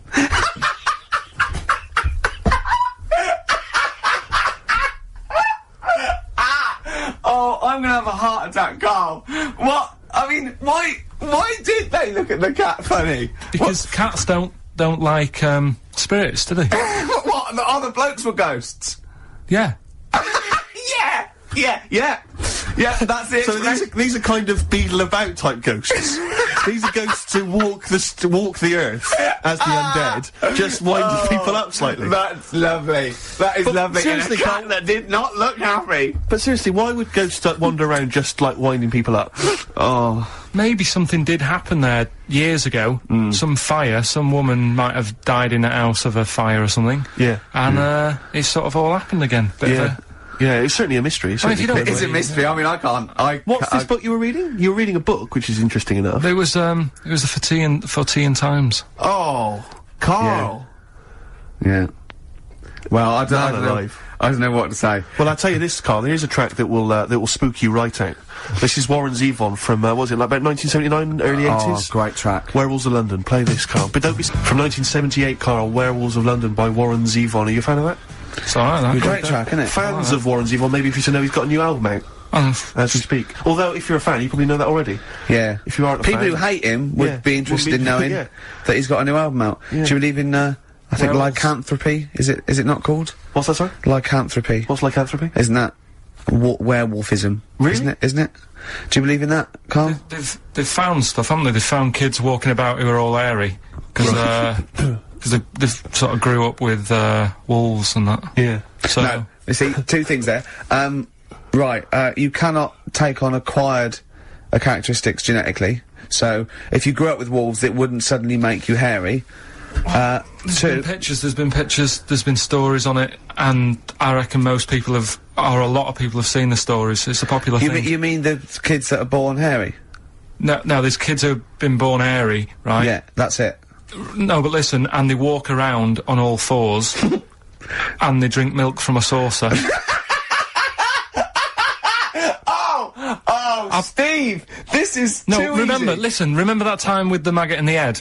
Yeah. Getting out with bacon, and you were like laughing, and then people called up and said, "Yeah, I've seen that, I've read about that." Yeah, this is the same thing. Have you seen an XFM listener up close? Have you ever looked? They studied? drink milk from a saucer.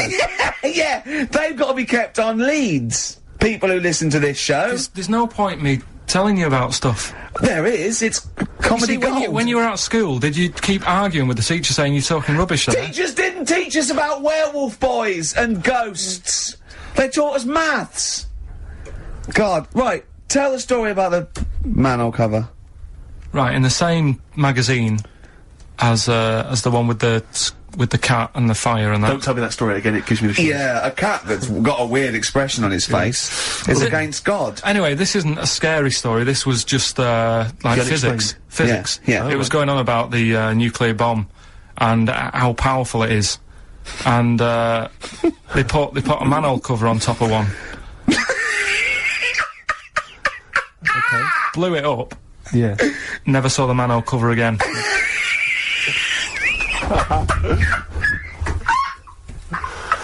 Man alive, Karl. Unexplained. What's going on there? Something weird is happening there. Oh. If anyone has ever seen that manhole cover, please get in touch. We'd love to know where it is. Oh, that's fantastic. What sort of experiment is that? I imagine all these scientists on multi-billion-pound research budgets, they're going, we test everything. What would you do to a manhole cover? Don't know. That's like letting a couple of students yeah, exactly. have control of a nuclear Do you site. reckon it can Let's send a put this traffic cone into orbit? Go on then, put it on there. I love that. Imagine that. What value is that? I might tell you what we could do. We could put the manhole cover on it and aim it, and then blow the bomb up, and the manhole cover would have someone's eye out. Fire it. See if you can fire manhole covers off the nuclear bomb. Whatever. Try bangers to a bomb. See if it's louder. Oh God. Okay, listen, Karl, play another track, and then afterwards, can we probe your views on the week's news? If you want. We'll do a bit of a white van Karl session. Pumpkins. Today is the greatest, because we're back. That's true enough. All right. I hope people, Rick, were listening to that loud on this lovely summer's day. I mean, no, not too loud. Well, don't don't annoy ears. people. White van. Karl. White van Karl. I mean, for those that don't know, we do this. We on ask this Karl the questions that the Sun asked someone else. That's right. The Sun every day asks some, average Joe his views on the week's big stories. Karl, let me ask you now. What do you make of Prince Harry smoking openly at a polo club? Are you aware of this story? No. Was it? Go on. Prince Harry, you know that he's one of the royals. Yeah. And he was seen smoking openly, a fag, a cigarette, at a polo Third in line to the throne. Something like that, yeah. Imagine that. Someone smoking a cigarette is third in line to the throne. A cigarette, Karl. Is it a non-smoking polo club? Do you know, I don't know, but if it were, would that make things even worse for you? Well, no, yeah. seriously, what do you make of it? This is, the whole, the furore is he's a role model, he's a royal, should he be seen puffing away in a public place? I don't think it matters, does it? Not concerned for you? How old is he? Is he old enough to smoke? I think he probably is, yes. Right, yeah. Well, I think the trouble with this role model thing, with anything that's legal, it should either be illegal or not. Yes. I just don't think you can impose things like that, because you could say that it is bad for you, and it is bad to start smoking, and it really is bad for you, it causes cancer and everything. But everyone knows that, don't they? Well, yeah, but you should either make it illegal or shut up about it. Sorry, this is Karl you're asking, isn't it? I am indeed. Sorry, So we can throw these questions your way as well, if you fancy. Sorry, yeah. But it doesn't matter. But Karl, what are your views generally? I mean, it's obviously cigarettes are perfectly legal and so on, but what about stronger narcotics? Because I know you're very scared of drugs and stuff, aren't you? You're Yeah, I'm not a fan. I don't No, know. what's your concern? What's your worry? Just that you might get into them. Sure. It's like you might have them and go, oh, this is alright. Exactly, Karl. Exactly. Although I was talking to you about it earlier, and you weren't very sympathetic about a lot of young people who have perhaps gone to crack or smack. Didn't you describe it as their own fault? Sometimes it is, isn't it? Yeah. I mean, I could have turned to it where I grew up, but I said, well, don't want to do that, it's not good for you. Sure. And I avoided it. You turned to ghosts. So you've got no sympathy for anyone who's a drug addict? It's their own fault, is your... It depends, doesn't it? Sure. Do you know what I mean? You can be an addict if, I don't know, something... I'm trying to think of a nice way that Well, you most might people end up- start on stuff like that because something really traumatic's happened to them. Very few people go out for a laugh one night and go, let's all try it. Sure. So, you know, but, yeah. Just anyway. say no, I suppose is the Just say attitude no, in the end. listen to the cast of Grange Hill. Now, this will scare you. Now, Carl, you will be a little bit unnerved about this. Have you seen the film Jurassic Park? Yeah. You know what happened there? Well, according to the Sun here, it says scientists are planning to clone mammoths for a theme park. Look at his face, look at that, he looks like a dog caught in the headlights of a car, he's terrified. I love Karl. He sprung to attention there. Is that the best news you could have? Man moths.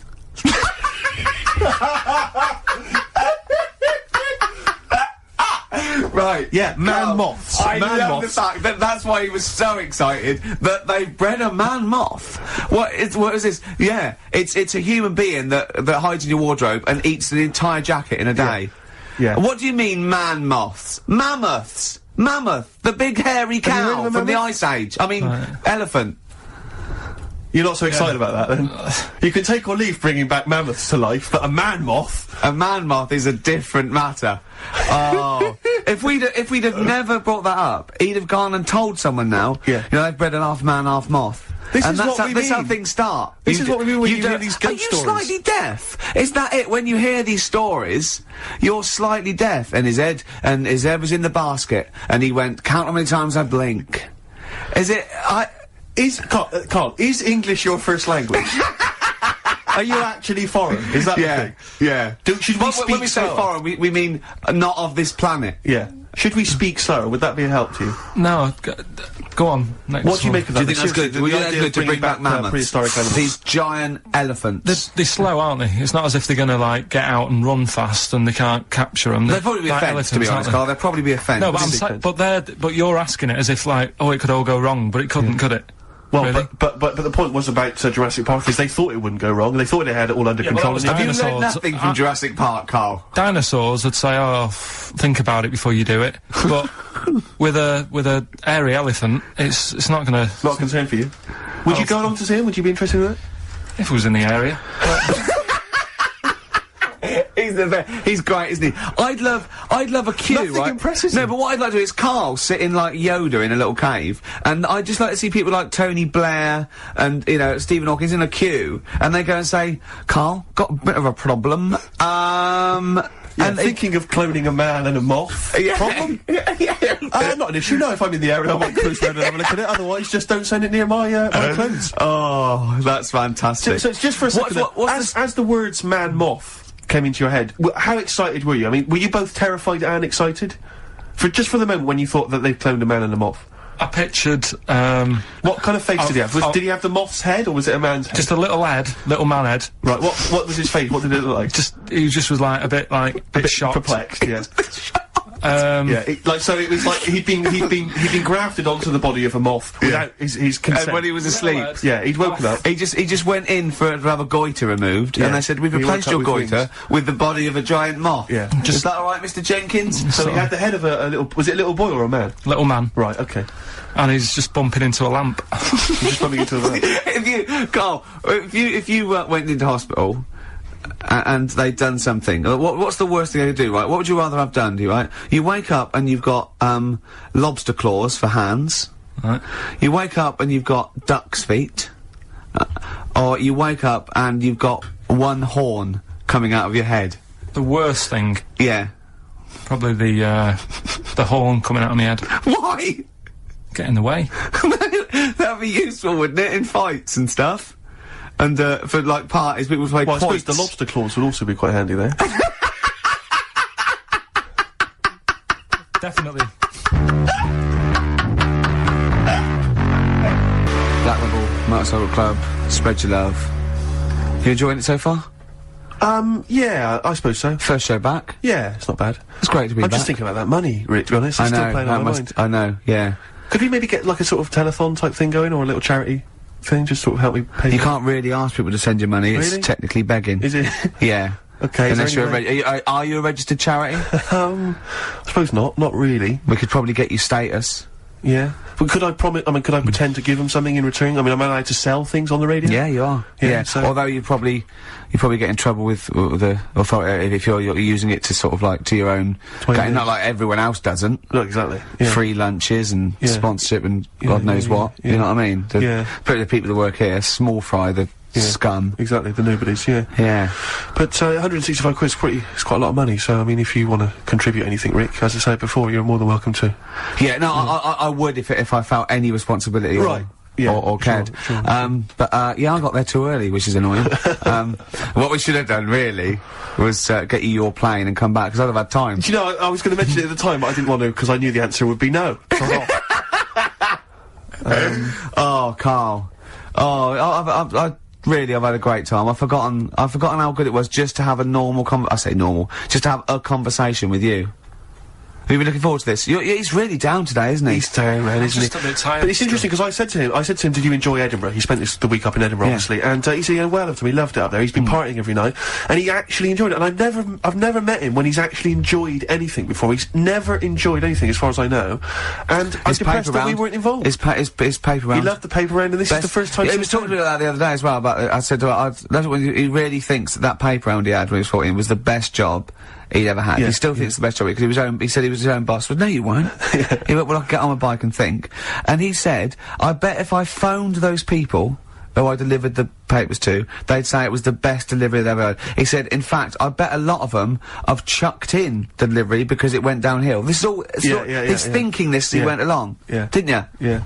Imagine phoning someone up and saying, you don't remember me, but I used to deliver your paper 10 years ago. Was it the best delivery service you've ever had? No, but if I said I delivered it 10 years ago, you used to, if you got up at like 6 in the morning, it was there for you. Yeah. There's no other paper boy who could guarantee that they'd have that paper when they got Karl, out if of you bed. could earn enough money, would you do a paper round again? If that was your job, but you were being paid enough to make a living from it, is that something you think about?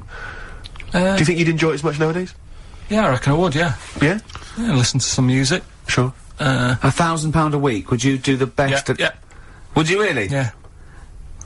Is there anyone out there who is willing to test that? Is there anyone who's willing to pay Karl, right, a grand Yeah. to take a week off work and deliver papers just for that week? All day though, it's all day. No.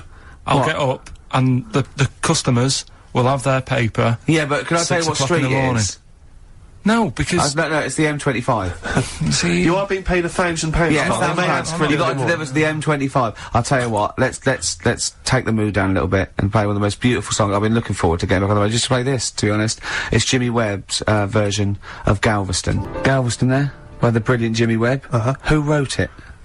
Who wrote it? He wrote it. Yes. I mean, yeah. Yeah. Brilliant Jimmy Webb, who wrote it? Yeah. It was all one sentence. Yes. Did I confuse you? Again, yeah. With my speech patterns. It's just using the English language is always helpful, Rick. But compared to Karl, I'm Oscar Wilde, I aren't I? suppose so. Electric Soft Parade on XFM 104.9. Not long to go on our a triumphant return. I think. Oh, I think the well, papers would be saying, Steve. Yes. Yes. Karl, I've met Karl a couple of times in our sabbatical, and he said to me once. He said, oysters. So I said, have you ever tried oysters? I don't like them. And I went, he said, oh, it's just a thing about swallowing them whole, you know. He went, well, the reason you have to do that is because they're fatally poisonous. And if you bite into them, they kill you. And I went, well, of course they don't. He went, yeah. I went, well, of course they wouldn't. What if you chewed on what's out? He said, no. I said, well, so you swallow them whole and they're not poisonous. He went, yeah, see. He said, when you swallow heroin in a Johnny, he says, that doesn't kill you, does it? That was it. Oh. And then, about a week later, he went, I was wrong about them. Yeah, I went, well, he said, yeah. And what did you say? it's if you eat them and then you have some whiskey. They turn deadly when whiskey comes into contact with them. Yeah, when they've had a drink. They get a bit rowdy in your stomach. They start fighting. They can cause get hilarious. So what are you saying now? Are you saying you don't believe that? Am I saying what? Are you saying you don't believe Look, that? he thinks he's got us here. He thinks he's got us here. Yeah, I don't believe that if you eat an oyster, then drink some whiskey, you die. You might not die straight away, but you won't feel. Eventually, 50 years' time. If you've got to keep on drinking whiskey. Yeah, a bottle a day. 50 or 60 years later, he was dead. Yeah. Oyster and a bottle of whiskey a day. Oh, then out of nowhere, 40 years later. Where does this information come from, Karl? If some doctor called up now, Yeah. and put you right, would you believe him? If it wasn't Dr. Fox. Yeah. What about the airy lads growing up with the werewolves and that? They didn't grow up with werewolves. Grow up with werewolves. You've confused about three Just different a genetic stories there. mutation where they were born with very, very hirsute. There were a couple of kids, yes, They we didn't know. grow up with wolves, and you can't kill them with a silver bullet. I mean, you're confusing two things. There aren't were you? some kids who were very, very hairy, yes. Yeah. They're in folklore. There were some kids who grew up with wolves, yes. I don't think the two are connected. Yeah. There's no such thing as werewolves, Karl. You grew Believe up, me, I saw a documentary on it on the History Channel. You'd have loved it. you grew The up with a history of magpie. werewolves. You know, you don't flap around, do you, and steal people's jewellery? What was the thing you told me about snails? Have you ever had any post that looks like it's been opened? Occasionally, yeah. Yeah. Right. Well, what it is, it's not your postman having a sneaky look. look. Problem is, Right. slugs. The problem's slugs. Slugs at night, they like nipping about and that, and it gets a bit cold. And in London, like in the country, they go into the grass, don't they? Right. But in London, it's like, oh, what can we do? And they go in letterboxes. Slugs go in letterboxes. Get in letterboxes. It's nice and warm in there, dry and what have you. And These are homeless slugs, aren't they? The ones that have lost their shell. when they're in there, they only found out that they love glue. They love And glue. they've been eating the glue off the stamps. Right. And people have been getting charged for post because it hasn't had stamps on it. It's like, well, they put a stamp on it. Yeah. It's like slugs have been eating it. Sure. And they also eat the glue that's on the actual envelope shutter. And it's a real popular problem, this, that letters are being lost and opened and all that stuff. Slugs. Slugs like stealing postal orders and things and cashing them in and stuff. Yeah, again, you know, if there's a doctor, if there's a postman. Yeah. Well, with us two expert witnesses, a doctor and a postman. So postage is a real problem. So when we see a slug's trail or a snail's trail, It's glue. that's the glue they've stolen, is it? That's a little. I'm not going to we say could yes follow to that that because I'm not sure. But we could follow that trail and find them, and they'd have a big sort of Big pile of letters. our stamps and Yeah, there they are. like birthday cards from our aunts and stuff. Yeah, but £2 notes. Yeah. Oh, that's fantastic. Wow. Slugs. Wow. So, oysters and whiskey kill you, and slugs. Be very nick your careful if you're going to go out this evening. You're thinking of having a whiskey, maybe some oysters. Be very, very careful. Yeah, and Likewise, if you are going to post a letter, please do not use please. tasty glue. Star Sailor and Poor Misguided Fool. With me, Steve Merchant, and Karl Pilkington. the K-Man, round of applause for K-Man. Yeah. But no one's announced who you are. Ricky Gervais. Ricky Gervais. It's XFM 104.9. Saturday afternoon. If you didn't know that, I don't know why I mentioned it. That was stupid, really. You must know that by now. Well, we've got some great things coming up. We have haven't indeed. We've got songs and chat and things. We'll also, of course, be running through the White Van Man questions from the Sun again, but this time Karl will be answering them. I look forward to that. Yeah. Can we do that fairly soon? Oh. 'Cause there's some good questions this week. Yeah, we will, but, as I was coming in, there was, like, a bunch of, posh lads, I think university students, trying to get in, because they're doing one of those, scavenger hunts, that they have to get points for charity and do stuff, and one of theirs is get on a live radio show. Right. So I sort of felt sorry for them, so I said they could come on here, just for 5 minutes. Who are that's they? all right. They're just, Are they toffs? they are sort of like toffs, but they're trendy toffs. They're obviously... Trendy toffs? I don't know Yeah. what's that. Is that like Lady Victoria Hervey? Is she a No, trendy I toff? don't mean that, no. They're both sort of like that, Will of Pop Idol. Right. They're like him, sort of like trendy but posh. Okay. They seem nice enough, and they do it for a cancer charity, and they just get They got for what? points. Is it like they got their sponsor to do various Exactly. I challenges? don't know quite how it works, but they're gonna come on and because we get for coming on this live radio show, they get 17,000 points. Right, good. If I can put that in context, Yeah. if they were to say to help deliver a baby, they only get 7,250 points. But it's much easier. It is. There's lots of women just Happily gonna let dropping a couple of sprogs posh all boys. over the place. You can't get on a live radio show these days for love nor money. That's true enough. You know what I mean? Yeah. So When are they coming in?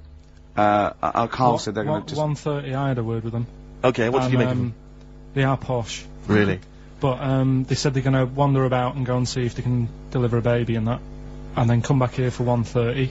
And I don't know if it. How much? I hope they don't like leave a baby sort of half out. You know, if they've got it. You know, they're push. Sorry, we're gonna have to shoot off. We've got to go and see. We've got to play an instrument in a marching band for 8,500 points. Well, I did say be here definitely at 1:30 because I don't want you getting in the way of the white van questions. And the other thing is, right, they get 7,500 points for delivering a baby, but they get 9,000 points if they cut Peter Stringfellow's hair. Well, he's very precious about his hair. It's a more delicate operation, isn't it? There's more that can go wrong.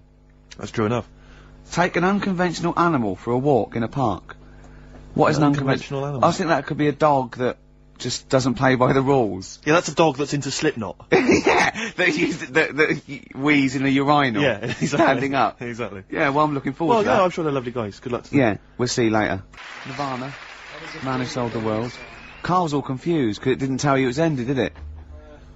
What is that then? Is that a sort of glitch in the computer?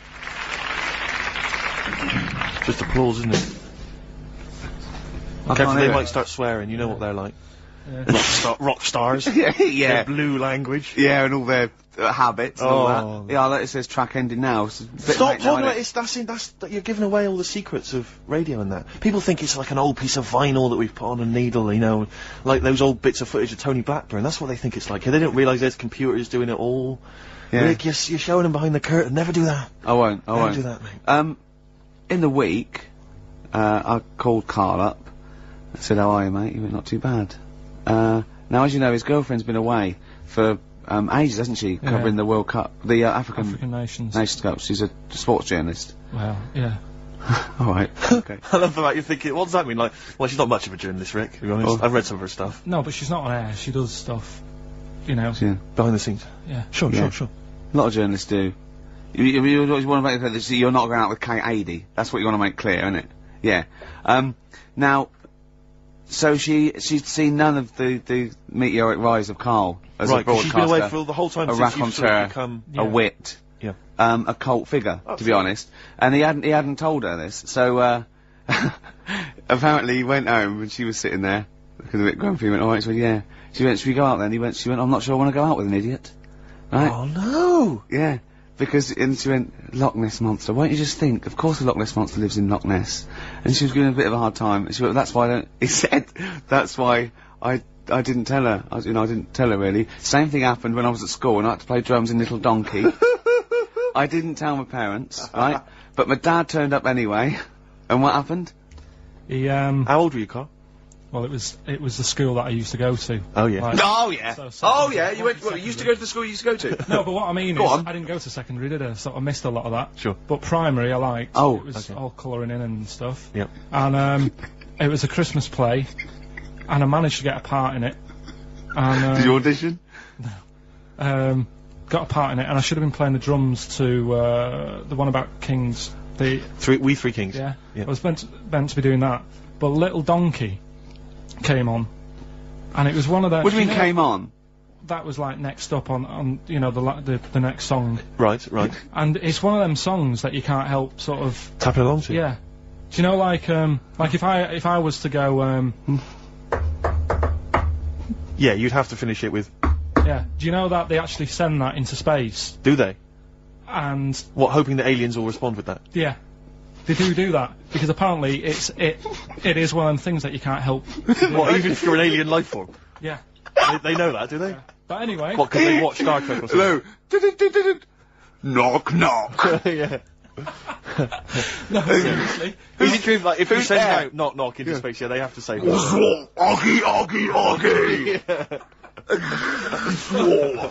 Oh, that is great. Seriously. Oh, hold on, what's something out there? What's a little green fellow? That is great. Yeah. So anyway, that is Little Donkey is like one of them tunes that you can't. And I was there, and I had the drumstick, and I thought, oh god, the drumstick. I could feel myself. And anyway, just wanting to do it, yeah. I started going along and playing Little Donkey, which I wasn't meant to do, but it went down such a storm. What, were there people like parents and that dozing off, and then suddenly they heard your version of Little Donkey, they thought, wait a minute, now it's really picking up. What do you mean? I'm glad we paid £1.50 for this. What do you mean it went down such a storm? I'm going, hold on, was it like when People have Ringo... monkeys in the air. It was like when Ringo joined the Beatles now going, boo, Pete Best, but he went... Yeah, and they went, whoa! Oh, No, God. but the teacher just said, oh, it went down really well, you can do that again tonight, Right. when you're in it again. But anyway, so my dad was there, and... And you hadn't told him about this performance, so no, he I just never turned did. up off his own back. I never took the letters home and stuff to, No. you know, show my mum and dad, because it just put me off. So, anyway, he turned up, don't know why, he must have heard from someone else's dad. Yeah. He turned up, and, he swore about me, which... Did he? I don't... Could you Do use you think a word it's allowed that's... to be said? The word? Of course it is. Right. If you got a kid in the car or anything, you can turn it down now. Yeah. Right. But he said, there was a guy stood next to him with a camera, big video camera, filming it, and he said, yeah, film it, but try and avoid getting the twat in the hat in the shot, because I had one of those porters, you know, the little round pork pie hats on. Right. This is so sad. What, was this a nativity play? It was about Jesus and stuff. Yeah, well, there was a porter there helping him with his Of bags. course there was, I forgot. I mean, Mary and What, Joseph, managing the they got stable? there. Yeah, because it was the hope, you know, because the inn was full. Yes. But I think the porter doubled up with the inn and the stable. Right, that was nice. So of he, him. yeah, He yeah, carry bags over, yeah. yeah. No, so yeah. You're right though. I don't know why I was wearing one of them, but I was. And And your father said that, and how did you know your father said that? Did you he told hear me it? about it later. Oh, he told you about it later? Yeah, I was talking about stuff I'd done at school, and he said, "Oh God, remember that?" And I spoke to him the other day about it, Right. and yeah, Oh, God. it's a shame. So that was the end of your sort of drumming career, really? Because it could have been, I mean, you know, the audience loved it the night before. Yeah. You could have, like, been, who knows, a whole new world for you. Yeah. Have that you is- done any stuff? I've never drummed. I wish I had, man. I wish But I had. that is That's a movie story, but is that, and that's why you don't tell, your mum and dad don't know you on the radio, do they they? think when they were down the other weekend, they had to come in here. I just said, "Oh, I'll just go in and press the buttons." Because they could listen on Sky Digital, couldn't they? They could do. But you wouldn't want that, would you? I don't want that. No. Play Karl- a record, I want to talk to you again a little bit about this later. yeah. Right. Princess Superstar, Bad Babysitter, first played on this show by Steve Merchant, by Bad Steve Merchant. That's true enough. By Steve Scratch Merchant. That's I right. mean, I still like that, but the videos put me off it a little bit, because it's just, it makes it into the novelty record it always had the potential of being, do you know what I mean? I agree. Although I was never a big fan of Bad Babysitter was not my favourite from the album. Sure. Sure. If people want my interest and my views on hip hop, then they can always email in, Rick, of course. Or call you at home. Just give me a ring at home, it's no problem. Yeah. Or I just pop out and hang with them in Yeah. the hood. Yeah, sure, sure, so, sure. yeah. Now it's time for White Van Man. White Van Man. Yes, for explain those what it is. those that don't buy the Sun, they think it's beneath them. White Van Man is a column they have, I think, every day actually, and they just get sort of some, you know, Joe Public to kind of comment on Sure. the week's news. Just seemed to me, you know, that it might be interesting to get Karl's views Yeah. on some of the big events. Not of the week. because we think that Karl hasn't got a valid sort of viewpoint. No. Because Karl sees the world differently to some people. That's all, and that's what's interesting. You know, like an artist does, or a Exactly. Yeah, Or- he's very bohemian in his outlook. Yeah. Do you feel that you're up to scratch on this week's news? I don't like this, but don't you? Don't just relax. Why not? it's pressure. No, because you It's just not, have but to give us your first just opinion. for your honest answer. That's all we've ever asked of you, Karl, and it's all you've ever given us. Your honest, your first from the heart Go on. view. Yeah. All Don't right. worry, just No, relax. just chill out. Are you worried that people are listening and thinking you're an idiot? If my girlfriend's listening now, go and have a wash or something. Go and have a wash. Not very nice, is it? Is it the opposite of Napoleon and Josephine? Yeah, go on, go on. If you're going to visit me again, Josephine, for Christ's sake, wash. Well, I'll ease you in with something fairly easy, a music-based question. Kylie Minogue versus Dido as Queen of the Brits. What's your view there? Go and have a wash. It doesn't really matter, does it? What, does it really matter? With the Brits, I was watching it the other night, and I think Kylie will be a good-looking old woman. Do you ever do that sort of I want to, Steve, I want to celebrate with you. Every time he opens his mouth, it doesn't matter. I want us to open a bottle of champagne. I know what you mean. Do you know what I mean? It's sort of like we did that. Yes. No, You do you, know- do, go you on. do that though? Look at people, and another person who springs to mind, Jenny Powell. I don't think she's that good looking now. Who's Jenny Powell? Is she that girl that used to be the assistant on Wheel of Fortune? Yeah. John Leslie? Yeah, I think she's a bit over the top for a young woman. But when she gets older, I think she'll look Be a bit of a nice. stunner. Okay. So for you, Kylie Minogue, whereas you don't feel that about Dido, is that right? She's alright, she's normal. I prefer Kylie's sister to Kylie. She Okay. looks, you know, I could imagine her being hard work to live with and Who, Kylie? not Right. being washing up and that. Right, sure. Being a bit fussy. Okay. And what do you make of taxes rising in the next budget to pay for NHS improvements?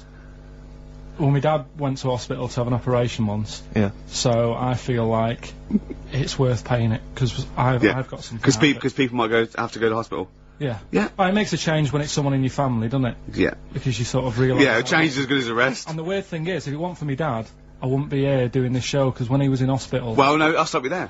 Yeah. To be honest, that's all you need to know. You wouldn't be here, true, but no, but... Well, no, because this was after I was born. So, I would be here.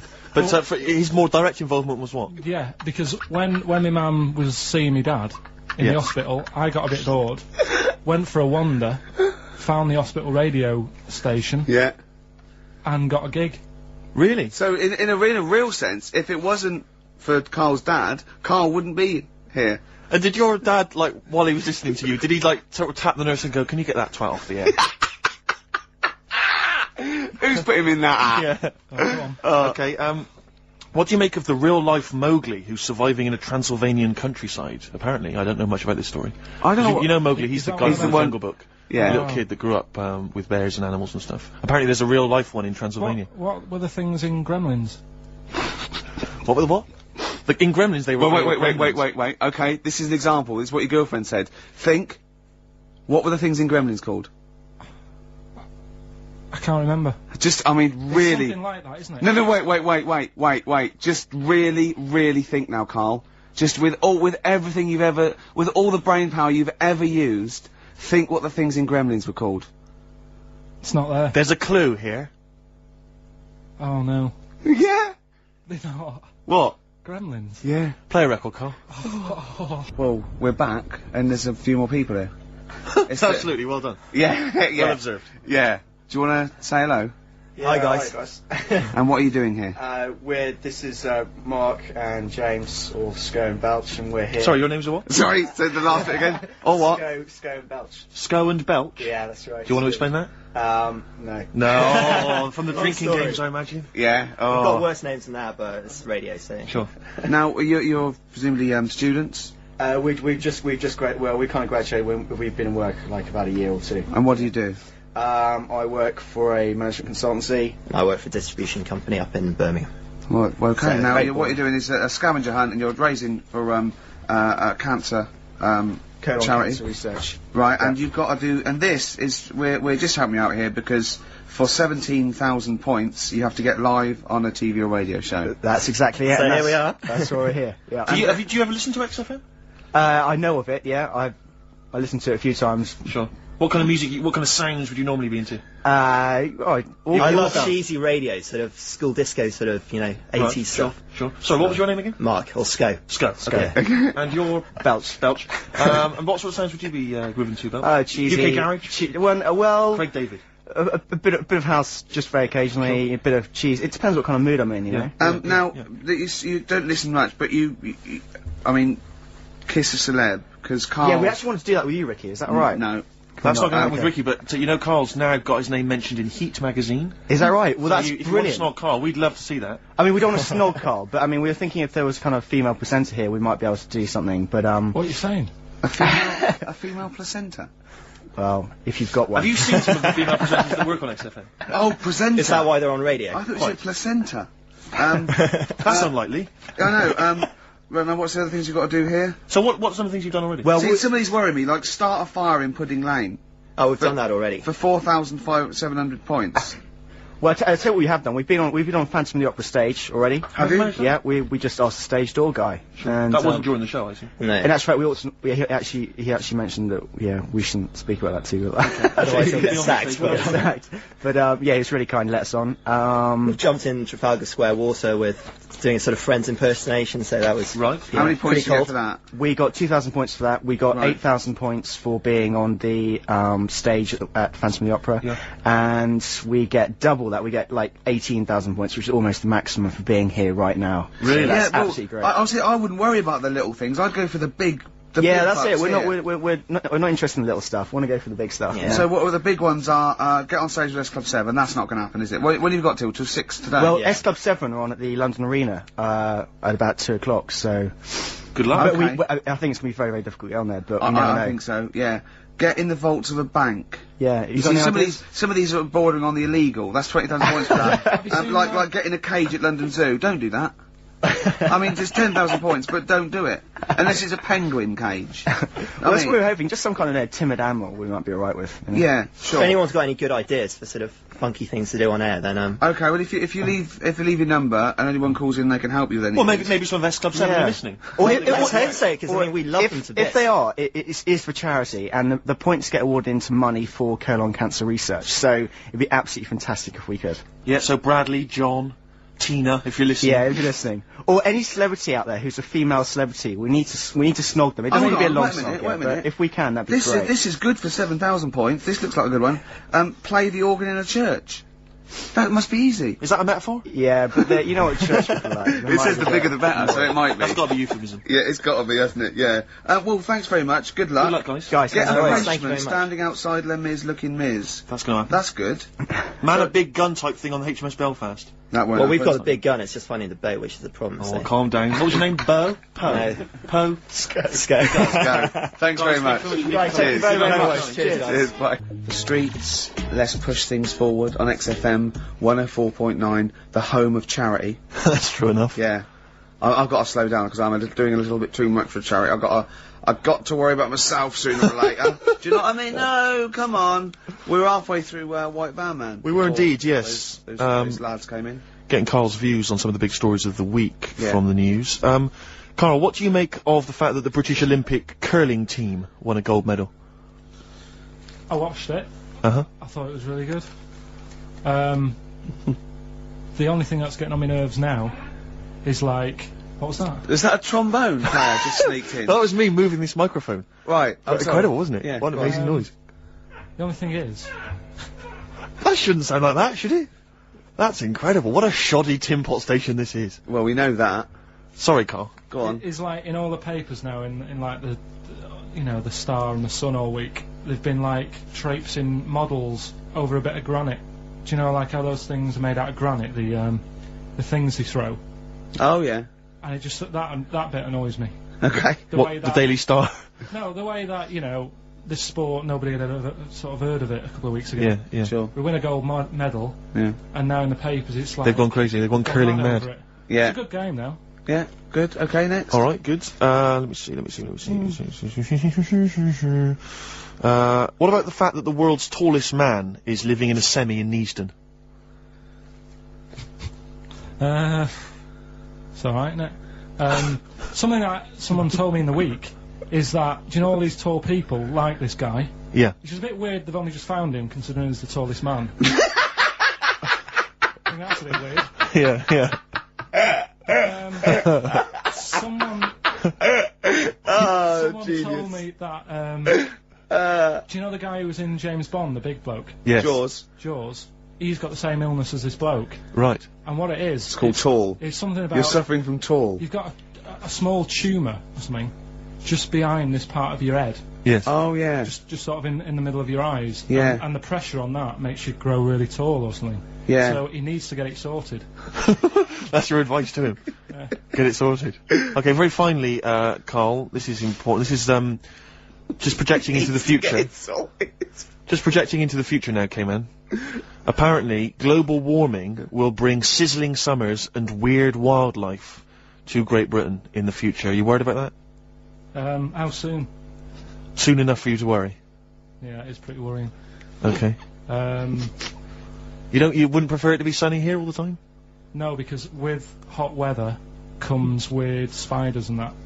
See, I always think we're quite lucky here. Yeah. If you live in Australia, you might have the sun and stuff, but you've got like deadly snakes. Yes. Yeah. Which are deaf. Did you know snakes are deaf?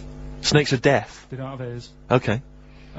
So you're alright walking about behind them. Yep. But if they see you ahead of you, you're in trouble. But yeah, with places like Australia, people go, oh, it's great, it's sunny, but they don't talk about the spiders and They keep the spiders. lizards Yeah. and stuff. Quite. So I think we've got a bit of both the best worlds. So you're worried though about in the future, vultures flying through the sky, we've got various creepy crawly snakes. You concerned about that? Yeah, well, there's a load. I saw something in the news in the week that a load of sparrows or something was somewhere. Maybe that's the start of it. That's an interesting story. Was that front page or? There's a load of sparrows somewhere. Read all about it. Sparrows somewhere. Some sparrows somewhere. Sparrows somewhere. Load of sparrows somewhere. Sparrows somewhere. There you go. Anyway. Excellent. That's Thank you great. very much, Karl. That's Karl giving his views on the news. Don't do that next week. Why not? I just don't like it. Why? Pressure. It's not pressure. You did brilliantly. Yeah. Lost Profits there on XFM 104.9. Now I like that. It rocks. I like the guitar. Atmosphere. It's good. But it's called the fake sound of progress. I know. What? See, what always annoys me is when people, they dismiss, you know, say Enrique Iglesias, current #1, great song. Good video. Brilliant video. And they say, oh, it's rubbish and all that. But I think that songs with titles like A Fake Sound of Progress. Yeah. Much more something to get on your hobby horse about. What I think. has happened in that Bad video? lyrics by good artists is always worse than I If think you're a recording listening, song. or if you work for the record company, or you worked on that video, because he's got the money and the girl, and then Mickey Rourke beats him up, right, he has a fight, you just see him knock him over, and then it cuts, and the next scene, it's night, it's not in the desert, there's loads of, police cars, they're not doing anything. They're just standing And around. somehow he's... Probably eating donuts. He's dying of injuries, but I don't know what happened. They don't... What has happened in that video? I think if you heard the 12-inch mix, there's a whole bunch of other sequences that explain why. Yeah, I mean, we're all thinking, also we think that he stole the girl off Mickey I Rourke. think he stole the girl off Mickey Rourke, Yeah. as well as some money. Some money, yeah. Mickey's tracked him down, Yeah. and he's thinking, I'm going to stop running, I'm going to face Mickey this time. He And does, and then boom, you're right, it cuts, and suddenly the police have shot him or I something. don't know where He's they are. Don't know, the police just seem to be leaving him to die in the arms See, of I his lover. thought that they'd called the police because the sort of like the melee, but Mickey Rourke's off with his gang. The police are going, well, you know, where are they? There's no evidence. They go, well, look, he's dying. They're going, but how did he die? Yeah. How is he dying? He's a bit wet for the rain. In Rourke though, Rick, I imagine he's stitched Enrique up. I reckon he's framed him or something. Or he's no sort of like ninja stuff, and there's lots of internal injuries that aren't immediately Anyone, visible. if you were involved with perhaps the making of that video, or indeed you are Enrique Iglesias, give us a ring. If you're around. Come on.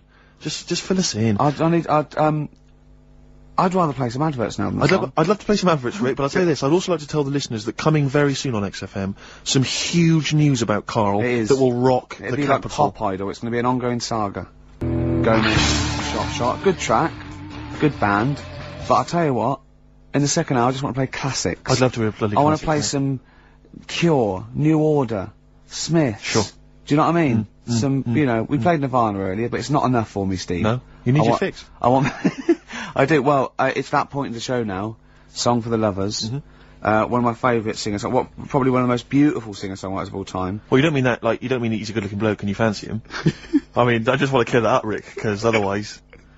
That would, yeah. What you mean is that the songs he writes are beautiful. Yeah. You can take or leave him as a bloke, Karl. Yeah, Imagine of course, his yeah. physicality. he's And not and he's written such brilliant classics with his lovely arse as. Oh, why did I say that? Why did you say that for, Rick? Because Why did people I say will that? listen and misinterpret. Oh God. He wrote Galveston. He wrote Wichita Lineman. I am He a wrote man for the county. yeah. He wrote MacArthur Park. And just to tickle him down below. What? I don't know are what. you saying See, there? and this is a song. One of the most beautiful songs I've ever heard. It's off the album 10 Easy Pieces, which is just him doing the versions of other, you know, that he gave to other people on piano. And this is called If These Old Walls Could Speak, and it is absolutely beautiful. Listen to this. If These Old Walls Could Speak by Jimmy Webb. Might play another track off that later if we've got time. What, today? Yeah, well, maybe, or maybe next week. We've got lots to pack in. We've got things like New Order, Cure. Oh, I'm just hoping that all those kind of new metal fans, Rick, can just calm down for a second, you know, and just enjoy that for what it was. yeah. I Well, hope their snobbery is not going to prevent them from enjoying I it. hope they can just leave it alone for 2 hours for our show. Because Exactly. we try and, you know, try and pack lots of Well, whilst stuff you're in. talking about new metal, can I just say Ian Camfield is here tonight. He's What? moving from Fridays. Right, what the hell does he think he's doing? He's just offering up information now. No, it's just that you were talking about the new metalers, and now seems like a good time to Carl, say. listen, you're here for our amusement. Yeah. You don't sort of come in any time you want. When we decide it's time to sort of have some fun at your expense, then we'll let you know, but Yeah. otherwise... We're not here to help other DJs or even this station. We don't give a about this. See, this is what my girlfriend said. What's that? Well, you should listen to her. She knows what she's talking about, clearly. Now put your microphone down. She said they just wheel you out when they need you. Switch your microphone off, Carl, and let us finish what we were saying. Right, just... What were we saying, Rick? Ian Canfield has got a rock show. Oh, right, yeah. Starting today. 4 hours of pure rock. Yeah, he'd probably hear smoking, drinking Jack Daniels and just like having pictures of Vance put up around him to get in the mood. Then he'd go out and rock. Carl, don't be silly. Turn your microphone on. We're joking. Is that right? When's he on? 8 till 12 tonight, 4 hours of rock. Lovely. Listen, some big classics coming up, plus huge news about Carl. Please, let's play some more ads. Do you really want some ads? I'm tired of the music and chat. Please play some more ads, Carl. Please. Carl. Christ's sake. Cure on XFM 104.9. That's what it's all about, Steve. Absolutely classics. Yeah, we've got some more classics coming up. Looking forward to them.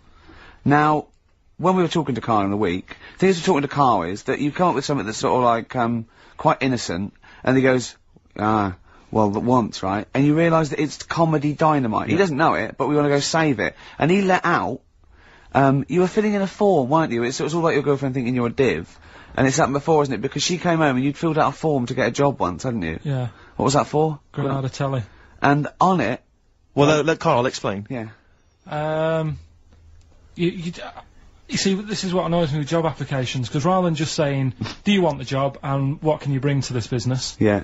Do you want the job is a good one. Because the thing is... That's sort of the end for the boys. No, listen, right? Because if they say no, I don't think they want the job. Yeah, but listen. Go on. I mean, I presume with what you do, you have to take people on and stuff. What, in a fight, you mean?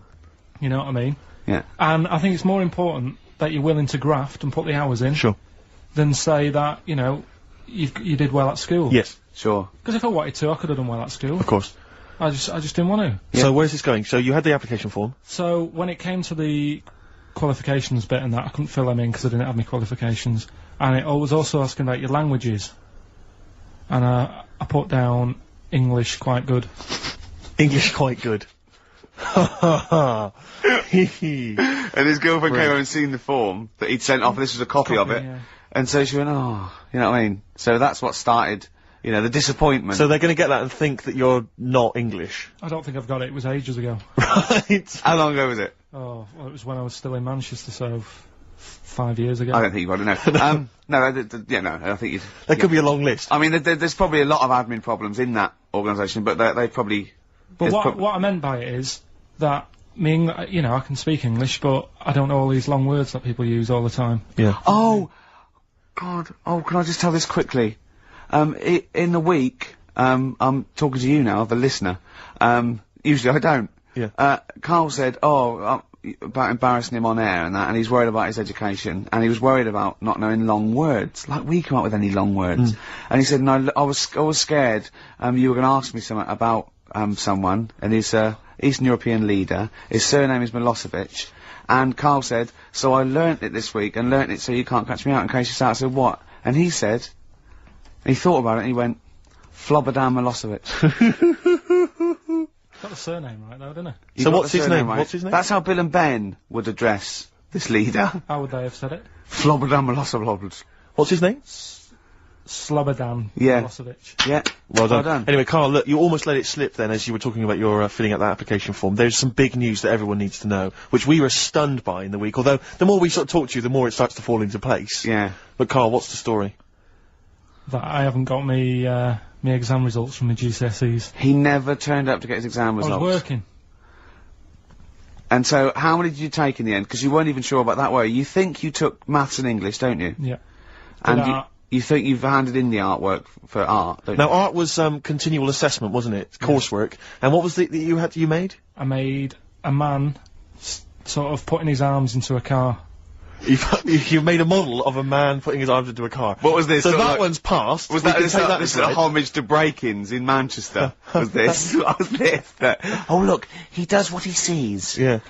So you've got that. That's safe. You've definitely got that one. So you've taken art, you've taken English and maths, you think? So this is what we're going to do, listeners. We're going to try and find out his exam results for him and tell him next week. Live on air. We're going to call his school, we're going to try and track him down, and we are going to have a little envelope, and we are going to give Karl, at the age of 29, his O-level results. GCSEs, yeah. Now, Karl, so you took maths. Yeah. You think you took English. Do you remember turning up to do those? Do you remember sitting in the room filling in the forms? Yeah. Okay. And how did you feel you did? I don't think I did well. You don't think you did well? Did you revise? No. Why didn't you revise? Because I don't really believe in it. Okay. Well, it's just that if you don't know it, then you don't know it. You shouldn't have to start looking at the book. If I went to like the hospital. Yeah. And the doctor said, "Oh, you need your appendix out," but hang on a minute, I've just got to read up on it. Yeah. That isn't good enough. Okay. He should know, and that's the way I feel about it. To be fair, though, he did do the revision beforehand. Yeah, they don't usually pass on, like, maybe, like, when they're in practice. Yeah, 7 information they years took down the in by line. osmosis. Yeah, yeah, and bloke comes in and goes, "Can I just see what you did with that?" And I goes, "You've passed." Yeah. Phew. That's a good one. Yeah. Good job I watched Casualty. I just like the way, you know, the things that interest me I remember. Things Okay. like snakes not having ears and stuff. Yes. I didn't have to read about that. No, you just learnt that, yeah. You saw it on the telly, didn't you? You saw it on that Ian Wright programme. Yeah. Yeah. And this is what Karl said to me. He said, it's actually, I called Karl up in the week, and Reese was with him. You know, Reese used to be on XFM, and he took the phone, and he went, "Karl's worried, I've seen that programme." He said, "Snakes don't have ears, right?" He said, "So you can creep up on them and pick them up." And he said, "Karl's worried." He said, "How'd you ever put them down again?" Because then they know you're there. I woke up the other night quite late, Worried about that. and I said to my girlfriend, I said, "How do you put a snake down?" And she said, "What are you talking about?" I said, "That Ian Wright thing, this guy managed to pick up a snake. And do you know that thing where they clamp its head on a jar to get the poison out?" I do now. Right? They did that, but they didn't show you how they got rid of it, and I thought, it could really get nasty, because it's obviously annoyed that you've had its head pressed in the jar. Yeah. Yeah. Right? They hate that. Now, Especially as it's in front of their mates. when you lift it off, Yeah. right, you've got hold of it. Yeah. If you go to chuck it down, it's going to turn on you. It's gonna go wild, isn't it?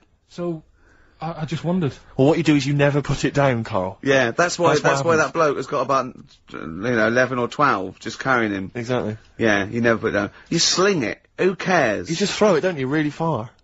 That's not, that I don't think you should throw But snakes. Karl, listen, don't worry, we're not asking you to get involved with snakes, we're just asking you now, you've done maths, you think? Yeah. Did no revision for that? No. Okay. English, do you remember what it was? Did they ask you about Shakespeare? Did they ask you I about can't books? remember, but I must have done it, because I thought that was... It was important. English language, not English literature, wasn't it? So it was Was it like... spelling and all that So sort was of it, no, was it like a comprehension, you read a passage and had to ask questions on it? Was it, did you have I to might write a not have short done essay? I don't know, I can't remember any of that. Okay. I did a science. Okay, physics or chemistry? Physics. Alright, well done. And this is all you think? You actually took that? You actually took physics GCSE, you think? You're obliged to do a language, I think. Did you do French? I did French for a bit, I don't think you are. I don't think you have to do a I language. think you have at GCSE, I think you've got to. Well, English quite good. I think that's his language he did. So you don't know about I can't language? History? remember. Geography? Just we'll find out, won't we? Okay. But you just can't remember. I can't believe you can't remember turning up for these things, because it's quite a big moment in people's lives. It is the thing that you've been working to all of your educational life. On the day that the things came out, I was working at as a printer, Okay. and it was a really busy A lot day. of spelling mistakes that It was day a in really that busy paper, day, wasn't so it? you're bound to forget. Yeah, yeah. No, but I had to use gold ink that day, Oh. and it's. Yeah, I mean, you're yeah, not yeah, a printer, yeah. so you don't know. No, that's the biggie, innit? But it's tough. You've got to really get your rollers clean. Karl, play a record, mate, and good luck with the exam results. Hopefully we'll have them for you by next week. PJ Harvey on XFM 104.9, the home of the classics. Absolutely. Classics. Classics, thank you. Oggy. Oi, oi, oi. Well, we were talking earlier about this, as this book, They Died Young, right? And there's all these theories about these people, like famous people that, aren't really dead. And I remember speaking to someone about this, okay? And they said to me, Bruce Lee is not dead, right? They said he's not dead, right? And I said, well, how do you know? He's going, no, it was a whole big thing by the Hong Kong government, and he's actually working as an undercover cop in Hong Kong. using his kung fu powers. Now, No, apparently he faked his own death, Karl, Yeah. so that he could work undercover for the Hong Kong Yeah. police, infiltrating gangs, the triads, that sort of thing. Now, my point is this. If you're gonna use someone undercover in Hong Kong, right? You know, an undercover cop, I suggest using the most famous Chinaman of all time. That would that's be... a guarantee. Yeah. Yeah. So, you know, when he's taking away a gang, they're going, you look a bit like Bruce Lee. He's going, no, I don't know. See this moustache? It's a bit wonky. Well, it's, just take my word for it. I'm not Bruce Lee, alright? Well, all that stuff you did when you punching us and kicking us and yes. But, I'm not. Yeah. It does look a bit like the stuff in my film, in his films. In his films, yeah. But it's not. It does it's just coincidence. No, yeah. The thing is, though, I'm not sounding bad here, not trying to offend anyone, but they do all look the same. They do all look the same. No. I can go, no, you know, we're having a serious chat. I'm not here to upset anyone. Right. And what I'm saying is, over here... I'm so sorry. No, I'm not... Yeah, but you know me, I'm not out to upset anyone. Right. You're not a racialist? No. What do you mean? Are you saying Orient people all look alike? Well, look at the people over here, right? Yeah. With, like, you've got ginger people. You've got people with black hair, you've got people who are fat, people who are thin, but they're all so sort of fit, which isn't a bad thing. They all do that sort of thing in the park. They're all fit. It's a place where black hair... I mean, when they come here, they take pictures of people with ginger hair, don't they? Because they don't get them over there. That's what I'm saying. So calm down. Jeez. So you're saying that Bruce Lee, the most famous Chinese movie star of all time... They can't tell him apart. Other Triad members would... How are they... I mean, how are they going about the business at all? I mean, what I'm saying is, how would they even realise that was the guy? What do they have to do? Wear numbers in, you know, because there's a billion of them. When you know them, then you know... So what? Oh, I see. They can tell each other apart, can they? Well, they got signals. This is amazing, isn't That's it? how he got away with it. Simon, which one are you? Just raise your hand, Simon. Yep. Chang, which one's Chang? Chang, good. Yeah. Oh, it must be murder, mustn't it? Just that can be the only people going into the wrong houses all the time, getting off with their mates' wives. Exactly. Yeah. It must be a nightmare, then. It must be a nightmare.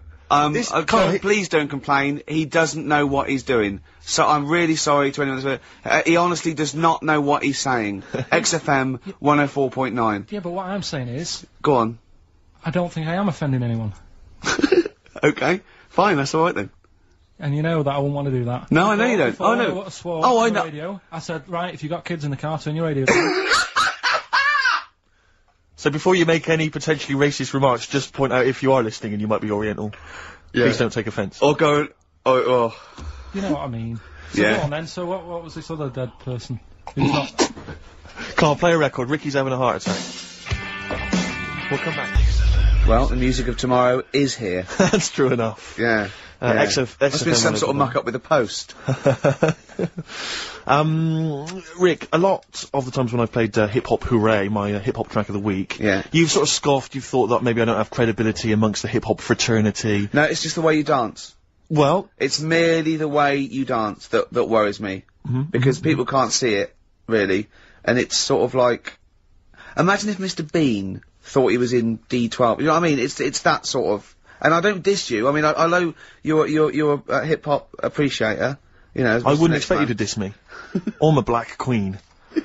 But the point is that there's a little something that Karl's got on tape for you that I think might change your opinion of my whole hip-hop credibility. Oh, no. Now, I've told you in the past, not a videotape, is it? Not at all. Actually, Karl, just play it. Yo, 1 2 1 2. We are the Dilated Peoples, chilling on Hip Hop Parade. That's right. With Steve Merchant, y'all. XFM 104.9. LA to London, Dilated People expanding them all day.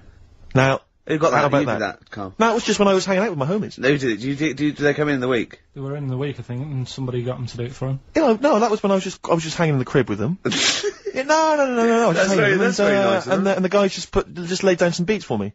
Yeah. You know, just laid down some vocals, and I gave them max respect for it. You know, and the place was mad deep with girls at the time. I assume you're going to play Dilated Peoples this week, then? Well, maybe. Yeah. Let's play it, Carl. That's very good. XFM 104.9. LA to London, Dilated People expanding them. Respect, guys. Cheers very much. Out of here.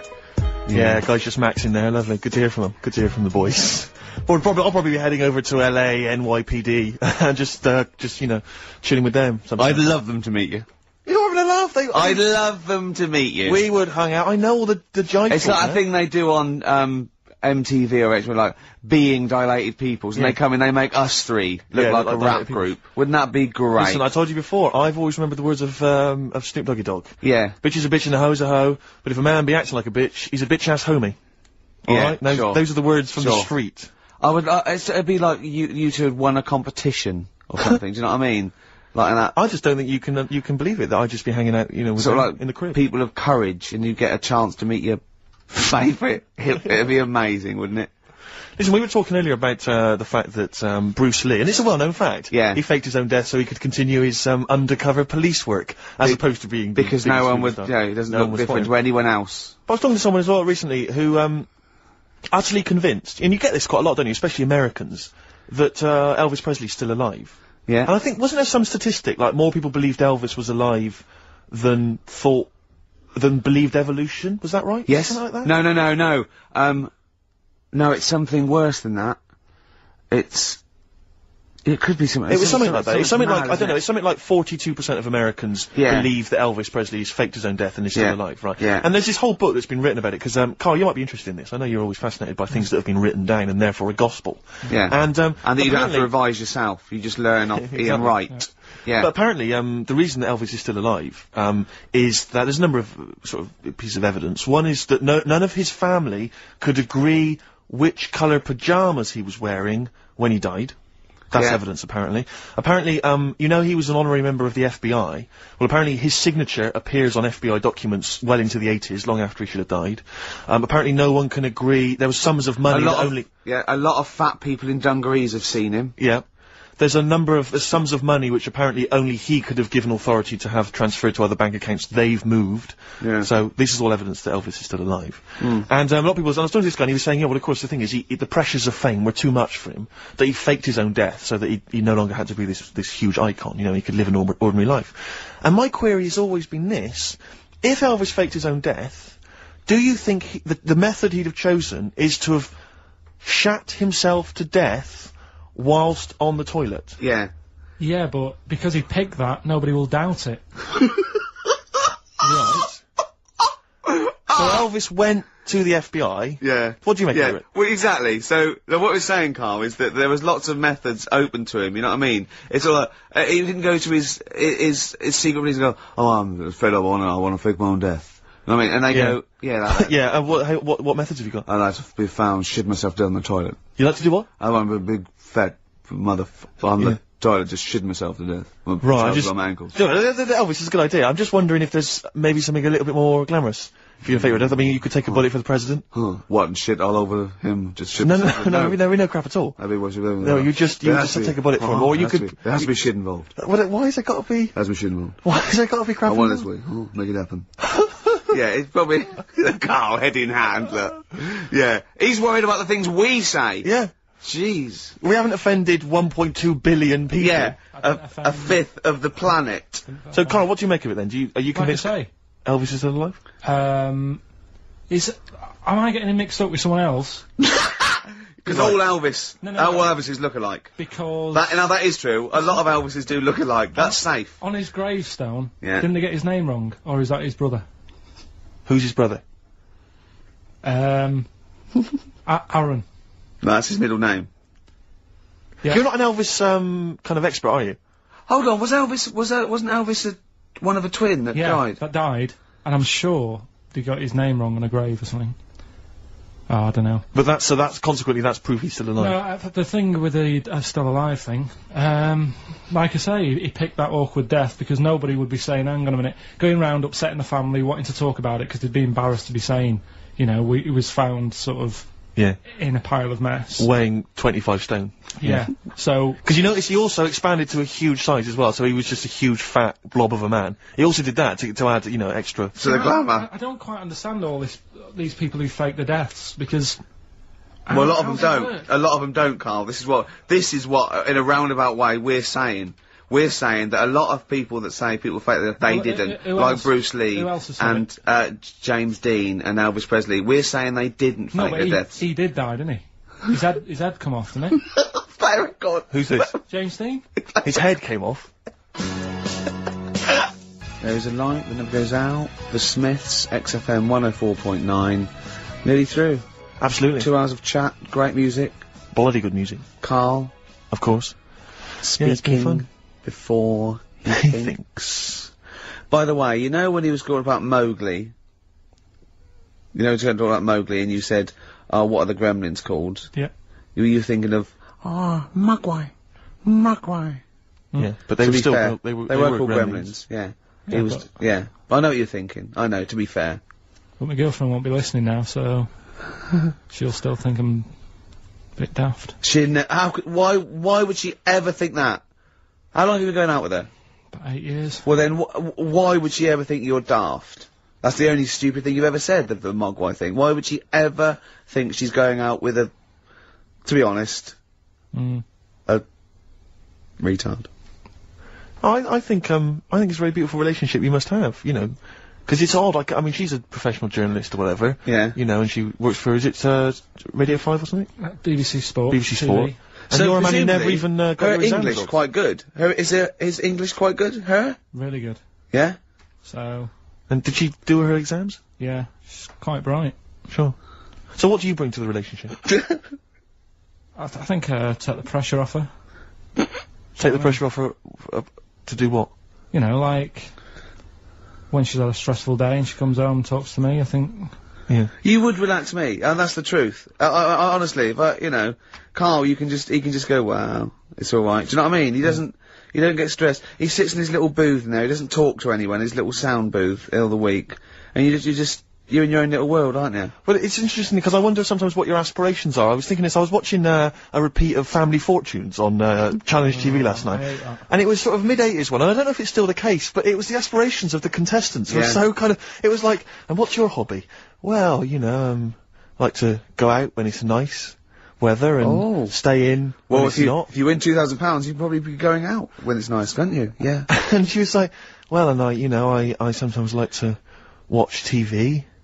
You know, and I was thinking, wow, man, you've really got some incredible dreams there. It's just like that, you're just waiting to die, aren't you? That's what all I feel sorry for, right? Two things. You know, in like Stars in Their Eyes, and you get a little fella, and he's gutting fish in some sort of factory in Bolton, and he comes on, and he does, you know, something like Bobby Darin, okay, and Matthew Kelly comes out after and goes, well, I don't think you'll be going back to the fish factory. You will. You will be going back. You will. Straight back, mate. Yeah. Let's think of all the Stars in Their Eyes stars. Kelly, because that's a nasty thing to do. I'm trying to think of all the Stars in Their Eyes contestants that have gone on to great things. What happened to that little fella that looked like the little Alsatian puppy that did Christa Burr? He looks a bit like Christa Burr. He looked like he had problems. Well, now what was it? Is Ian Moore his name was? He was... well, it's interesting, my friend bought me as an ironic gift for my birthday, he bought me the live video of Ian Moore.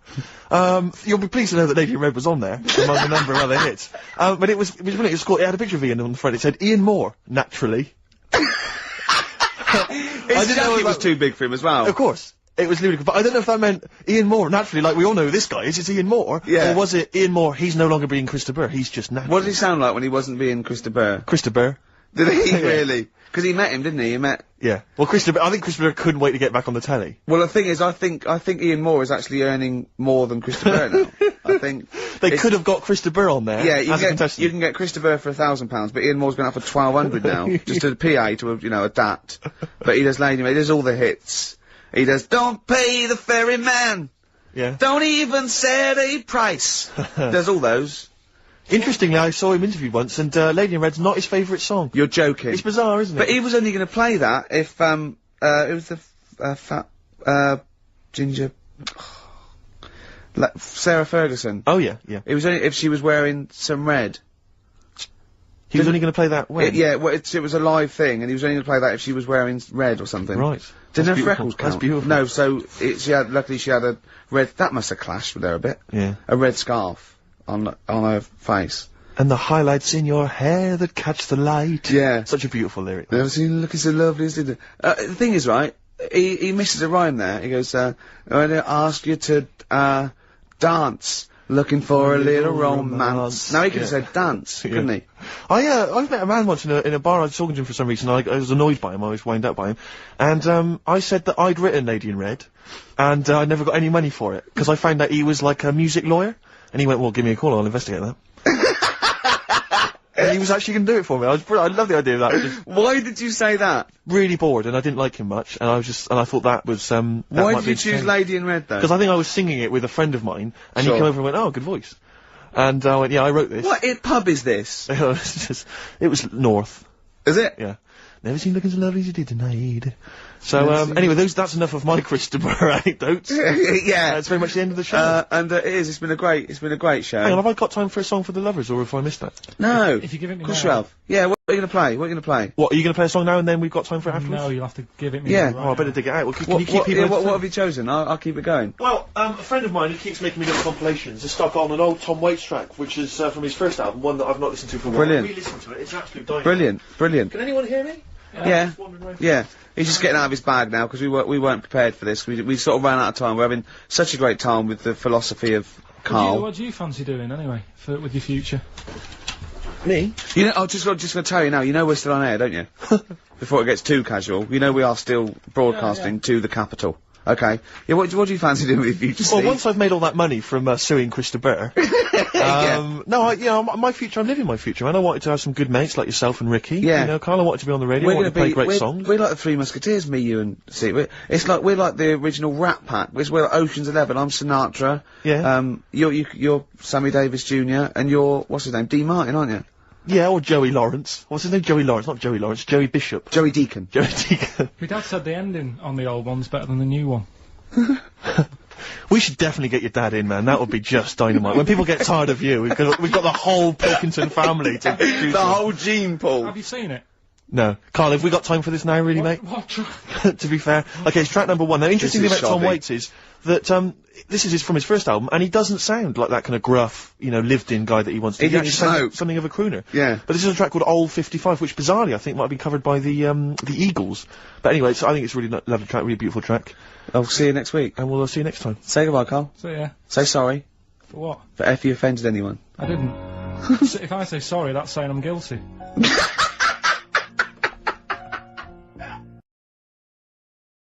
07 distractions, very nice. Yes, I approve of that, Karl. Good choice there. Now, Steve. Yes. Karl came round to my flat. It was Tuesday night, wasn't it? Nice place. Now, thanks. Now, last week after the show, I think you guys were in the time you were in the toilet. Right, Karl got out the lottery ticket that he'd bought. He went, "I'm feeling really confident tonight." He was going. I laughed. He went, "No, seriously." He said, "Look at the numbers." And I looked at them, and I think they were 4, 6, 8, 20, 36, 48, weren't they? He was going, "I just got a feeling about those." I went, "Sure." He went, "Although, my girlfriend said that, if I won the lottery, we'd probably split up because we like such different things, meaning she likes to travel and he doesn't." And so he said, so what I said was, "Well, if I win, then I won't tell you. I'll just treat you a little bit more." Brilliant. That's brilliant logic. That is great. Anyway.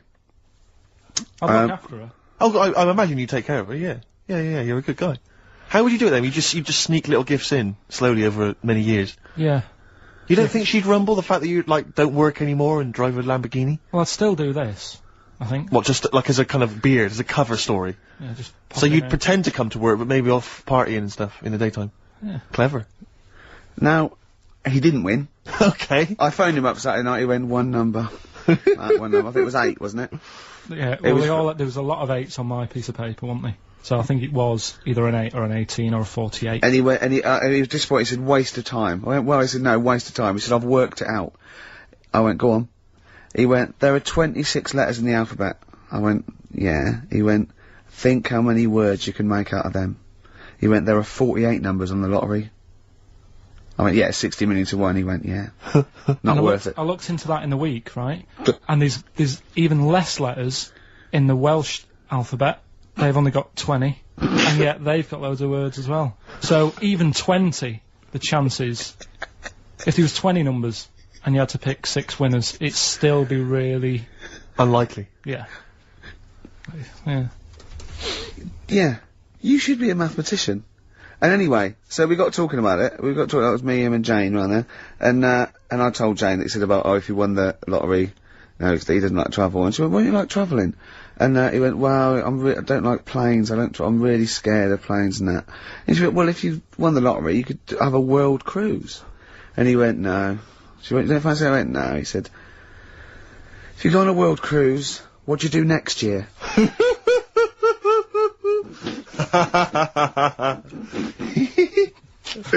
Oh, Genius. it's brilliant logic, Carl. It's But great. you know, on the world cruise, you don't actually see the whole world. I mean, you. And if you did, it's not like saying, well, I don't want to see that twice. Do you know what I It is mean? the world. It is the world. It's a lot. It's a lot to see. And Did it never dawn on you before about the numbers in the lottery? Have you been playing this for years and thinking that you had a good chance, that it was just like you and a handful of other people that were doing it? Just as much chance as everyone else, but then when you actually sit down and think about Sure. what you're doing. He's done it again this week. one. He went off doing it one more time, and he showed me the numbers, and he went, they look a bit more healthy, don't they? What numbers are you going for this week? It's alright laughing, but we'll see tonight. Yeah. Go on then. Let's have a look. You know, if people do this and they win, if you take these out and people do these, you'll have to share it with someone. It's alright though, isn't it? Give them a chance. Tell them give people a clue. What numbers are you doing, Carl? No, I'm not going to tell them all. I'll give you 4. I've got 5, 9, 12 and 26. Okay. You're not going to give us the other two? No. Because that's a big difference, isn't it? What are the... 4's worth about 8 grand in it, but if I give them the other 2 and it wins. Yeah. What are those 4 numbers again? 5, 9, 12, 26. Also, coming up is Karl's GCSE results. He took them in 1988, I think. Was it? And we've phoned his score, we tracked him down. We've got Karl's GCSE, what did I say? How many did you get, Rick? Clinic, walking with these. Sorry about that earlier. You know, I like to keep a tight, slick ship, and that lets us all down, doesn't it? When something goes wrong with the shoddy equipment in this place. Mm. Why don't you buy some new stuff? You must be earning a bit of money now, wasn't you? We got a few listeners now, we get adverts, don't we? Why don't they just buy a new CD player? You can go down to Richer Sounds and get one for 50 quid. Yeah. I don't know. I suppose when you're starting off, you save the money you make first before you spend it. Go down to Record and Tape Exchange, take all the 4 non-blondes and excess stuff you've got. At the record library. You'll be able to get an old CD player. 25 minutes this week it took. Before the 4 non-blondes obligatory mention. I think we should make that some sort of call-in to win feature. Carl, are we using the equipment that you used to use when you had Pilkey's Making Music, the DJ outfit that you love that. That was Karl Pilkington and someone making, what was it? Colin Makin. Colin Makin. Pilkey's Making Music. Genius. Are we That's using right. that same equipment? Did you earn any money? I paid for the tube lights and that. I sort of covered my costs. Did you? Did you then pay gave tax on that? And then, no. Oh. Oh, that's what they get Al Capone on, isn't it? It is, yeah. That's right. Don't worry about the music policy. We're sorting that out. We got some Verve coming up. We got some Jimmy Webb. We got some Nick Cave. We got some Amy Mann. We got some Travis Corner Shop. You know what I mean? We're sorting some big ourselves names out. there. We haven't started yet. We're just starting, getting going. We got Karl's GCSE result. Let's just do it now. Should we do it now? Well, I think we should have a White Van Man session. Oh, White Van I Man think first. people tune in for the White Van Man Yeah, session. people who haven't Carl. tuned in, they don't know. If people aren't familiar with this, the Sun runs a column every day which is asking some punter from the street their views on the week's big events, and we just thought, why not hijack that idea, but apply it to Karl Pilkington. I Carl, haven't seen much news again this week. you've not seen much news. Don't worry, I'm sure you have an opinion on it. anyway. Just give us it from your heart. So Gladiator. Okay, so, well, on the subject of Gladiator, what do you make of Russell Crowe's appalling behaviour at the BAFTAs? This is, I heard a bit about this. This is, when he got some director or something, because... Director or producer and threatened them, because they cut his bit, didn't they? Yeah, they cut a poem that he'd done during the See- acceptance speech. I watched it on Sunday night.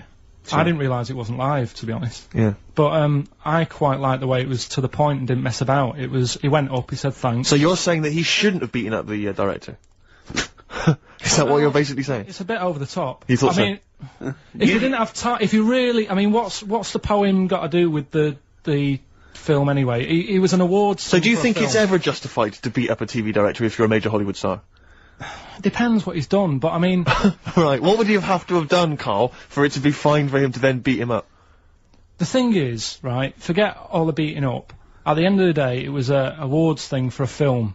The poem had nothing to do with the film. Yeah. So go up, collect your award for that thing. And if you really, really wanted people to hear about this poem, he could have photocopied it and Sure. left it at the entrance and said, on your way out, this is a really nice poem, pick one up.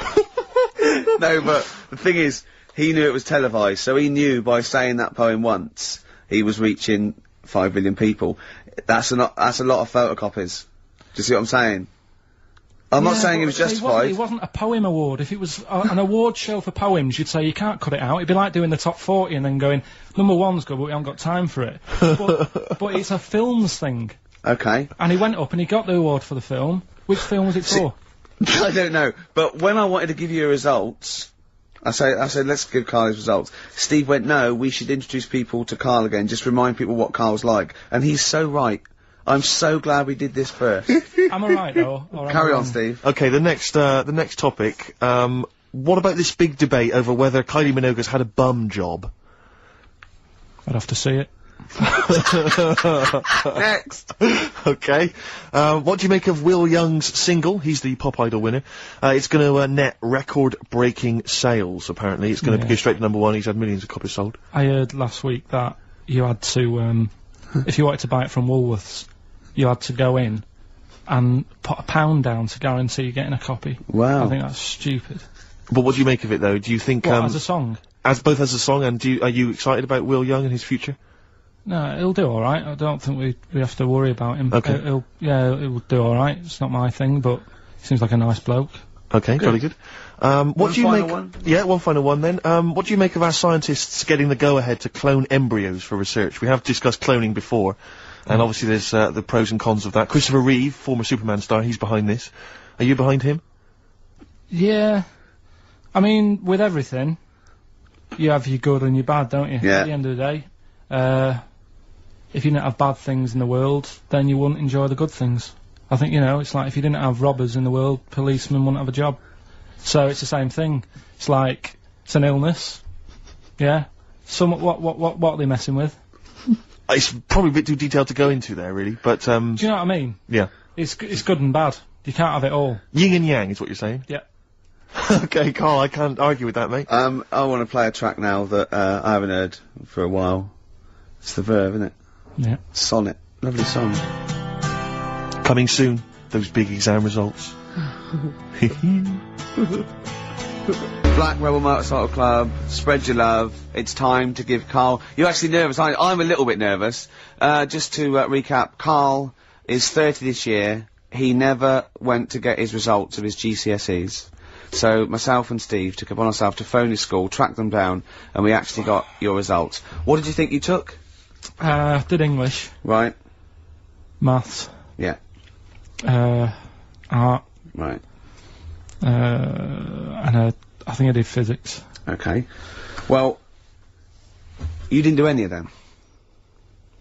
Eh? You didn't do any of them. You didn't register. You registered for one exam and took one exam and got results for one exam. So I don't know what you thought you were turning up to, or you weren't registered, or you didn't... You're familiar with the notion of registering for an exam? You have to kind of officially register in order to be eligible. What do you mean, register? I turned up for a couple. Yeah, you can't just show up. You have to register for them. You have to pay this because it costs the school money, so they have had to have paid for you if they thought you were going to pass. You can't just turn up on the day and ask for some paper at the front. I never got a letter telling me that. Well, that's because you were never at school. But you did somehow register, or registered for one exam. You registered for history. It's a topic that you've always been interested in. Oh, I was saying to Ricky before, World War II, I loved it.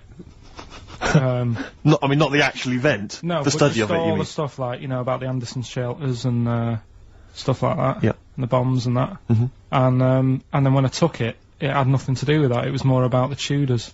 So it didn't, the Second World War didn't come up? You mean there were no questions about the Anderson shelters? Nothing.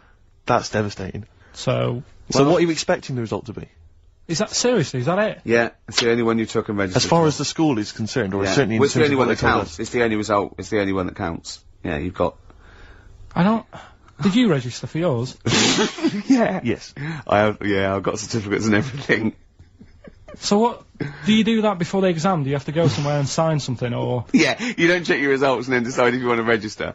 It's not like Millionaire, when you look at the question and go, I think I'll take the money. Yeah. You go... No. But anyway, you must have registered for one, or maybe your teacher put you in for Well, I didn't do it. So they must have been someone else confident. registered They for must me. have been confident. They must have thought your best bet was history. Right, so... What did they get? You got an E.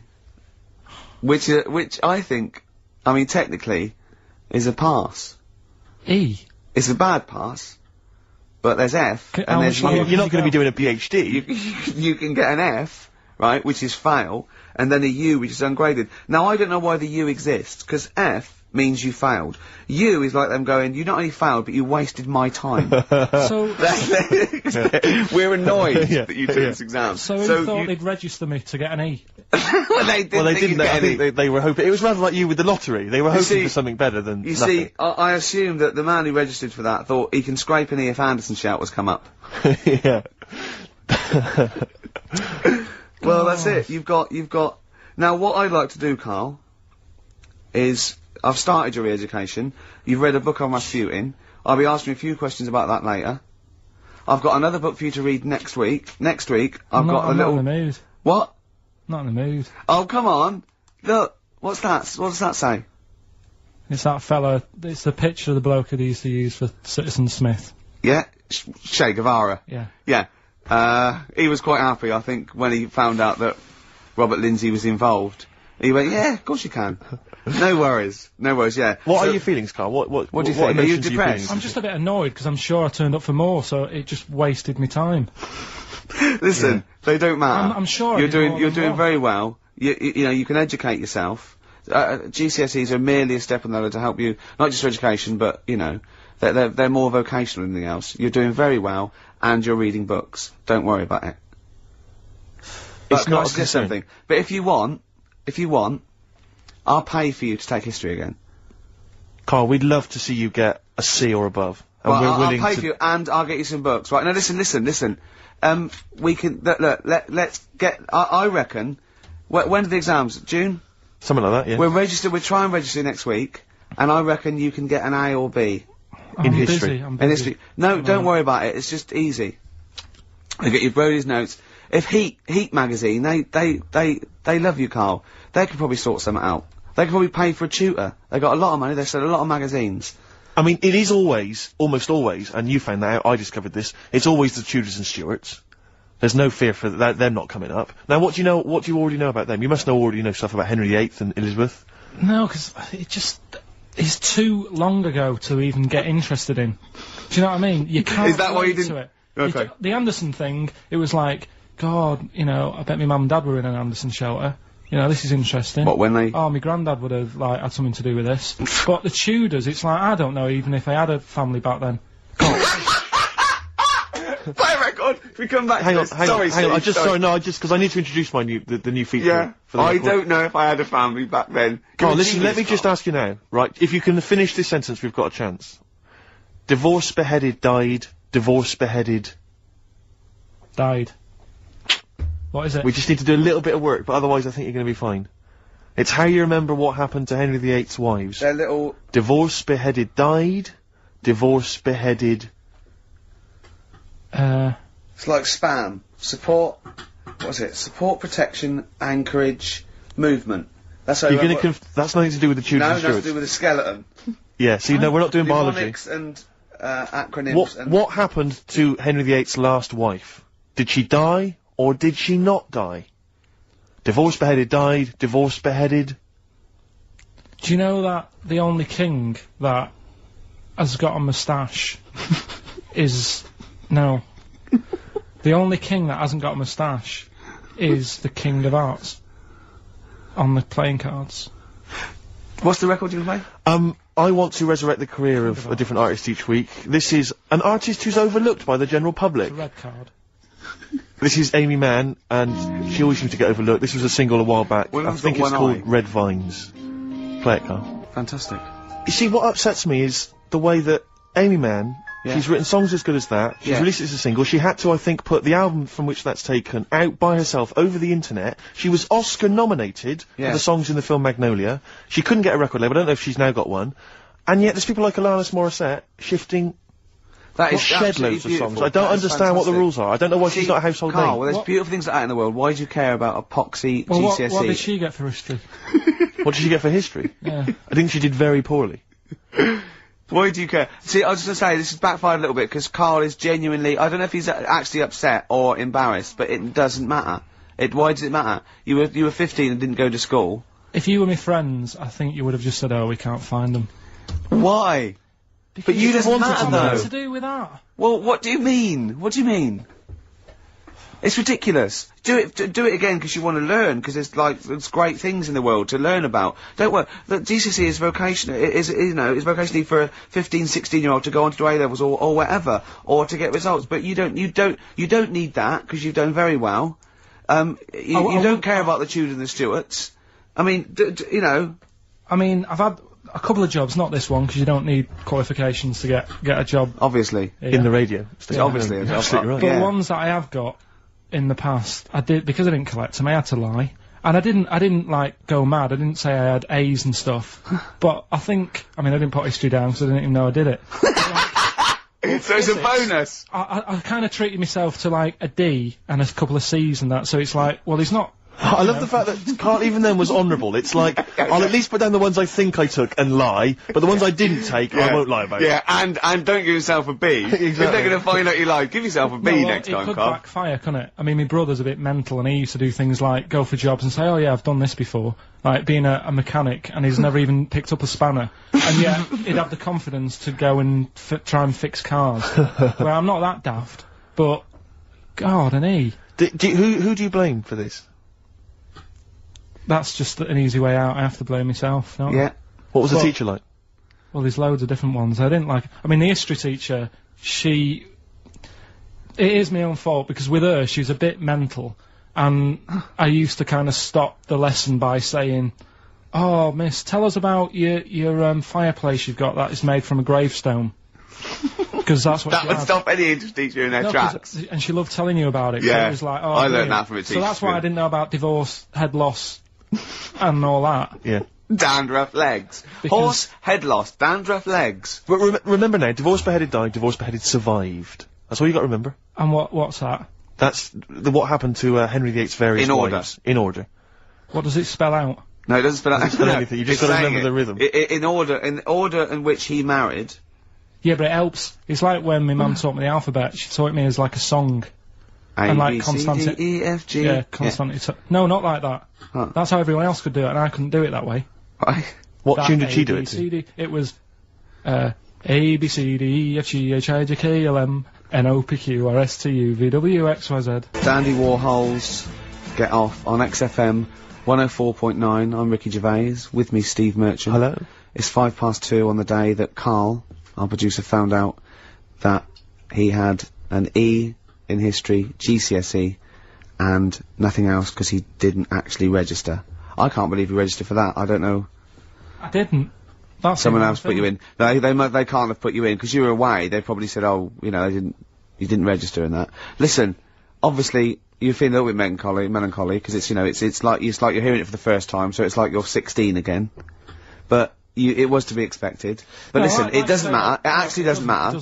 But listen, take it again. Take it again. Is there a history teacher listening?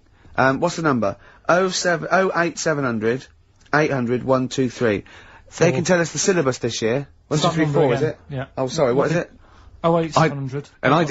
I've got maths. 08700 800 1234. Mine's more laziness that I couldn't be able to say that last digit. Yeah. Really. I've done most of the work. Yeah, if we get onto your problems, then it's a whole other show. It doesn't matter really, because like you say, right, I've done alright for myself. Yeah. It's that old thing of like, when you get older, if you find out that your dad's not your dad, it's like, it doesn't matter, he was a dad to me. Absolutely. Do you know what I mean? Yeah. Absolutely. So... Are you saying Mr. Nuttall wasn't your real teacher?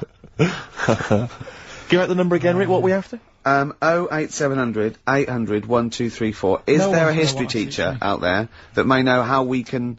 Is he too late to register this time? What's the syllabus this year? What's the syllabus this year? Do we have to pay for it? And does he want to earn, like, 25 quid cash in hand to give Karl a couple of lessons? I'll stump that up. Take it, yeah? Be great. Be fantastic. They probably won't want to do it, though. We'd film it. It'd be a documentary on choice. Heat magazine be right behind it. There'd be, you know, little clues. We could have a little question and answer, little quizzes. You know what I mean?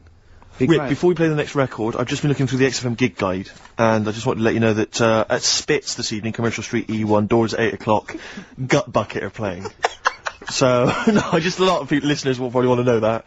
So I don't want anyone to miss out on the Gut Bucket gig at Spitz tonight, Commercial Street E1. Brilliant, that's a good plug for the Gut Bucket boys. Ladies and gentlemen, please welcome to the stage. Now, Steve just played one of the most beautiful records. I mean, so I've got to up the ante here, and I'm gonna play another Jimmy Webb track. I played it off 10 Easy Pieces last week, and I have played this track before, but a different version. You'll know it. Obviously better by Glenn Campbell. He wrote a lot of songs for Glenn Campbell. And this is Galveston, and this is absolutely beautiful. Jimmy Webb there, and Galveston. See, and during that, Karl said, "What's this about?" Didn't you? See, things you're interested in, you see? If only you're that inquisitive when the Tudors and Stuarts came up, you'd have a C or a B. We didn't even do Stuarts. Didn't you? It's just Tudors. Oh, they're the worst, aren't they? Stuarts, I've got a lot of time for. The Tudors can, you know what I mean? Listen, right. As you know, I lent Karl, part of his education is historical education. I lent Karl, Gladiator, the movie, on DVD, which he watched on his PlayStation 2, and Rasputin. Do you know last week when you gave me this, did you know my result for history? No. That's weird, isn't it? Yep. Now, right, okay, it's the film review. Karl, you just tell it from the heart, tell us what you thought about the film, what you thought the... Can I just ask, is this the first time you'd seen Gladiator? You'd never seen it before? No. Okay. And what were your thoughts? Okay. The film review. Gladiator. It's alright. Nothing great. It's like an old, sort of an old version of Rocky done in the olden days, really. Right. A bloke fighting other people. Sure. How sort of well known is the story? Do you reckon people know the basics? Well, just very quickly, just do the plot. Quickly. There's a guy called Max. Maximus, yeah. Yeah. There's Caesar, and there's Caesar's kid, and Max goes to war, sort of wins it, comes back. Caesar says, "You're good at what you do. I wish my son was as good as you. So I want you to be in charge when I die." His kid finds out, bit annoyed about it, kills his dad, because he don't want anyone to hear that he said that, he wants him to be in charge. Yeah. So his kid gets in charge and thinks, "I'll show you. You're not going to be king, I am. You're going to be a slave or something." And then, next thing you see is... Sorry, can I just stop there? My only thought is the film's 3 hours long, so maybe we shouldn't go through the whole plot, We've done the first 10 minutes, but yeah. Go on. So, yeah, he's a slave and then... Yeah, but then, that was an interesting bit that I thought, right? I mean, I was watching this with a girlfriend, she was already annoyed because she wanted to watch Friends on E4. Okay. So... Yeah. It was a good episode as well this week. Was it? Yeah. Don't tell her that. Okay. Right, so she was annoyed and she said, "Come on then, put it on." And I got it wrong straight away, because it says on the back 149, so I thought that was an hour and 49 minutes. It turned out it was 149. No, I thought it was 1 hour 49. Yeah. But it was 149 minutes. Sure. So it overran anyway. By 40 minutes. Yeah. So anyway, the interesting bit was where he was going across the desert on a horse. And I think to show you how long he'd been going across the desert on his horse, he's showing you a shot of the horse's knees and they were bleeding. And I just wondered whether that's what horses do if they run for a long time. Do you know? I don't. Good. Right, so anyway, so it goes on, it keeps going on like this. He's a slave, and then he has a fight at the end with the Caesar's kid, and he kills him. And that's how it ended. Okay, good. What did you think of it? Just generally, what bits... What do you think was wrong with it? Right, well, I've read up on it, and there's already a fact that is wrong. Right. Caesar's kid, he didn't actually kill his dad. His dad died of a natural death. Right, in real life, you mean? Yeah. Okay. And, what's Caesar's kid's name? Comedian or something? I think it's comedian, yeah. Yeah. That's where the name comes from. A funny person is called a comedian. He didn't actually get killed in real life by Max. No. He died by his sister poisoning him, and he didn't die. No. Are you saying that this is not a historical document? It's wrong. All over the place. Yeah. Well, next week I'm giving you Braveheart, and that is actually true. That is factually accurate. I can't handle it. It is. It was a little Australian fella that helped him out. Just for people who watched it, they know that the guy, Caesar's kid, yeah, he died his sister tried to poison him. That didn't work. Apparently, he was a gay fella, and his boyfriend, who was a wrestler, strangled him. That's. Well, where did you get this information? On the internet. I thought I'd look it up to see how much of it I actually got right. Yes. And that's what I read. Okay, so, out of 10? 5. Really? Yeah. Okay. It's no good. I wouldn't get it out. And it's annoying the way it says, like, you know, this film's got to be seen at the cinema, because I saw it at home, and I don't think I missed out on anything. Very good point. I think that's probably the point they're making, but yours is valid too. We'll play a record, and after that I'm going to ask you about Rasputin, the Mad Monk. Travis and Sing. I like that. It's alright. It's a bit easy. It's not their best. I like their earlier stuff a little bit better, you know. But what I don't like is them throwing around mollusks. I don't like it when that poor little octopus gets flung around. I know it's dead, but there's a certain lack of respect for the whole mollusk community. For the squid and octopi Like I said fraternity. to you, when I used to go to Wales for my holidays, they used to get washed up on the beach, and people used to go over them on the motorbikes. And they were cheering and stuff, and it's just like, do you realise what you're doing? Yeah, Yeah. sick, isn't it? But anyway, Gladiator, just was going to add on the end of that. If you're into that sort of film, Jason and the Argonauts is probably your better bet. Is that factually accurate? Did you look that up or not? Did skeletons actually come out of the ground and fight? Yeah. I don't know, but it's a more enjoyable film. Okay. And it's shorter. Okay, now, just moving, quickly on, just the last item on Karl's re-education this week. Rasputin, you read a little book about Rasputin? What did you know about Rasputin before you read the book, Karl? Can I just tell you, when I handed him this book, it was my house, he went, is he the one that lived under the bridge? And I went, what do you mean? He went, the fella that lived on the bridge, and you had to pass him and Jane, went, you're thinking of, Rapunzel. And he went, yeah, and I went, well, that's not Rapunzel either. Rapunzel's, you had to say, isn't that, you know, you had to guess his The person name who lived on the bridge was the troll in the three little brick graph. I'm a troll, Foldy well. So, to answer your question, Steve, that's what he knew about Rasputin. Okay? So have you read this whole book? Can I just have a look at it, Rick? This whole book, it's about the size of a beer mat. Yeah. I'm just thinking, but did you read the whole thing? No. You didn't Well, manage you to read the didn't whole even thing? do that. Well, again, some of the names in there are so long and foreign sounding that I just thought, I can't remember all these. So I just got to the meat of the story. Go on, Okay, what what is did it you then? learn about Rasputin? Right.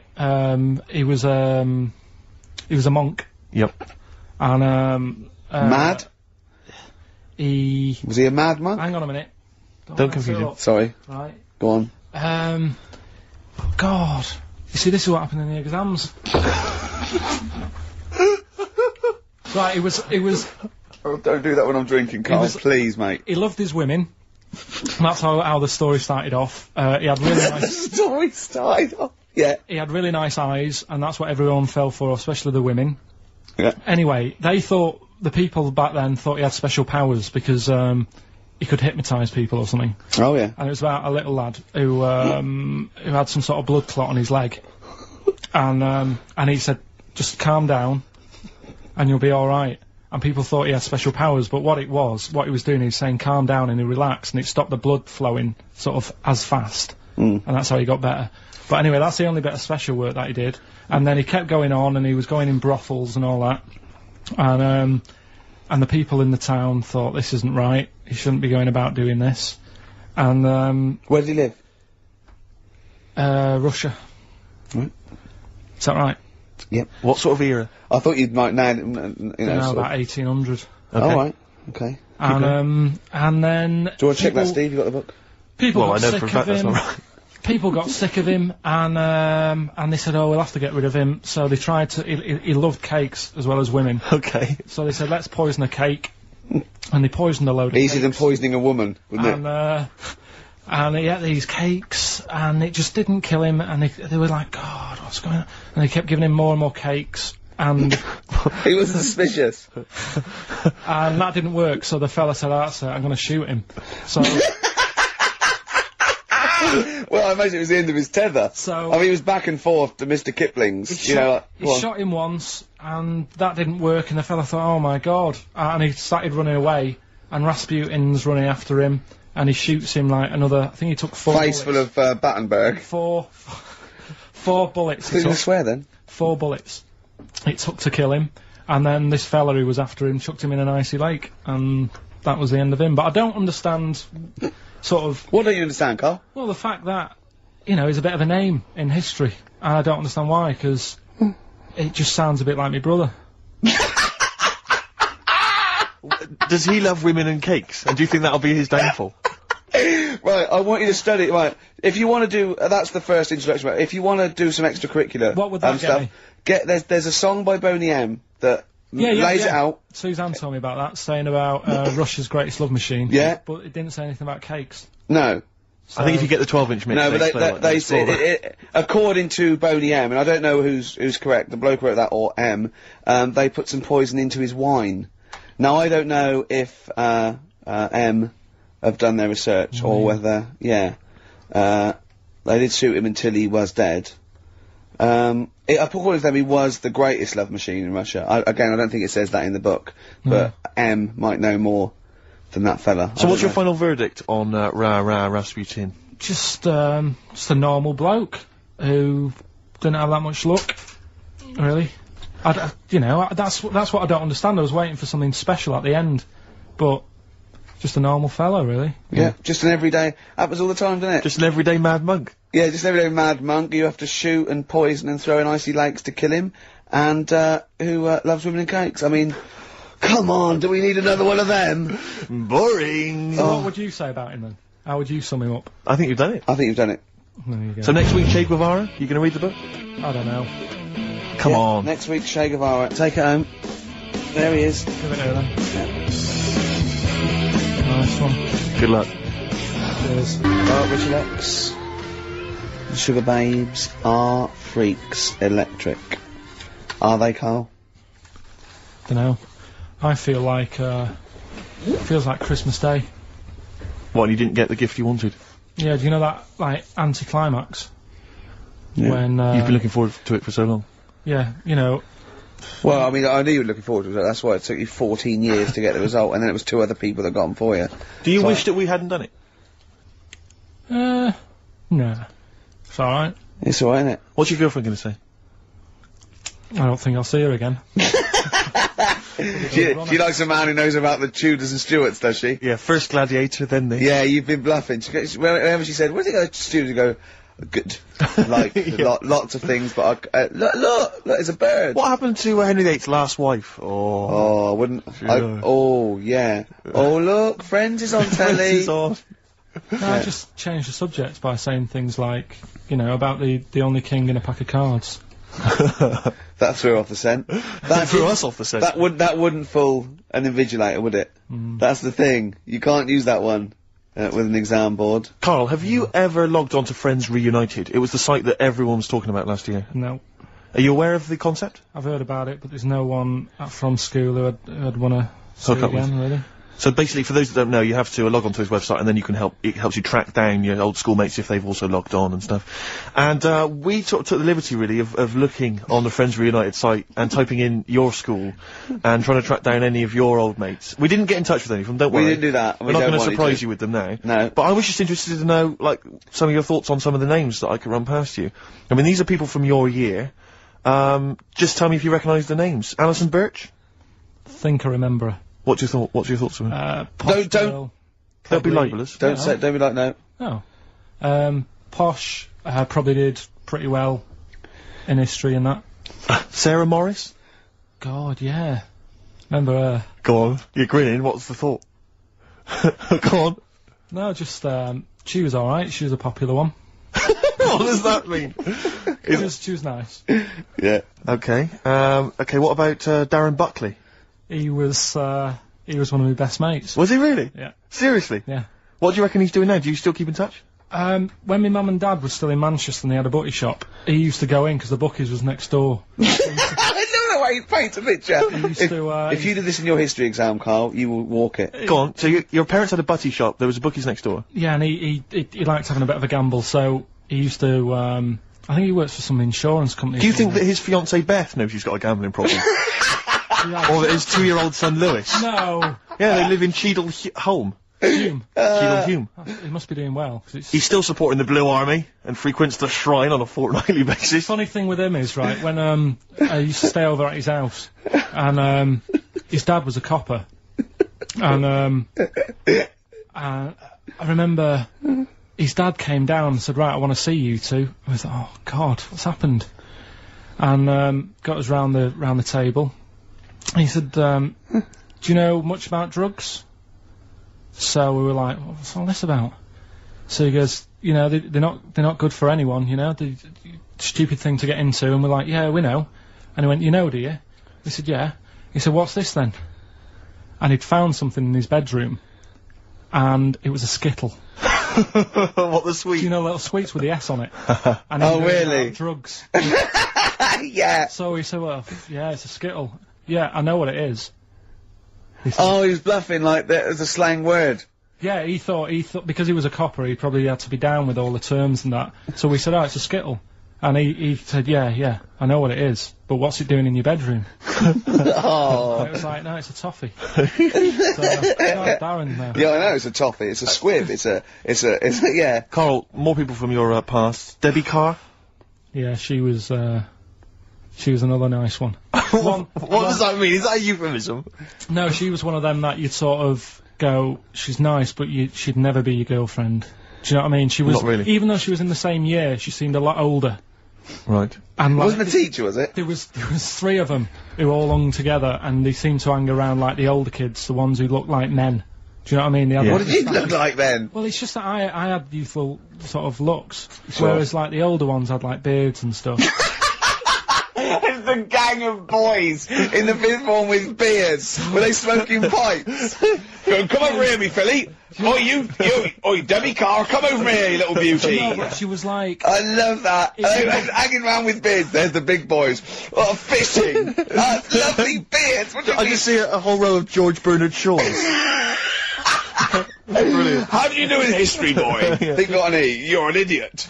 Oh. they were like, you know, I'd be there sort of punching people in the arm. Cause we used to play that Oh, that's a skill. great game. Oh, I love that. Punch people in the arm. Is that part of the Olympics now? it's I think it was exhibition this year. Right. But it's going to be a pro next it's going to be the Winter Olympics because you've got to do it in just a cap sleeve shirt Sure. in winter. Yeah. So you're also playing that? She, but whilst I But was she didn't doing appreciate that. She used to go, ow! that, no, I always think whilst I was doing that, they were like the Charlie's Angels, and they'd be sorting out a mission somewhere because they were really like there was something about them that you thought, you know, yeah, they're special. They were private detectives. What do they work for a man they never see? Okay, well, here's a name I'm interested in, because, well, let me just tell you the name first. Adam Clifton. Oh. Go on, what are your thoughts on Clifton? He was one of them kids. He was all right, but he had that thing when if you didn't have enough milk, he had like wrinkly hands and like white bits in his nails. Oh! Because you didn't have enough milk. Yeah. Yeah. So therefore, you didn't like him because you didn't get enough milk. This is not to be confused with the two people with the big heads and the webbed feet, is it?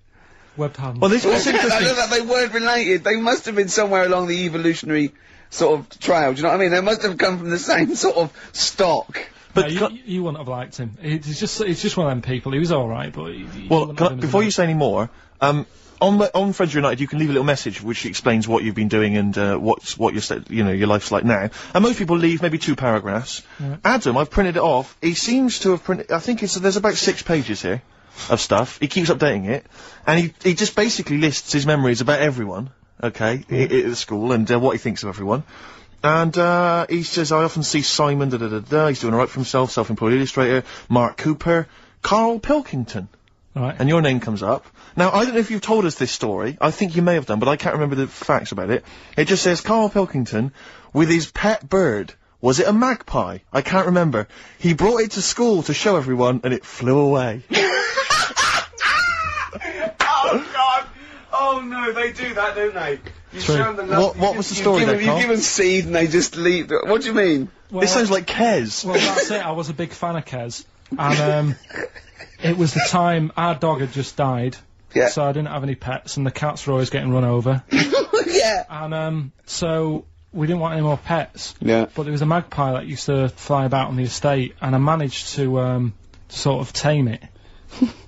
And in the end, with a chair and a whip. What do you mean you tamed it? Well, just used to sort of hang around it and talk. But how did you get hold of it? Did you catch it? Well, eventually, yeah, it used to just come to me, and the annoying thing was, it got to a point when I wish I hadn't bothered, because it used to pop me bike tyres. It used to sit on like, if I was talking to my mates and I was on my grifter. I love the way he just throws things in. It's like an Alan Bennett play. It landed on my tyre, and it used to peck at the tyre and pop it, and then it used to then never go away, so it was always like around the house, and my dad said never bring it in. So it used to sit on the porch, and I used to go out, and it used to fly down and land on my head, and it really hurt. It used to like peck and stuff. He thought it was a tyre. So it wasn't so much tamed as a stalker. Oh, God! So you took it to school and it flew away? Yeah. So did you take it in proudly going, look at my magpie? Oh. Yeah. Oh, no. I think it got a bit confused in the area that it was in, because I used to just keep it sort of around our estate, but the school was a bit of a distance away. How did you get it there? Carrying it on my finger. Did you walk? Yeah. Wow. So it was happy there, and then it got... But it used to be one of those things that people would stop me in the street and sort of go, oh, what's that? And I don't suppose Maggie, called it Maggie. You didn't get Charlie's Angels to go and find out what happened to it? Investigate? Were they impressed? No, not really. No. But go on, any... Carl, let's come back to it, mate. Let's come back to it. Let's have a hip-hop hooray track. It's the big hip-hop selection from Big Steve Merchant. I don't know what I'm talking about there. Just trying to sound hip. This is Spearhead from many years back. A track, again, I think got largely overlooked at the time, but worth hearing again. People in the Middle. Right. Spearhead, People in the Middle. Michael Franti, surely one of the greatest rappers, I think. If you've ever heard him bust it live, Rick, he's almost as good as me. I'm just going to tell the listeners there, Karl is quite a little insecure sort of chap, and he was just worried about that last bit. He was going, who would ever find that interesting? He was worried about people finding him boring. And Steve said, as I said, you know, it's like an Alan Bennett thing. He went, yeah, but, you know, no one would care about Alan Bennett if he wasn't such a hit maker. They wouldn't care what he had to say. And we just looked at him for a while, and he went, thinking of Tony Bennett. Bless him. Listen, it's almost the end of the show, Karl, and it's really been a Karl special. This is a Karl special, yeah. Well, next week, we'll lay off next week. We have to We're not going to, he wants to retire a little bit, just, Well, those old, lottery numbers might come up tonight anyway. Exactly. You might, what are they again? What's the 4 you've come up with? Fuck my way now. What? Come on, well, give us all 6. No. Why? Karl, while you're, rummaging for that... 5, 9, 12 and 26. A few more names that you may recall from Friends Reunited. Go on. Lisa Shufflebotham? Do you remember her? Yeah, she, Was she one of Charlie's Angels? No, she wasn't that nice, but she wanted me. her and her mate Rachel, I remember, I don't know why, but it was some sort of PE lesson where it had to be a bloke and 2 girls, and they were fighting over me. Could you hear what they were saying? They were just like, I want him, and I was loving it. Stuck in the middle, and they were fighting over me. And then the next week, I thought I'll sit near them. What sort of game do they play at this school? I don't know. That's an incredible game. But I think punch me on the arm. No, punch me on the arm, Karl. They just went through it. Because the following week, I thought, right, I'll sit near them again because I quite enjoyed the way they fighted over me. But then they picked somebody else, and I don't know who I was with that week. So you didn't get any action with Shufflebotham or a friend? No. And then as she got older, she went a bit off. She didn't look that good. She's probably nice now. It's just, I mean, I'll say about myself, when you get to sort of the end of secondary school, you do sort of go a bit odd looking. Right. Do you know what I mean? When your sort of head grows funny. I would just love to go back to his school of that era. I mean, just what happened to people, whether, you know, all people sprouting limbs. No, do you know what I mean? When you're like 12 and that, you quite, no, not 12, when you're 10, when you're 7 to 10, you sort of look healthy, and you look at your pictures when you go, yeah, I was a good looking lad. But then when you get to late secondary school, something happens, and you just look a bit odd. Okay, well, what about Alison Thorpe? Not sure about her. I sort of know the name, can't put a face to it. Damien Comer? Again, know the name. Yeah. Can't remember anything. No. Yeah. It's a shame. Well, those are pretty much all the names I could find. We've had some interesting thoughts, though, and interesting anecdotes. Yeah. Anyone in particular that you'd like to say hello to that maybe listening now that I think I would have mentioned Darren Buckley if you hadn't have brought him up. Oh, right. He was like me buddy. Yeah. Did you ever see the Magpie game when you took it to the school and confused it? No. You're joking. That was the end of it, was it? Yeah. So where did it go? Probably to some other kid. Because, I mean, actually, it probably got killed. Because if it was being that friendly with other people, some people might have took advantage of it. In what way? Well, there was a programme on the other week about... What, in the way that Shuffleboth of them was trying to take advantage of you? There was a programme on the other week about bear whisperers. Yeah. And some blokes got really friendly with a bear, and then when they were leaving that area where the bear was, they said, oh, we've caused a problem here, because there's some bear hunters coming in and moving into this area, and it's going to get a bullet if it acts like this, so they had to scare it away, and that's what I should have done with Maggie. I should have terrified it a little bit, so it wouldn't trust humans. Just introduced it to some of your schoolmates, I'm sure would have freaked it right out. Well, the ones with maybe the that was big why heads. it fled. It didn't see. Oh no! It didn't see those two fellas with big heads and webbed hands coming towards it, did it? That would have terrified anything. It's like a scarecrow, like two walking scarecrows. Listen, have we got time for a song for the ladies? What's happening? We've not really thought. Quick then, quick, just do it, just do it. Thanks very much. Well, hang on, no, we haven't lined anything up, have we? I was going to play Mary Lawson and that for you. And then Is this going to be the final track? It has to be. Yeah, it would be, yeah. We've blown it. We've blown it on the Karl special. We have indeed. I was playing it next week. So Karl there's got an E at history in GCSE. Any history teachers, anyone who can help Karl out, I think we should try and register him and take it this June. So what's your homework for this week? You've got to read about Che Guevara, haven't you? The revolutionary leader.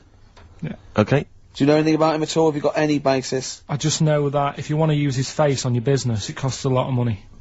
Do you know, like, if McDonald's wanted to have him as, like, instead of Ronald McDonald? How